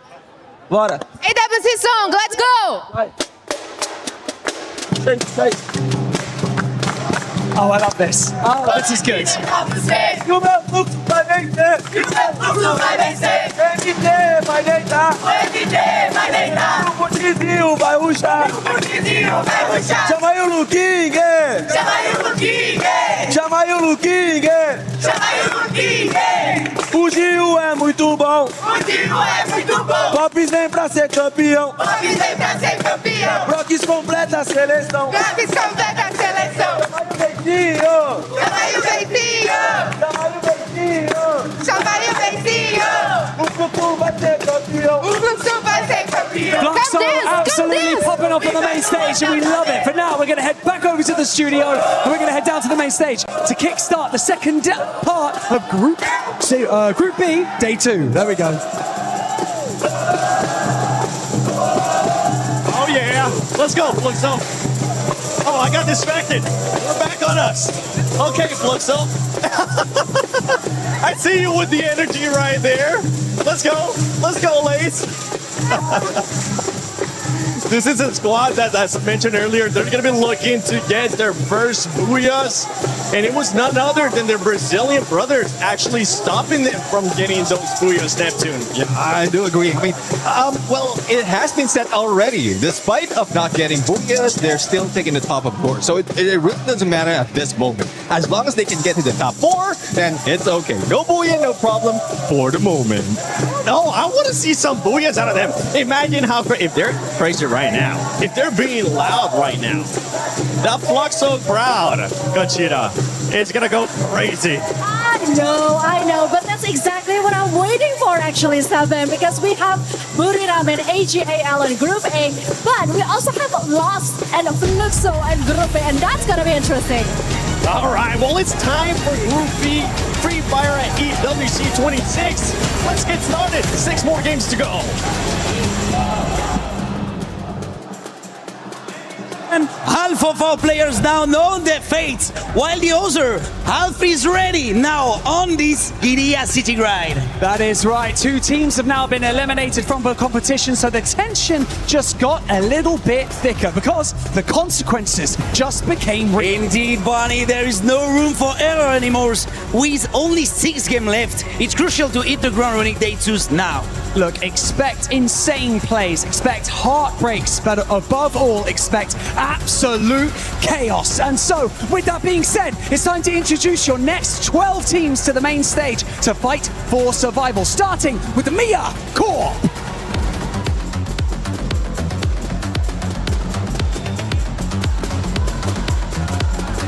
Al-Ali Esports.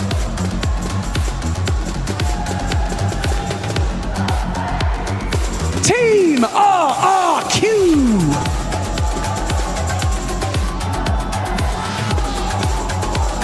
Twisted Minds.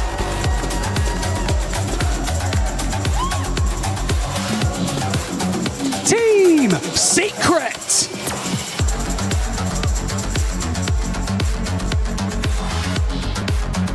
Fluxo W7M.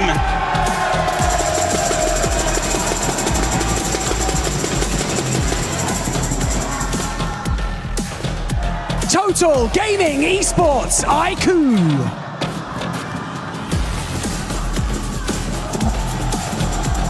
Straw Hats.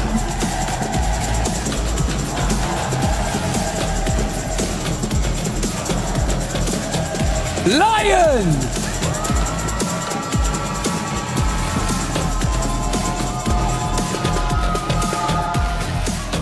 Emmy Bear Loss.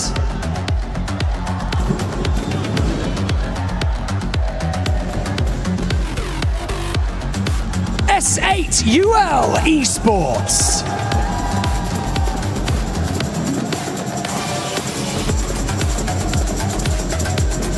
And finally, Team Vitality.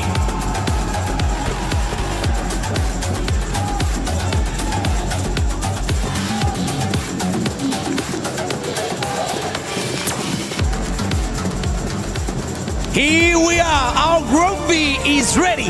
Anything can still happen, and no one is really safe. We've got $1 million on the line, the survival stage around the corner, and our grand finals reserved for just the most elite teams. And so with that being said, it's time to close out the group stage of Free Fire at the Esports World Cup.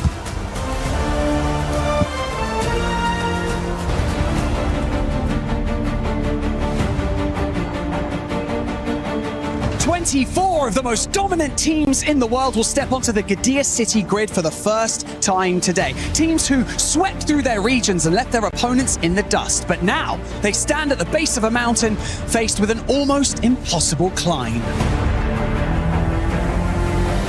Well, let me take this opportunity to remind you that this is your chance to instill the fear of combat into your opponents. Don't hold back, don't hesitate, and trust in your teammates. Comes through, and Loud, all they have to do is just rush forward, and they're completely surrounded from every single angle. And Loud, once again, a booyah! MIB lost, they turned it around, and Bobs is the last one standing. It's going to be very difficult, but also Bobs struggling unholy along with the help of MIB lost, and it's going to be MIB lost getting the very first booyah of Group B.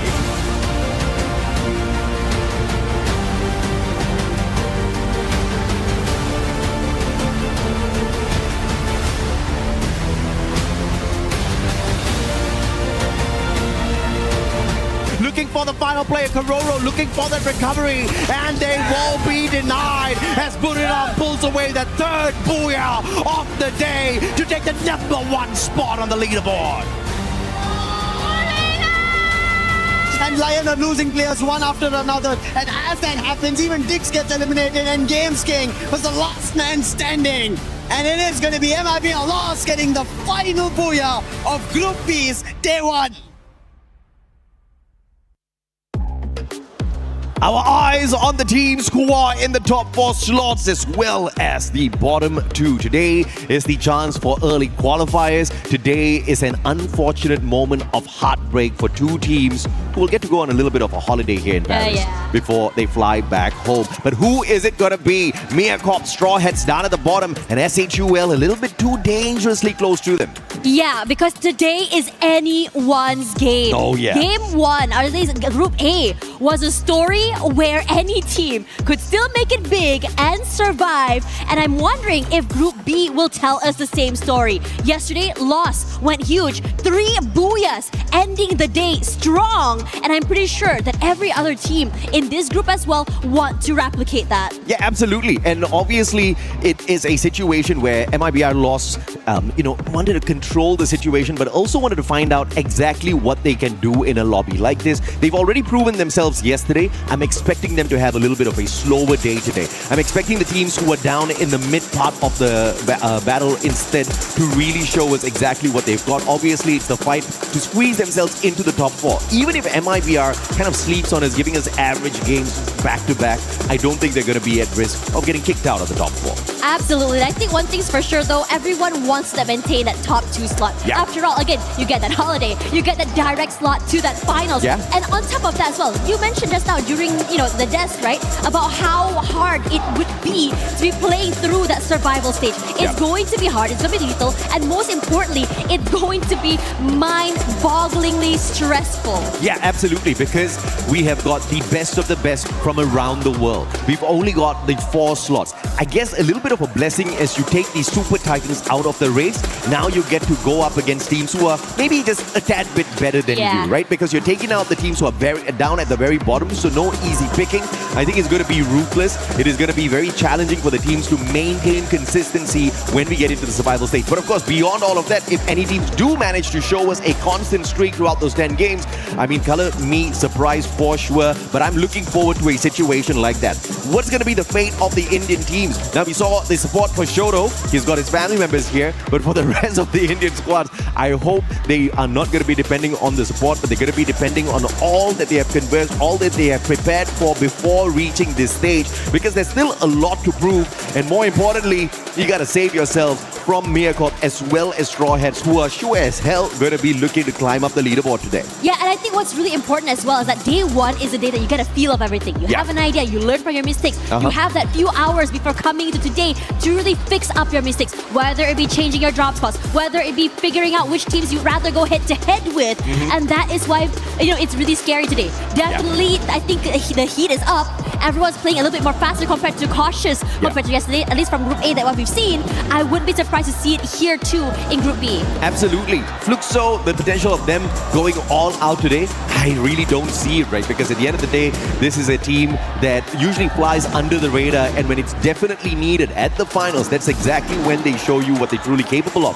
That being said though, 2 years back-to-back, they haven't been able to grab that trophy. Not only were they not able to grab the trophy, they were nowhere close to walking away with the trophy here at the Esports World Cup for Free Fire. So perhaps they want to change their tactic up a tad bit this time round. They're currently sitting in the 3rd spot, not too far away from MIBR loss. I feel like one game can allow them to catch up. 2 games should allow them to overtake MIBR loss. But that is, of course, a question.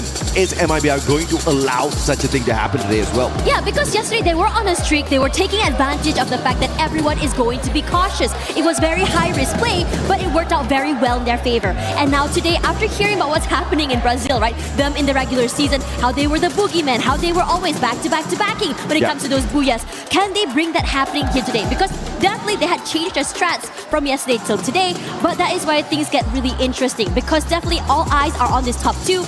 I'm sure no way in hell do they want to go into survival stage when they have the capability of making it into the top 2. Yeah, and shout out to Chris Joe as well. Vitality has been whooping some butt out there on the battlefield. Who would have expected Vitality to do even better than their Brick Brothers RRQ, who yesterday did manage to walk away with 1 booyah to their name, but not in the top 4 just yet.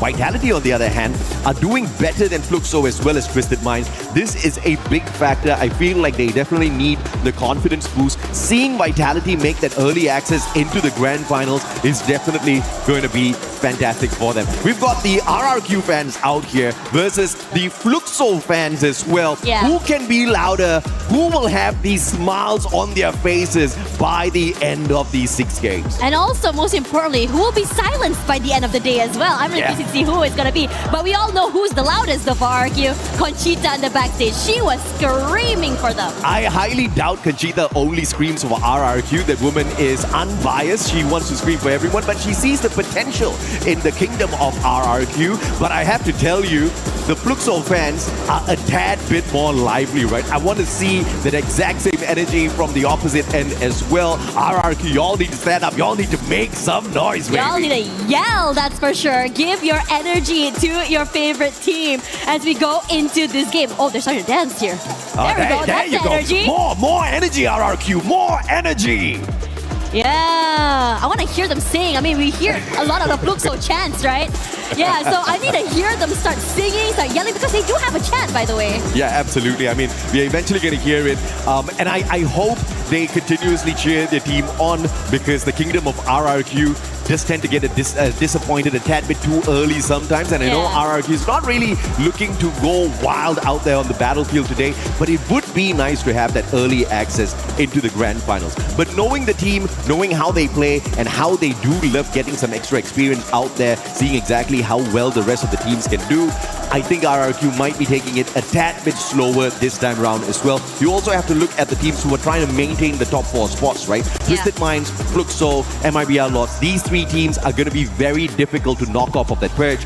The closest ones that RRQ understands in terms of rotation, in terms of their play style, is going to be Vitality. So maybe some infighting. Maybe we're going to find a little bit of a battle between the 2 Indonesian squads out there. Yeah, Conchita said that's a term for that in Bahasa Indonesia. Perang serumpun, she says. All right. Yeah, so that is something that I wouldn't be surprised to see as well. I do agree with you. The rotation is going to be happening. They can go for that as well. And I also really am excited to see if any of the bottom teams could actually just really surprise us as well. I think Total Gaming Esports as well didn't really have the best of days yesterday. Maybe a reset today would be something. I mean, you talked about how this is the first year that India has made it into the big stage as well, right? You want to get back after a long time, Yeah, after a long time. Now, you know, you want to get experience. You want to really get into the groove of things. It's so different playing from the Indian stage to a global stage with so many different play styles out there in the open, and they've definitely learned something from yesterday.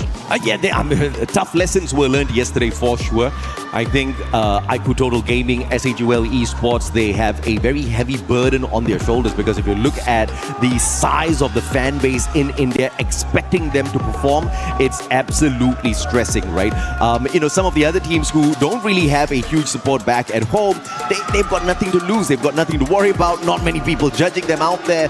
Every mistake that the Indian teams make, on the other hand, you're going to see some harsh comments on YouTube. You're going to see some harsh posts later on. So they need to avoid that. But of course, they need to play for themselves. This is something that they've been working for the past few years. And this is where you really have to go all out. Everything's on the table. But even if they do not do that, I'm not going to be tickled by it at all. As long as they avoid the bottom 2 spots. Because I do want to see more from the Indian squads. So having them at the survival stage, I think I'm going to be quite happy about it. Yeah, I think I'm also very excited to see this as well as we go into this later. I think one thing is for sure though, when you talk about so many of these teams, compared to say Group A, which means I would say a cutthroat group, Group B I think is something a little bit more anyone can be making anything happen, right? So that is where we really have to be paying attention. Yeah, absolutely right. If you look at whether or not Group A truly was cutthroat, yeah, you've got so many Titans in there, you see a lot of eliminations, but because you don't have as many Titans in here in Group B, you're back to an even playing field. So it's not any easier in Group B at the moment for survival. You're still going up against world-class squads out here. But of course, this is game number 1, ladies and gentlemen, boys and girls, as we hop on into Bermuda. The flight path is going to be dictating quite a number of things, and the first one's going to be who's out of the flight first. It's MIBR Loss, RRQ, as well as Team Secret. And Team Secret's another team that we definitely have to talk about. This team, the current kings of Southeast Asia, and some may argue Southeast Asia might just be one of the toughest lobbies out there. Yeah, I agree with you. I think, when we talked about that as well, I think a lot of our fingers were pointed toward that Group A, right? We saw what happened from Buram United. It was really scary seeing them on that day 1 as well. But at the same time, in this lobby, Southeast Asia, and we're meeting up against, I would say, one of the hard hitters, which is going to be Brazil as well. Yeah. And again, when you look at the group stage leaders, Loss really put a big lead between themselves and the rest of the pack as well. Yeah, it's going to be easy to catch up. I mean, coming into a few matches more today, if they can maintain that consistency, or many other teams can do so. But right now, undeniably, at least for day 1, Southeast Asia is at the top.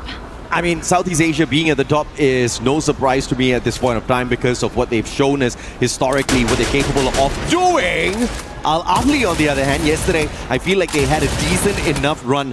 Sifu was knocked down, but Simox is there to find the instant recovery for his buddy, and they will not have to waste their time going in for the revival. But it looks like Vitality wants a big fight. The launchpad is going to be putting them in the best spot to knock down Simox. Sifu, barely any health left on him. He's going in with the medkit, double Riptide Rhythm, breaks down his defenses though, exposing him, but Tiggs is just a tad bit too busy patching himself up. On the opposite side, Vitality versus RRQ. This is an infighting. What was that serumpun you said earlier? Perang serumpun. Perang serumpun. That's exactly what we're having out here between the 2 brothers. Yeah, and now Dudes on the very top side here, putting in the damage from above, and Joel will be the one. No, it's not, because Dix is there to make sure his teammate remains alive. Rans also falls, and Abai falls to reposition, finding a different way to bring his team back into the game. Oh, looks like this little battle between RRQ and Vitality might have to take a pause here as Straw Hats drops by to say hello. This is the survival battle for Straw Hats. Can they overwhelm RRQ, who are already hurt, already injured? They just need to take 2 players out of the equation, but that is easier said than done. Vitality is not abandoning the compound just yet. Straw Hats picking each other right back up, and they're sticking together. They do have a chance in here if they can continue with this level of aggression. This is exciting already. We already saw or anticipated what was going to be happening early. Now, Vitality waiting in the wings, hoping to see who shows their hand first. Straw Hats waiting. Who will be the one to show his first shot here? Dix takes a bit of stick damage, but never more than that. And for the rest of the team, Vitality, at least for Dix, he's gonna be completely crunched from multiple angles here. What are you gonna do when this collapse happens? Yeah, information comes on through, and Straw Hats flood in, getting their 5th elimination. This is what you gotta do if you're the Straw Hats. Kaizoku Oni, Orewa Naru, that's what they want to say as they rise up to the top. But unfortunately, only one can be the king of pirates for the squad, so they'll have to figure it out between themselves exactly who's gonna be that Joy Boy, Joel, as well as C-Bank. Team Vitality taking quite a beating very early on in the game. They've got the coins to bring back their buddies though.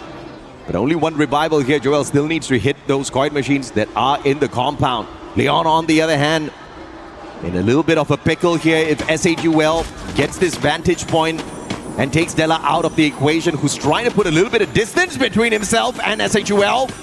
That one shot finding the connection. Della still alive and kicking out there on the battlefield. Troll shut down by Joker. The flank around the right with the BSK allows Leon to take control of this compound.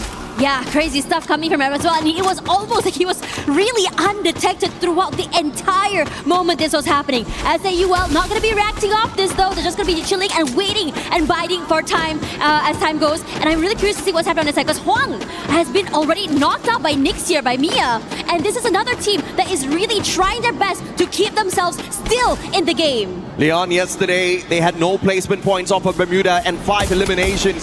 So they have to be really careful to not make that same mistake here. Once again, Straw Hats continues to pop up. This time, SHUL loses yet another player to the Straw Hats.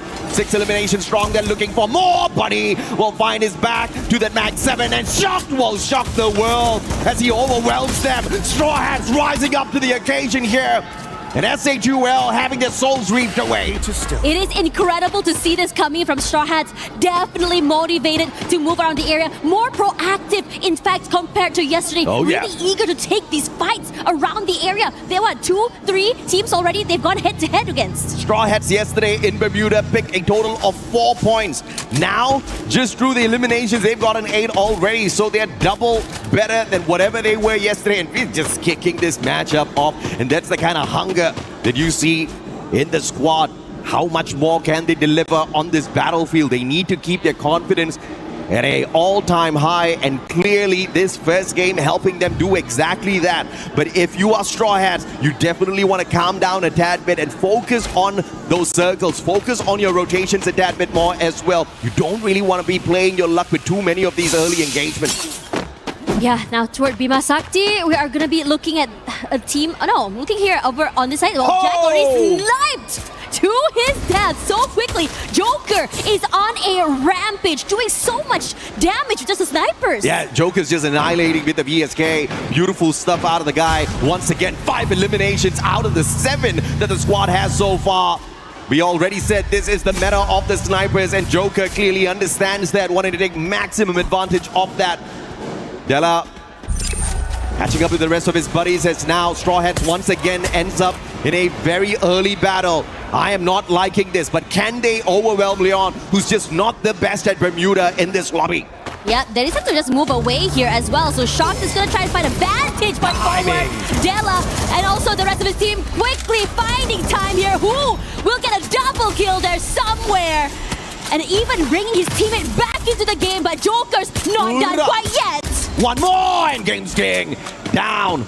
But the shots from Joker is absolutely annoying. But thankfully, Leon does not have more numbers here alive to pressure Straw Hats. They back away. They call a truce for the time being, and Straw Hats will be able to pull Nil back into the game as well. Look at this phenomenal performance from Straw Hats. 10 eliminations already. Crazy. This is their best run so far. Yesterday, they got nowhere close to 10 eliminations in any one of their games. Yeah, it's such a change in tune as RQ will be the one in trouble next. Pain from above as TG pressured them. Bullets upon bullets. A bit of a reprieve as they did manage to get the resets. And the collapse hasn't happened quite yet. Abe moves forward. Mal knocked down. And Abe is the last one alive. Has to survive this to bring his team back into the game. During an interview, Dut said that yesterday was supposedly their warm-up day. But they're still facing so many problems by so many different teams in these rotations. Abe just trying to make some magic work out of this monster truck's gonna find that gravity is not gonna be on his side. So unfortunately for him, he cannot drive away. But even if he did try, Shanky would just snuff him out in an instant. You've got Aztec there as well with an AC-80, so it's just not gonna be possible for Abe to save himself at the moment. He's just gotta hope and pray that by some luck, IQ Total Gaming just walks away from this bridge, giving him a little bit of a leeway to escape this sticky situation. RRQ left with their final player, and potentially after that Vitality, what is that? What's the rumpun? Perang serumput. Perang Yeah, serumput. Perang serumput. Perhaps that put them in a tad bit of a pickle. And speaking of Vitality, you're going up against Meerkorp, and Meerkorp cannot afford to lose this battle. And if they can take down Vitality, that should definitely boost their confidence quite a little bit. Vitality were on fire yesterday. Yeah, and I think one thing's for sure that we wanted to see Mia just try their best to not only just survive, but also be able to bring themselves into more than just bottom two. Now, this shot by Diamond was just nasty as well that happened just now. In fact, he had moved around the area, got 2 snipes, and he was undetected throughout the entire time. Crown 98, definitely a weapon of choice for many of the players here, because of the advantage it gives you out there on the battlefield with a little bit of an assistance. And you saw the deadly timing from the guy, but Sibank now. Trigger discipline is there. Straw Hats understands the situation, and they will secure the vending machine for themselves as well. Bangladesh still has got their dreams alive through Straw Hats. Yesterday was a disappointing run. Not a single match they managed to walk away with more than 5 points. Today, on the other hand, in this first game in itself, Straw Hats sitting on 10 eliminations. In fact, they are on fire with the eliminations. They're the best ones in this lobby so far. If they can keep this up at least for 3 games, they sure as hell will be able to escape doom from the bottom 2 spots. And you know, I think we didn't really see too much from Lost, but finally they did show their hand just now. They got a pick up onto Abe, trying to bring his teammate back into the game. Yeah. They did manage to come back online though, so that's really, really important for RQ. Regardless of that, still surviving alone without Abe. Now it goes back to his team. I think it was Dudes that he brought back. So he has to be able to find a way to not only bring his team back into the game, but also survive. There we go. I think Mal is already back into the game as well. So this is massive. Yeah, very good play here from Dudes. Managing to bring his buddies right back in, triple revive. And they pick a great spot at the observatory with the tanks of the R1's Dinocular scan, spotting no players there. They'll have to tank a little bit of damage from the circle, but they do have a double team booster on their side. Dirt's in a little bit of trouble there. MIBR Lost spotting him out, trying to shoot him out of the air, but they're going to be unsuccessful with that attempt. MIBR Lost is a tad bit slower today in terms of raking in those eliminations, but they really are not pressured to find more numbers out there. They're definitely going to secure the top 4 as long as they can find the final circle game after game. You know what? I like this. Everyone has a little bit of, an area where they're holding on to. No one's really trying to really commit to this fight, but it will change very, very soon. Especially since a majority of teams are trying to get into the circle. Twisted Mind's not here yet. Leon is coming in very, very soon. And Leon has been really active this game as well. I think 9 elims so far. IQ Total Gaming using the bridge to boost them up. That high vantage point gets them yet another elimination. That's what you need if you're from the Indian squad. You just want to be farming these points one after the other. And speaking of farming, Meerkorp needs to do that exact same thing. Show us what you've shown us already in USA. Show us what you've shown us in terms of your capability of finding that final circle. Leon just like Straw Hats, doing so much better today with their positioning. Oh, Joker is still on a rampage with the sniper, and it's a lethal weapon in his hands. He got so many eliminations, even some chip damage to any team that's rotating away as well, which makes it so terrifying. His angle, he's going to be able to just really abuse, and it's AHL that he's going to be paying attention to. Hawk knocked down already, and over on this side here, TS also trying to find their way up onto a high ground. Yeah, Team Secret just staying a little bit quiet in the game for the time being, wanting to just pop off a little bit later on. And because they have been quiet, nobody has really taken away the resources that they've been collecting from the very start of the match. That's going to be making Team Secret a dangerous squad within that final circle. And we know they are definitely capable of annihilating many of squads out there. Jack out in the open, a very daring position for him to be holding on to. Leon's going to be losing 2 players. Make that 3 as Joker gets shot out as well. Games King, it's the final one alive here for Leon. Al Ahly, can you take advantage? They might be able to. And he's far, far away from any vending machine, and Al Ahly won't be able to find one extra point unless Games King with the valiant dash does a double on them. 1v2, like the troll under the bridge, eliminates Al Ahly Esports. We were just talking about Team Secret just now, and now Anshan and the rest of the team are in trouble. Gio rushes forward, and now knocked down by Bobs. They were very much ready for it. Fluxo is now here. Bobs barely alive. But somehow TS will be a team to pull themselves forward, but not for long, because Lost is close by. MIB Outlaws just taking advantage of that situation, but now it's a battle between SHUL as well as Lost. Round 1, knocking Jack down to the ground and taking him out of the equation. Noor's out as well. Iku Total Gaming, what can you do up against RRQ? They've already built up the solid walls on top of that monster truck just to keep the Indonesian monsters away from them, and Twisted Minds will land right behind. And this is that Riptide rhythm out of nowhere, courtesy of Vitality, courtesy of Straw Hats with some shots as well. And it looks like Twisted Minds is not going to be as lucky as they take the fight straight up to RRQ. But X-Bossy lighting up the battlefield, kicking RRQ out of the lobby. It is insane seeing how Twisted Minds just rush forward, destroy RRQ, who were sandwiched between these two teams. Now TG gonna way forward here, gonna take this fight head on against Twisted Minds. The rest of the team forced forward here. TG barely alive, surviving for that time being. But now with so many teams pressuring them, Aztec takes a lot of damage already. But they're doing their best, just really lock themselves in behind all those glue walls. Yeah, Iku Total Gaming has lost a ton of glue walls already in the battle. They need to take Twisted Minds out of the equation, loot them up so that they can continue to play this all the way down to the very end. But MIB are lost, closing in the distance, tossing out those nades as well. And the God Nade gets a double for them. Rigby with the double, and he goes in for the annihilation. And just like that, Iku Total Gaming out of the equation. Twisted Minds up against MIB Outlaws. What can Southeast Asia do against the racing Brazilians? Well, Diamond's already knocked down already and forced to move away. They have to go for this reset. Teammate brought back into the game, but the timing from Lost is too much to deal with. They're fast and they're furious. Knocked down already, but still have to worry about the rest of the team below, because General knocked down, Diamond still alive. Rigby should have no problem bringing General back into the game. Yeah, recovery is there. A cheeky nade here from Diamond. Can he get one? Round 1. It's all up to Rigby, and Rigby, an absolute solid player for MIB Outlaws in this lobby. 8 eliminations for him alone, and he was definitely cracking it as the Grenadier of the squad. But now trying to get off of that bridge is going to be a tad bit tough for Lost. SHUL Esports out as well, but placement points wise, they do manage to work away with something decent here. MIB Outlaws out.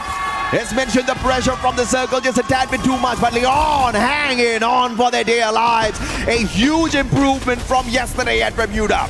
Yeah, Vitality still healthy right now, knows where Games King is, and despite his best efforts, will be knocked down as well. A valiant effort by Leon, despite Games King being alone. That 1v2 win plus the multi-frags that he got before going out is insane. This is what I talked about. This is what I said on the stage. Today, what we expect is the teams at the very bottom to make it into that final circle. Eliminations or not, I don't care, but this is what we want to see. Straw Hats and Miakov showing us that they've got the fight in them. They take each other on, and Bangladesh shuts down Miakov, booking an appointment with Vitality. Vitality wants to go for more. Who knocked out already? Nil as well. The jump shots are good. Koja on a rampage, and they are chasing for the final member of Straw Hats. Team Wipeout, and a Vitality. At one point, they used to be known as the Falcon Hunters, and they were just purely disruptors of the lobby. No one expected them to dominate. We just expected that element of disruption out of them. But now, you can't expect them to walk away from lobbies consistently. Yesterday, they showed us that consistency. But I want to take the attention away from Vitality and their Booyah. They already got a lot of praises from the casters yesterday. Today, the ones that deserve the praises is Mia Corp as well as Straw Hats. The absolute determination to stay alive, and Straw Hats actually walking away with 10 eliminations and surviving long enough to get into that final circle shows you that hunger. So SHUL, Ali, they better watch out because the two from the bottom are looking to rise up. Yeah, both SH and Mia making it to that top 3 as well, making it a lot of points as well coming into this one. So the race is on right now because again, it can be anyone's game. Everyone was thinking the bottom 2 might not be able to come back today, and they are showing us otherwise. Eliminations coming in from SH as well as the tenacity to survive by Mia is something to be praised. And even then, we're seeing so many teams even individually pop off. Leon Joker just now was going crazy. I believe also Games King was able to not only win a 1v2, but before going down to Vitality, he got 5 eliminations. Absolutely. But of course, we got to bring the conversation back to Vitality at a certain point as well. Chris Joe, the main reason why these guys turned from disruptors into absolute monsters out here on the battlefield. He has certainly guided them well to the top. But can they stay at the top? Can they hold on to those top 4 spots and find the early qualifier into the grand finals is going to be a big question, because the move that Vitality pulled off in the final battle sequence was exactly what got them the Booyah. They did not wait for Straw Hats to complete their battle first before taking advantage. They were already taking shots at them, whatever angles that they could find, trying to weaken the Straw Hats crew, and then with the proactive rush to take them out of the equation as well. This is a huge improvement from Vitality, and that is what the other teams need to fear. The fact that they've got a coach that is absolutely brilliant to tell them exactly what they need to fix. If you look at what Vitality did at Bermuda yesterday, just 4 placement points, 5 eliminations. They had a rough run in the first game of the day, but today they twist that around. But they have to make sure as well that they don't run out of gas because they are stepping on that pedal a tad bit too much. Now, Tash and I are going to take a tad bit of a breather. We'll be back with you in a bit. Human body was built to move, not trapped at a desk in one singular posture for 12 hours a day. It's time your chair evolved. This is Secret Lab Titan Evo. Ergonomically engineered for you, gamers, hybrid workers, artists, backing your every move. Thinks he can come in here and play my game. He knows nothing but go! Tyler Wine, you're done. Raw energy. Blow the house down. How do we do yesterday? How was your mental after yesterday? Oh, so we are going to try to do our best today. So we have all the hopes and trust that we are going to make very good than yesterday, so we are positive today. So obviously, new day, you're saying that you were able to reset a little bit and you feel like you'll have a much better performance today? Yeah, we are going to do better than yesterday. What has it been like working with your team here at EWC and competing on the stage? I mean, we are going to be like try a lot of bad things together, and be here today is like a good feeling that we are all together and can be here competing with a lot of teams. Well, I know that there's definitely a lot of people pulling for you guys as well. So obviously this is a quick chat, but thank you for taking the time to talk and best of luck today. Thank you. Ladies and gentlemen, you are right here in the heart of France. It's Paris, Free Fire at the Esports World Cup 26. And we have a bit of a review for you for the first game of Group B. It's Husky and Lucifer, and things are only getting started. We see Straw Hats making the top 3, and that was something that we were hoping to see from yesterday, and they've done it. I think this is what I was waiting for. Even in Group A, right? The teams at the bottom make a comeback. Titan Esports Club did it. I was about to bring that verticality where, hey, there's Bangladeshi team who've already made one through into the survival stage. Straw Hats started off, and they rightfully did from game number 1 itself. Absolutely. I mean, from what we've seen from Group A earlier on, when TAG got 2 booyahs, I think that really set the stage. If a region like India, who has been trying to prove themselves for so long, can do it, why can't the other people do it, right? Why can't the other squads step up to the occasion? And I think the best part right now is that we have some of the super fans in the house, with Fluxo on one side, on my left, with RQ on the other side, and they are here in full force. I think this is what we needed, especially Group B. We were with the vibe yesterday casting on the desk, but right now here, I can even feel it better. And I know this is going to be added on pressure for the players itself, especially a couple of early losses. RRQ, again, a similar stretch of what happened yesterday is being replicated today as well. I hope it changes for them. Yeah, and when we look at the standings, you can kind of see the separation, right? The first thing that comes to mind, MRBL lost, still the front runners, still the head of the pack. It really feels like no one can overtake them. Even in games that they don't get the booyah, they are still the predator, the apex predator. But I think you have to add it on to Team Vitality. They're picking up the pace. They understand, yes, MIB a loss, taking it away, but Team Vitality bringing it out, matching up with pace, toe-to-toe is what they're looking forward to, because they also be at the top 4, they make it to the final. Yeah, and I think at the end of the day, Team Vitality, RQ, the Indonesians, they have plenty of fans here, even though we saw RQ super fans in droves, but I can assure you, Team Vitality is also on the support list, right? Because again, we talk about second places, heartbreaks, the super fans of the teams that have known heartbreak the most are actually here, and through the highs and lows, they have been with them. I think in this game, there's one more team that we have to talk about. It's going to be Twisted Minds. Yes, sir. Yesterday, later in the games, they started to make a comeback, but right now, they did put up a good performance. Unfortunate that MIBL loss ended up taking a head-on fight right at the bridge. If it did change out, I think maybe Twisted Minds also had an opportunity for a booyah. Yeah, I want to try something, right? Since we have the super fans here. RQ fans, you see me? Yes, RQ fans. Kita cuba ya. Kita chant RQ, okay? Viva! Viva! Viva! Yeah, that's the spirit. You got the Fluxo people on your side. Fluxo, do I even need to start, or is it going to be your drums? Can we hear it for Fluxo? That's the spirit of Free Fire. We love it so much. And this will only continue to electrify the arena as long as the games are going.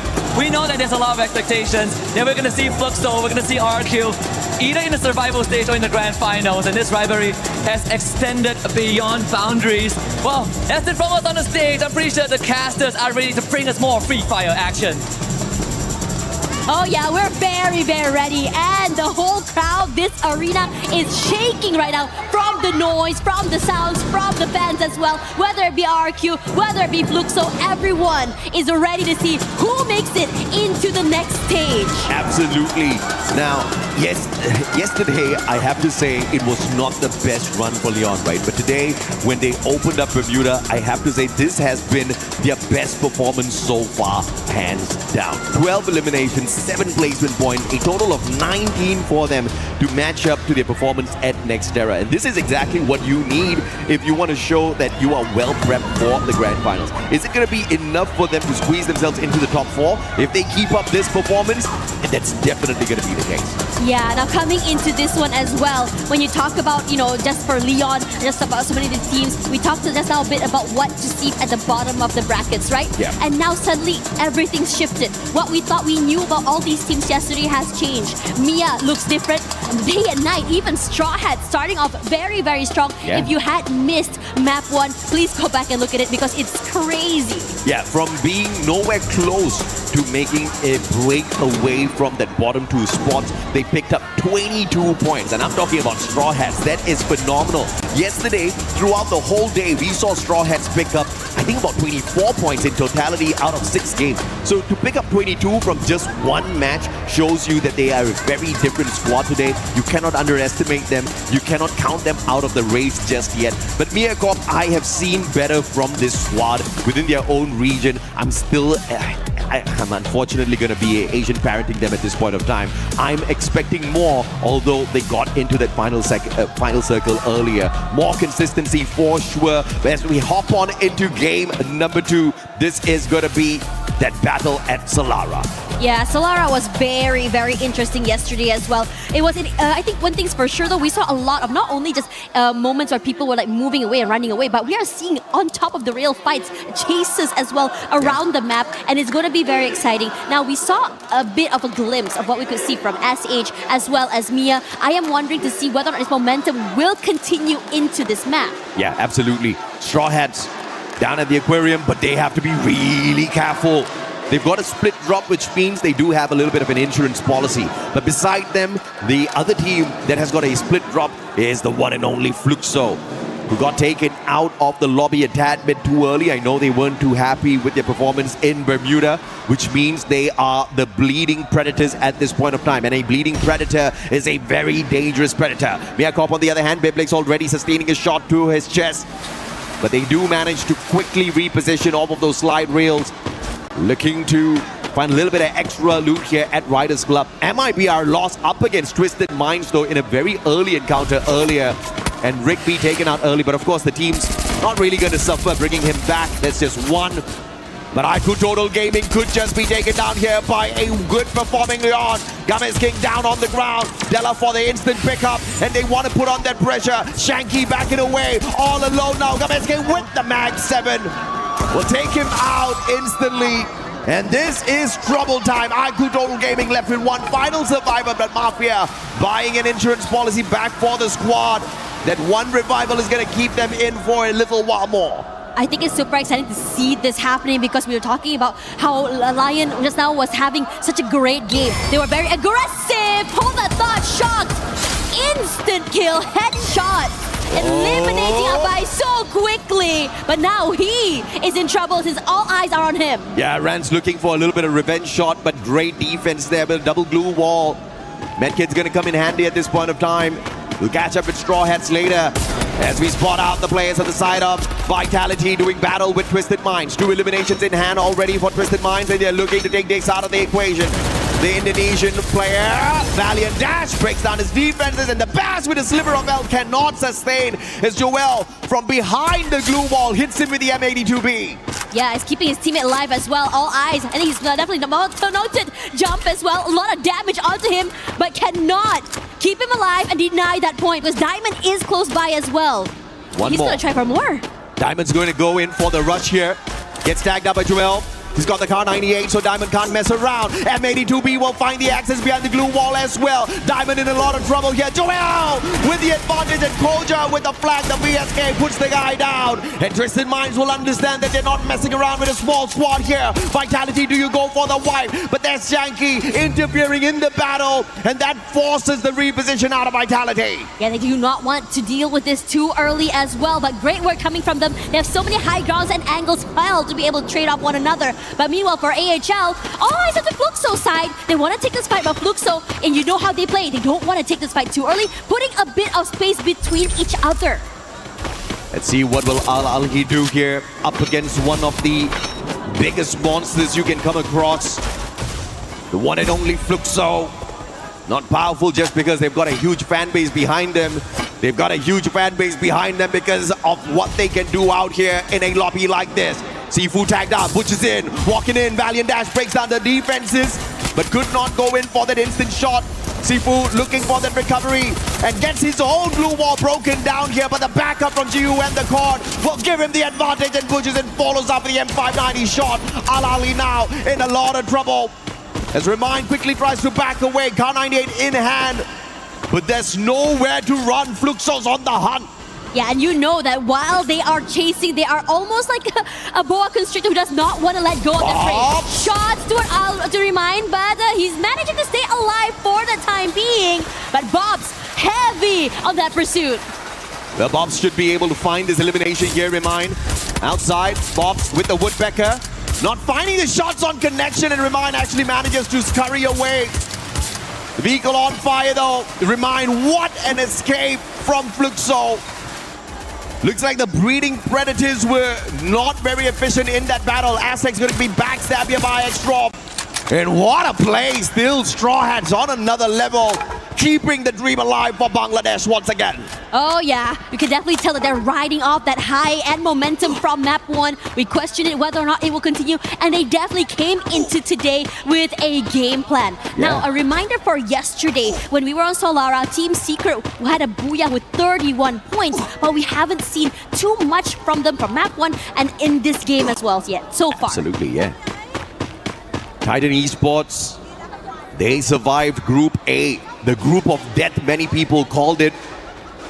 But TEC showing everyone that they are capable of getting into the grand finals. But of course, if you look at where they sat on the overall leaderboard, it's going to be quite a bit of struggle. So more is going to be needed out of them.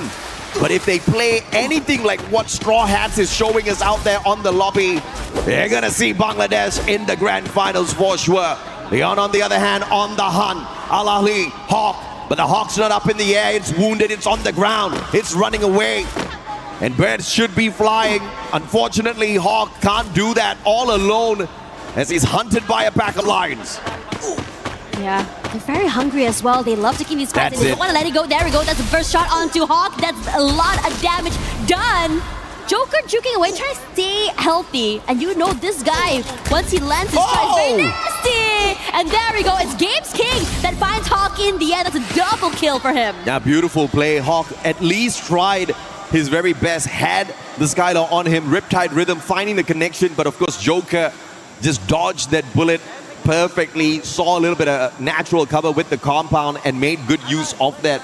If you look at the most eliminations, man, MIBR lost, still on fire, even though we didn't see a massive game from them at Bermuda. They still walked away with the 14 eliminations, and Yago's just topping the charts with the damage as well. Yeah, that circle hard shift to the right as well, with SAUL being so comfortable in that middle area. And this is where things get super interesting, how the fights are going to be happening and how many teams will be eyeing that compound. Absolutely. Now, the next circle will move towards SHUL as well as MIBR lost. Both of these teams will stay silent for the time being. But now, Team Secret up against Fluxo. The shot onto Dekui. He needs to recover. Wang Am on the other hand. M60 in hand already. Enhanced with the hammer. Looking for the reposition as well. Flanking towards the left. He does have the thrill of battle in hand. But he could just be the distraction here for Team Secret so that the rest of these players can get into position. RRQ looking for a straw hat and they find who? That's not a question. That's a statement.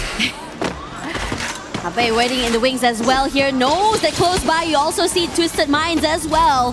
Could overextend this.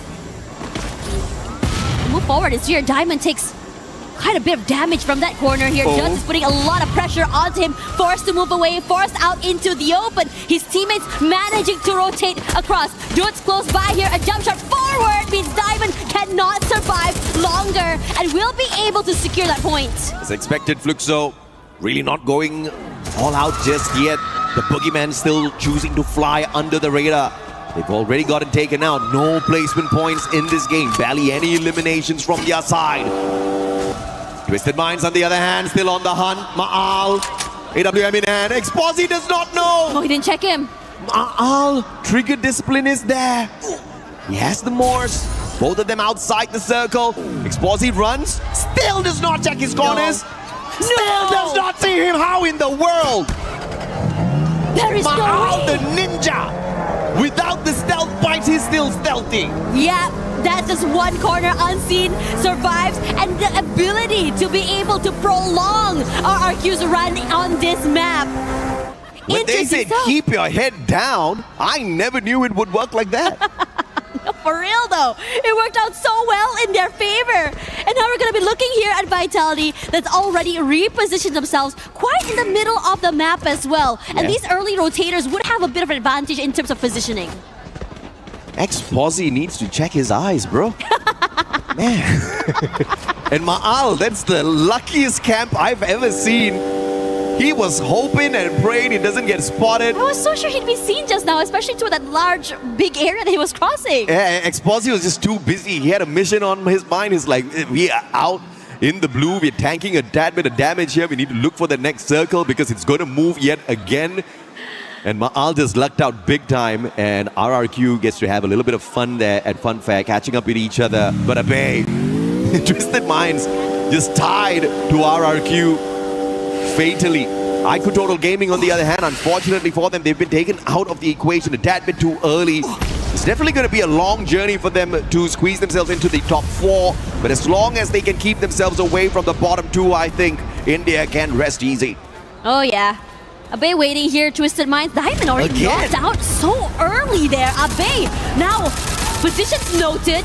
Still wants to go for that hunt. Jump will be seen. Breaks that with a valiant dash, but able to put the glue wall down for that second time. The Bass knocked down, and now it's a 2v1. His teammate's already back in the game as well. So the crunch is here, and Abe, a quad instantly doing damage to so many members of Twisted Minds. Come on, PLS1, show us what you got with that sniper. AWM time, baby. X-Posy driving away, trying to juke, but the cord lights the vehicle up in fire, and PLS1 with the AWM takes him out of the vehicle and the lobby.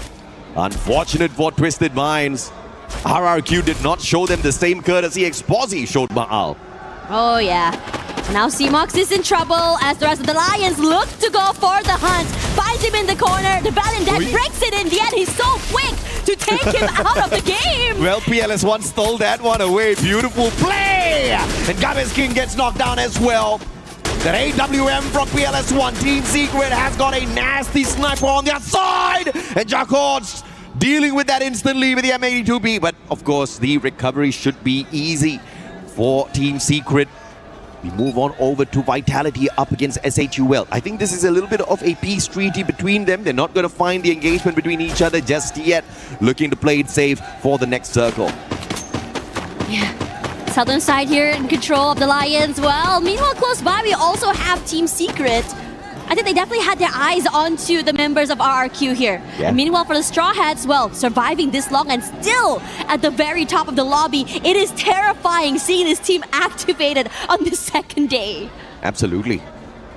Can we see yet another Bangladeshi squad survive the group stage? Unbelievable survival play from TEC. Titan Esports just showing everyone that the dream can be kept alive, and Straw Hats again, early game, 10 eliminations already. Yesterday, man, they were just down in the dumps, but today, Straw Hats just showing us they're awakening their conquerors hockey. This is knocking everyone out without even bumping into them. You just will have to find your way around the Straw Hats, because if you let them run away with this, I think they're going to be dominating the lobby eventually. Team Secret, 7 eliminations in hand. And PLS1 on fire earlier, but he slowed things down a tad bit here. They need to look for a way to get into the next circle, and RRQ stands in their way. Yeah, they put a lot of damage and pressure toward this team as well. The fact that the Lost is not able to really do anything either says a lot about how much space as well as power RRQ has. And speaking of power right now, Team Secret on a rampage, looking for this fight against the Lions. Not able to take up too much space. Kept out of the zone thanks to all of these glue walls. Leon, what can they do? A little bit of a panic here because the circle's looking for them. Getting the damage in. Team Secret is trying to gatekeep Leon. RRQ, Straw Hats on the way, Bangladesh. Looking to sneak away the points as the third party. Y'all better wrap up your act right now, Straw Hat says, because we will not have a choice. Whoa, RRQ! God, nade from the master Grenadier Dukes himself. Beautifully done, and they had so many close calls in the beginning of the game, and they're looking to keep so many of these teams out here. Team Secret in trouble. The Lions taking in so much pressure from RRQ as well. Della knocked down and trying to be able to be brought back into the game, not able to do so. SHUL Esports taking out Vitality. Talk a little bit about the aggression from the Indian squads. Team Secret shut down as well. You can't thank RRQ for that. Who would have expected them to step out of their own safe zone to take the fight up against two teams who were looking for their defensive spot? So a little bit of proactive action there from the Indonesian Titans. Leon's out of the equation already. We're left with 4 squads in here. RRQ, MIBR lost. Miakop and Straw Hats again getting towards that final circle. But Josh wearing a little bit of a boo-boo there, looking for the pickup from his buddies. Yeah, time is dwindling and no space to move because Lost is here pressuring the Straw Hats. The shot goes huge. Neil knocked down. Shocked is waiting to be the next one to fall, but they're able to recover. taking a lot of damage here, but RRQ on a hunt, getting active.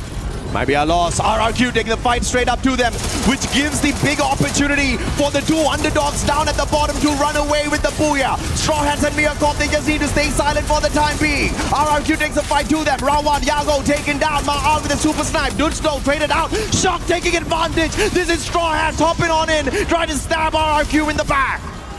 Oh, the Straw Hats still survive, but RRQ is the team who's on fire right now, surviving healthy with the 4. Both these two teams, Mia and Straw Hats, started the day at the very bottom, and they're survived again at the top 3 here. Shots knocked down already so quickly because Mia has their eyes on this team. Going for more, Mia will get 2 more points. Ami Tomake Balobasi, Bangladesh. That's the kind of spirit we want to see here in EWC. But now the battle is the 2v4. The odds against Mia, and RRQ will use the odds to their favor.